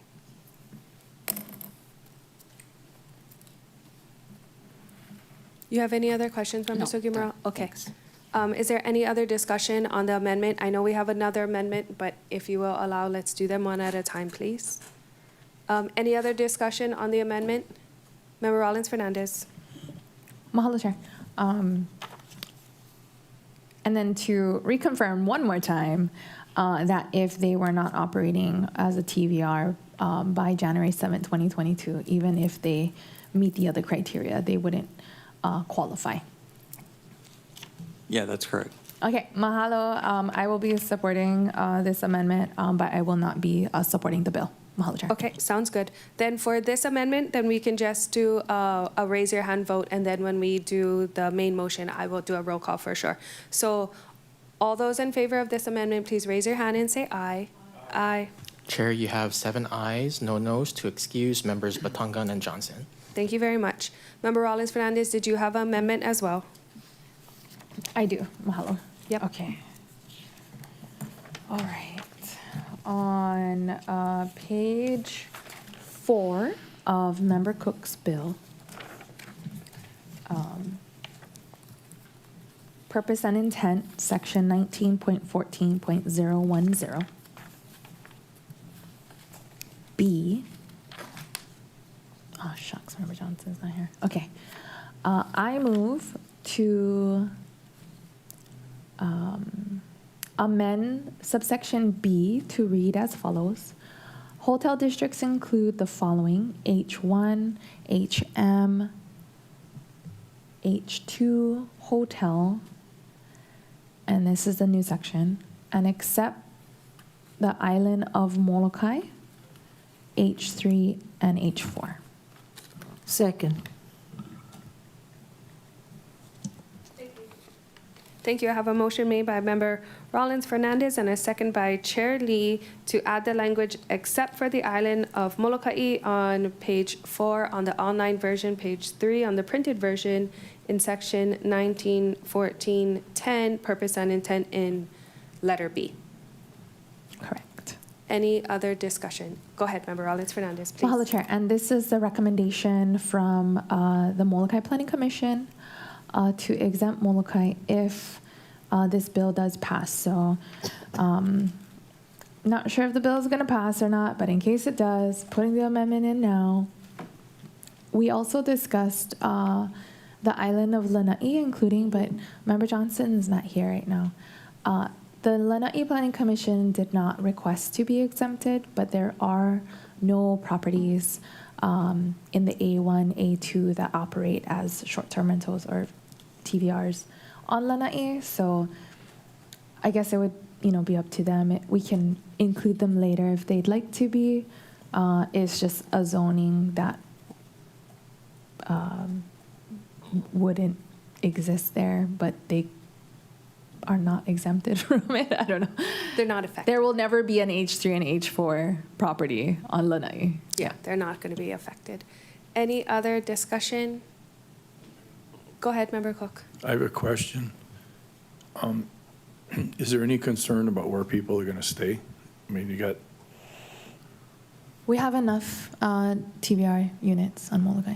okay, thank you. That was my only question. And you need permission to come to Molokai anyway, so you got to check with our chief, Chantal Lindo.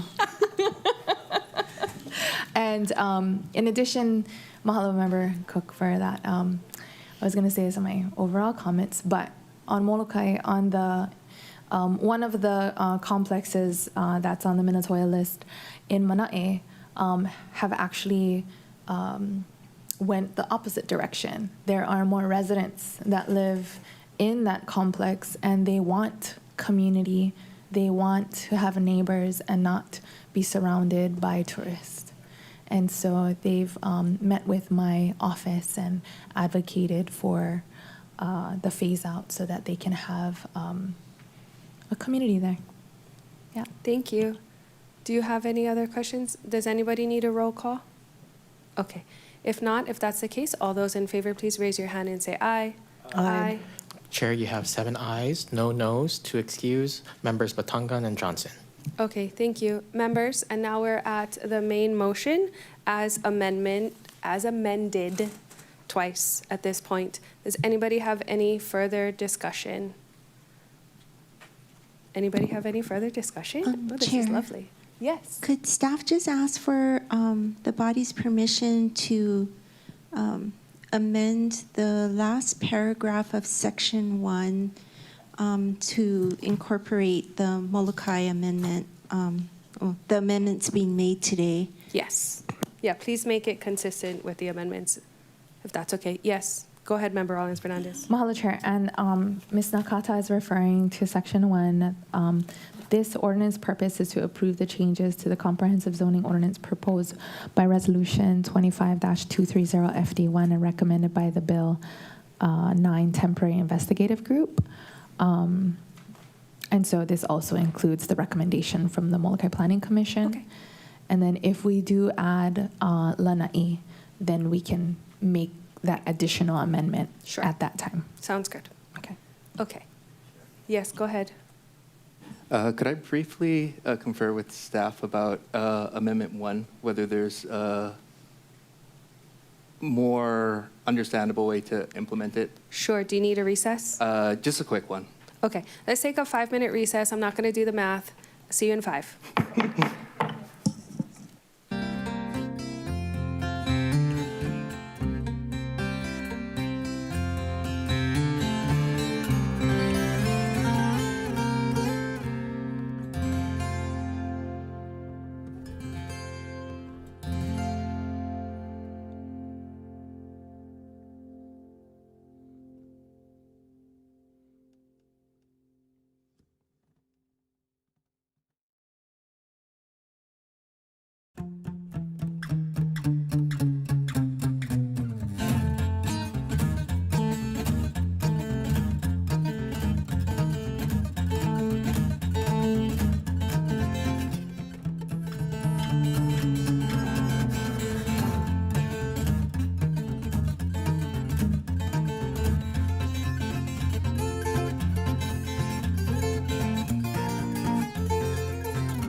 Welcome back, HLU committee. It is 3:45 and we left. So Corp Counsel and Planning can confirm that the language that we had voted on the amendment is good to go, and it is good to go.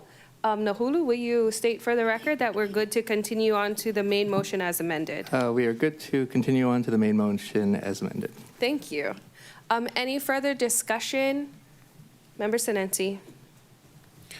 Mahalo, Chair, for my, and this is on the main motion, yeah? Yes, it is. Okay, Thank thank you. you for my opportunity. You know, Chair, Bill 9 was a landmark legislation. And, you know, it took a lot of things to get to that point. I always remember Member Polton at the very beginning in 2018, she always brought up the Minatoya list and how it was, you know, unjustified. And so, you know, Bill 9 was able to address that issue from years gone by.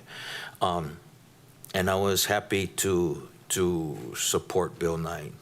However, with that support, that sweeping legislation, it did leave, you know, some areas, apartment zones in East Maui that that was affected. And I know Bill 9 was to create more housings, particularly in Lahaina after the wildfires. But I'm not too sure how many residents would want to move. I'm sure maybe a couple would want to move to East Maui, but that was not the intent. So it had some consequences for me in my district. And so that said, I did support Bill. Mahalo for all the testifiers that came and spoke to Bill 88 this morning. However, I need, if I am going to move forward, I need a zoning to upzone to. And so Bill 88 provides that opportunity for people like in my community that was affected by the sweeping legislation to move forward. That said, I do, however, moving forward, support Ms. Rego's process. And mahalo for all the discussion today with the planning department here. And just going with a fine-tooth comb to go through some of these properties and not necessarily just create, you know, massive moving all of these properties through. And I'm open to visiting a lot of these properties too. I keep saying at the very beginning when this kind of legislation affects East Maui, hey, can it be sent to the HANA Advisory Committee? Hey, can I get my community to weigh in? Can I get my community to say, you know, what they want, what they feel? And all the time it's, oh, we no more time.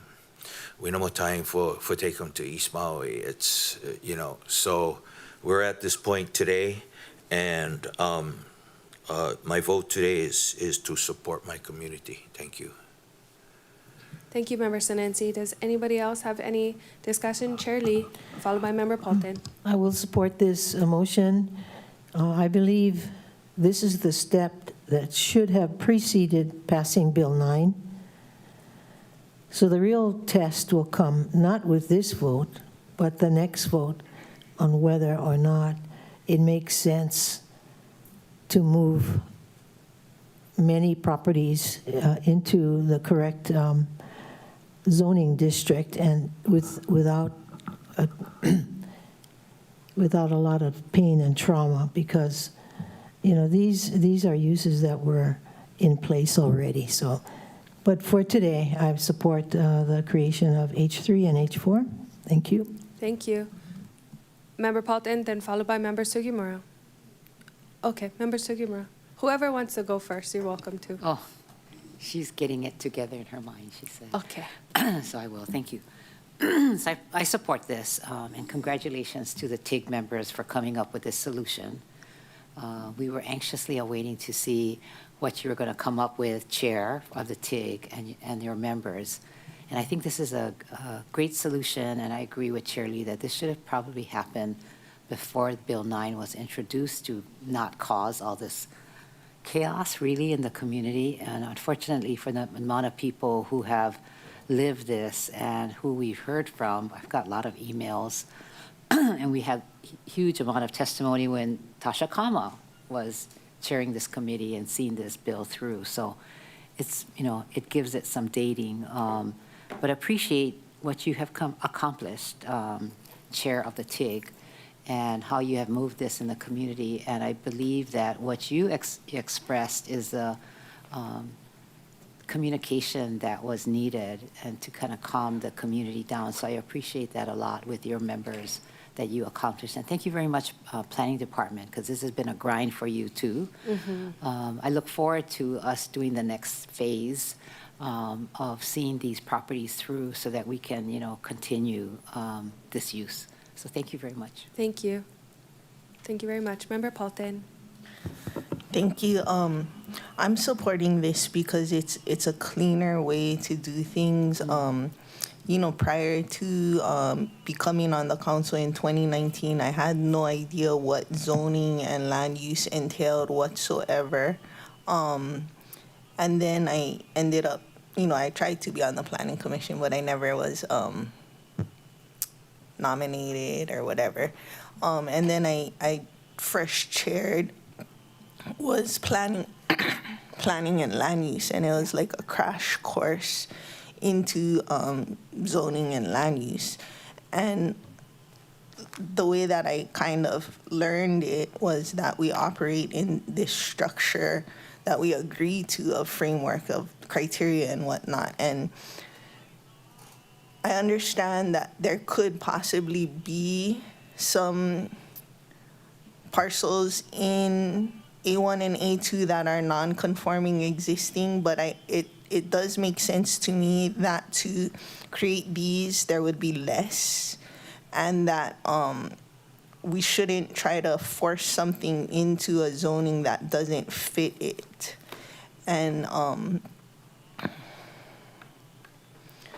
so if we're talking about moving the ones that are timeshare over, because that's what the lawyer said we had to do against my best wishes, or the ones that truly operate as hotels, or the onesie-twosie single ownership ones, or whatever, it just makes sense to me to put it into a category that fits it better. It doesn't. So many times we look at legislation from 20, 40 years ago and like, what were they thinking, And I don't want that to be what they're looking at 20 to 40 years from now. Like, what are they thinking? This doesn't align at all with H2 or HM or whatever it is, that it fits the use that if we are going to move stuff, that it fits the zoning designation. If it matters, it matters. If it doesn't matter, it doesn't matter. And maybe there will still be some existing non-conforming, but significantly less, and not due to us not trying to better make it fit. And so that's why I'm doing it. Like, I don't want a future planner or whoever to look at it and say, this doesn't fit. Like, what am I doing? It's just not logical to do it a different way. It's logical to make a category that it fits, that can be moved to. So I did read a lot of the testimony. I did speak with one of the lawyers about tying it to housekeepers making a living wage, but that would be so difficult to have zoning align with the MIT living wage calculator, because as the economics change and then their wages be tied to zoning, it could flip in and out of being in conformance with zoning. And how are they going to enforce it if there's not an application for a permit? And what's the definition of a front desk? I mean, potentially it could be done when there is a change in zoning. I don't know about the living wage part still, But I don't think that this juncture is the juncture where we can put those kind of conditions on the creation of a new zoning district. So that's the reason why I'm in support of this. It better aligns with the existing building spec criterias and accessory uses. As Mr. Post said, the accessory uses to him are the bigger thing, but the existing building not fitting in with the existing criteria is also a big thing to me. Like, I'm looking at it and I'm looking at the criteria and it doesn't match. It's like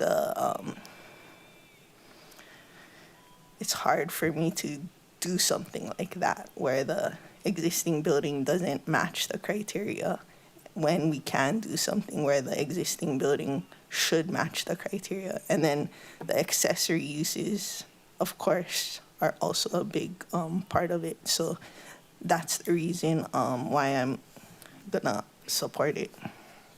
Thank you. Thank you, Member Paulton.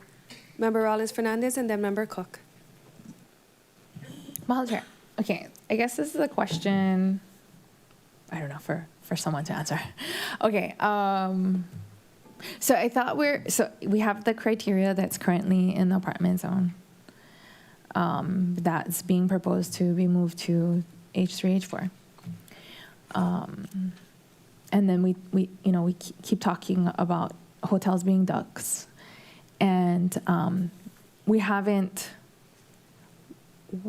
when is the right time, and maybe the attorney, that we would clarify for this council, for the public, for future councils, what the criteria is for properties being zoned into H3, H4? Like, at what point? Like, not now? Not in this? And so, case by case? Or... Go ahead, Nahulu.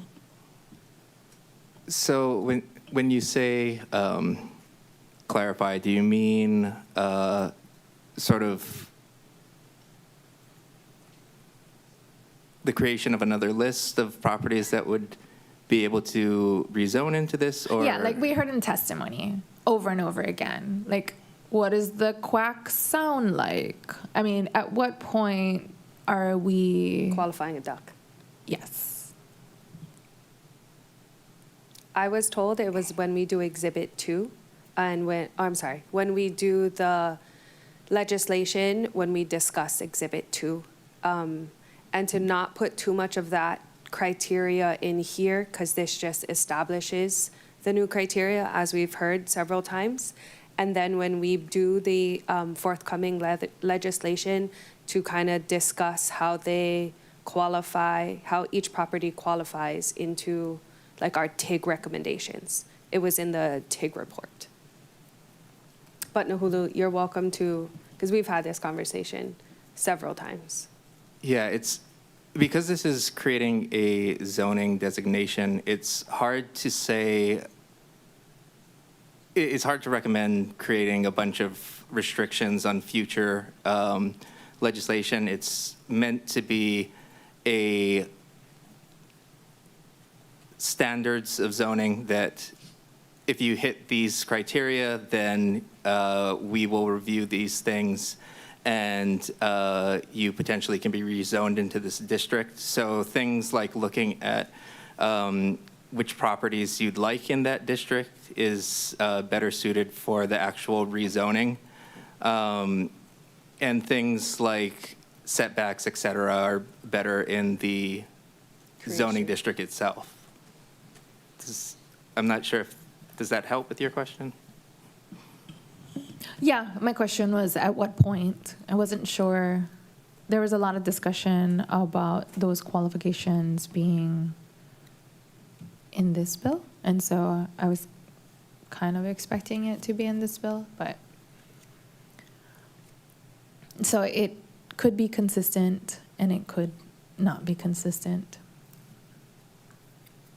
moving forward. It's, a lot of that has to do with policy determinations. It's hard to say what types of restrictions should be put in here without having proposed restrictions in front of me. For the most part, restrictions themselves are better done through the rezoning. And so it's hard to address criteria without having proposals. Okay. So hotel is still pretty elusive until we have a hotel, have a property claiming to be hotel before us. Kind of. It still would be restricted to the criteria that you've put. So for H3 and H4, in order to continue transient use, it would still have to meet the criteria of having established transient use. But generally, yes, it would come down to when it came before you, either as an application or brought by council as rezoning, to determine at that point whether this is something that council believes should be rezoned into that zoning district. Okay. Mahalo. Mahalo, Chair. Thank you. Member Cook. Thank you, Chair. Well, I'm supportive, and this is just the first step. The H3, H4 is basically during the TIG, in like for like in alignment with A1 and A2. It's pretty structured. The criteria for someone to be able to qualify to change from A1 to A2 into these new districts will be looked at thoroughly, and there's some structure. I wanted to thank the administration, and I wanted to thank the planning department for all the work that's been done over the through the TIG and before. And my colleagues. It hasn't been easy for anybody. This is giving you a tool, a point of reference that we can do further work on. And without this, it's kind of hard to do anything. Anyway, thank you, everybody. Thank you, Member Cook. Member Rollins Fernandez, go ahead. Mahalo, Chair.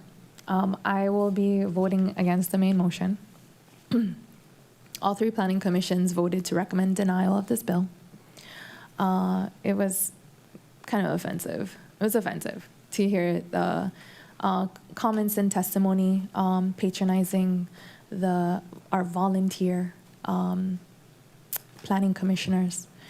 And I think Commissioner Dicos submitted written testimony via email, and he explained that when it came before the Maui Planning Commission, it became increasingly clear that staff intended for the proposed H3 and H4 hotel districts to be evaluated independently from Bill 9 itself.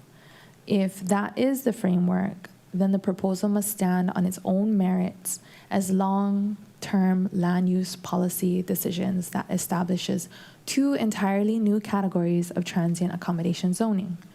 Viewed independently of Bill 9, I believe the proposal is significantly inconsistent with the Maui County's adopted plans and policies, and that is ultimately what the Planning Commission decided on with only one dissenting vote. While broad economic policies generally recognize the importance of the visitor industry, the county's land use, housing, shoreline, and climate policies repeatedly emphasize limiting growth in visitor accommodations, protecting residential communities, preserving the long-term housing inventory, maintaining a resident-to-visitor balance, and discouraging additional shoreline entitlements. The policy direction across the general plan, Maui Island Plan, and community plans is overwhelmingly toward management, limitation, and reduction of visitor accommodation impacts, not creation of new transient accommodation zoning categories. And then he goes on to cite the different countywide policy plans, Maui Island Plan objectives, and different community plan action items. And I'll save you all the time and not read all of those. And I hope you all had an opportunity to read Commissioner DeCose's testimony, because I think it's well thought through. And, you know, I'm proud to have those with the qualifications to be able to provide this type of decision-making on our Planning Commission. Bill 9 attempted to correct the system where tourism industry, like the fires that we experienced, consumed the housing and made it out of reach for our residents. In the report that we received by Ms. Regal, one of them points out the Indo Lotus Beach House, which sold for a little over $400,000 in 2016 and is now valued at $4.2 million. Initial zoning discussions planned for balance in the late 50s, early 60s. Single-family residence, multifamily residence, apartment, and within the apartment was motel use was allowed, and it was meant to provide a discount transient housing for commuters, workers, auto tourists. I think those are like the ones that stay in the car or something like that. I don't know. There's a lot of older terms that I'm not sure. Auto courts, and so that's what was meant by motel, not hotel resort. That was why they distinguished it. And then when councils realized, that it was going beyond the intention of motel into hotel resort, they tried to rein that in, which is how we ended up with the Minatoya list. And I appreciate that council at the time trying to rein that industry in and removing motel use from apartment zone district, because it tried to save what it could of our community, especially in those areas. And I know community is often used loosely, and we don't know what anyone necessarily is meaning when they mean community. And when I say community, I mean our residents. I mean the people who celebrate with us in times of triumph, those who share grief in times of sorrow, those that are here with us, that create the richness that people have come to love Maui for. You and I moderated a tourism management panel for WIR. And one of the questions came from a resident of Arizona. And in Arizona, the state preempts the counties, the cities and counties from regulating short-term rentals. And I wanted to be able to tell him to advocate, tell the neighborhoods to reach out to their elected officials, to have the voters reach out to the elected officials. But in some neighborhoods, it's all TVRs. There is no community there. There are no residents. And that's what we're trying to prevent. We're trying to have community. So I'll be voting against this, and whatever units that were sold when it was residential use and were scooped up and commodified and decreased our housing supply. I do look forward to being able to claw those back as much as possible. And that's what we're trying to correct and provide for our community here. Mahalo, Chair. Thank you, Member Rollins-Fernandez. Since everybody had their opportunity, I'll share some thoughts, and then we'll do a roll call vote. I define community very similarly to you, Member Rollins-Fernandez. I don't disagree. I like the way you said that. I'm going to be supporting this today. I do feel like this will allow the existing properties that operate as a hotel to have a space that fits best for them and for us. In my head, I know we said upzoning, and it feels a little bit like upzoning because the words change, except the use is continuous. The use is the same. We go from apartment that allowed motel, as described by Member Rollins-Fernandez, to hotel zoning. So the use will remain the same.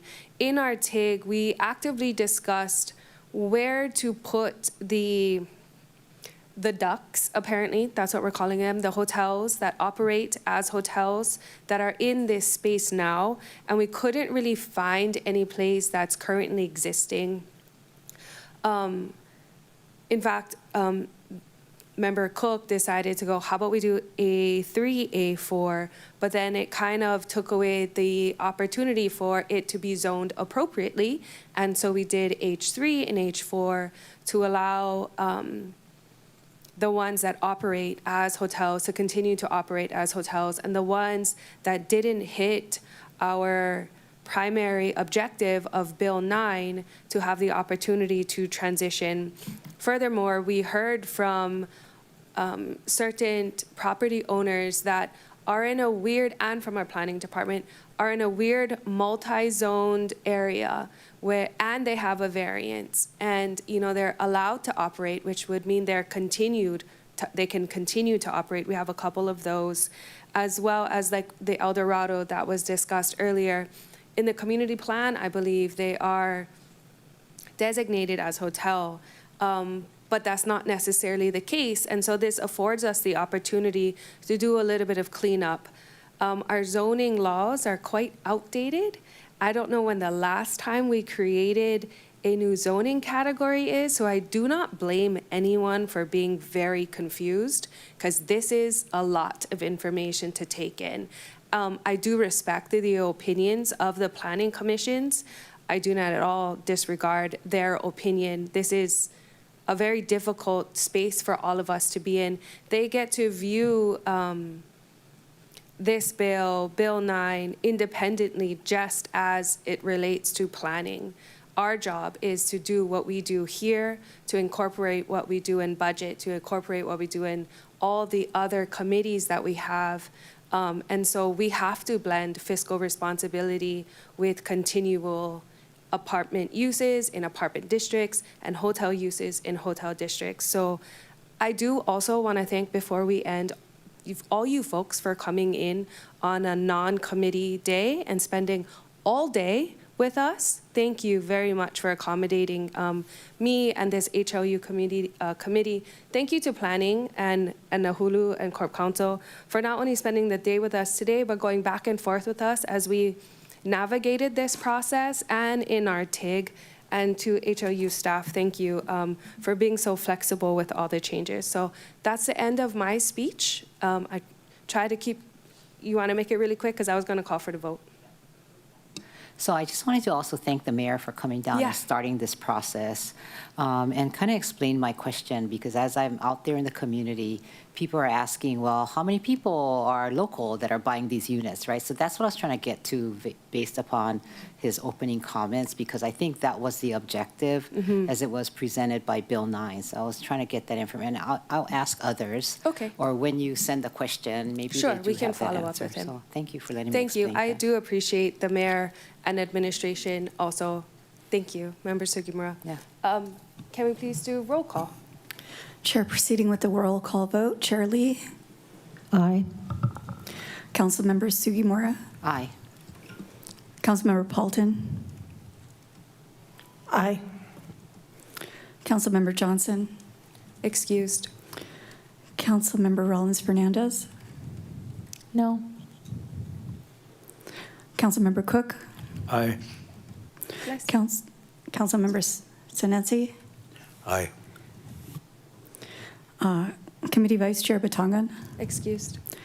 Committee Chair Hodgins? Aye. Chair, that's 6 ayes, 1 no, 2 excused, council members Johnson and Batangan. Motion carries. Thank you.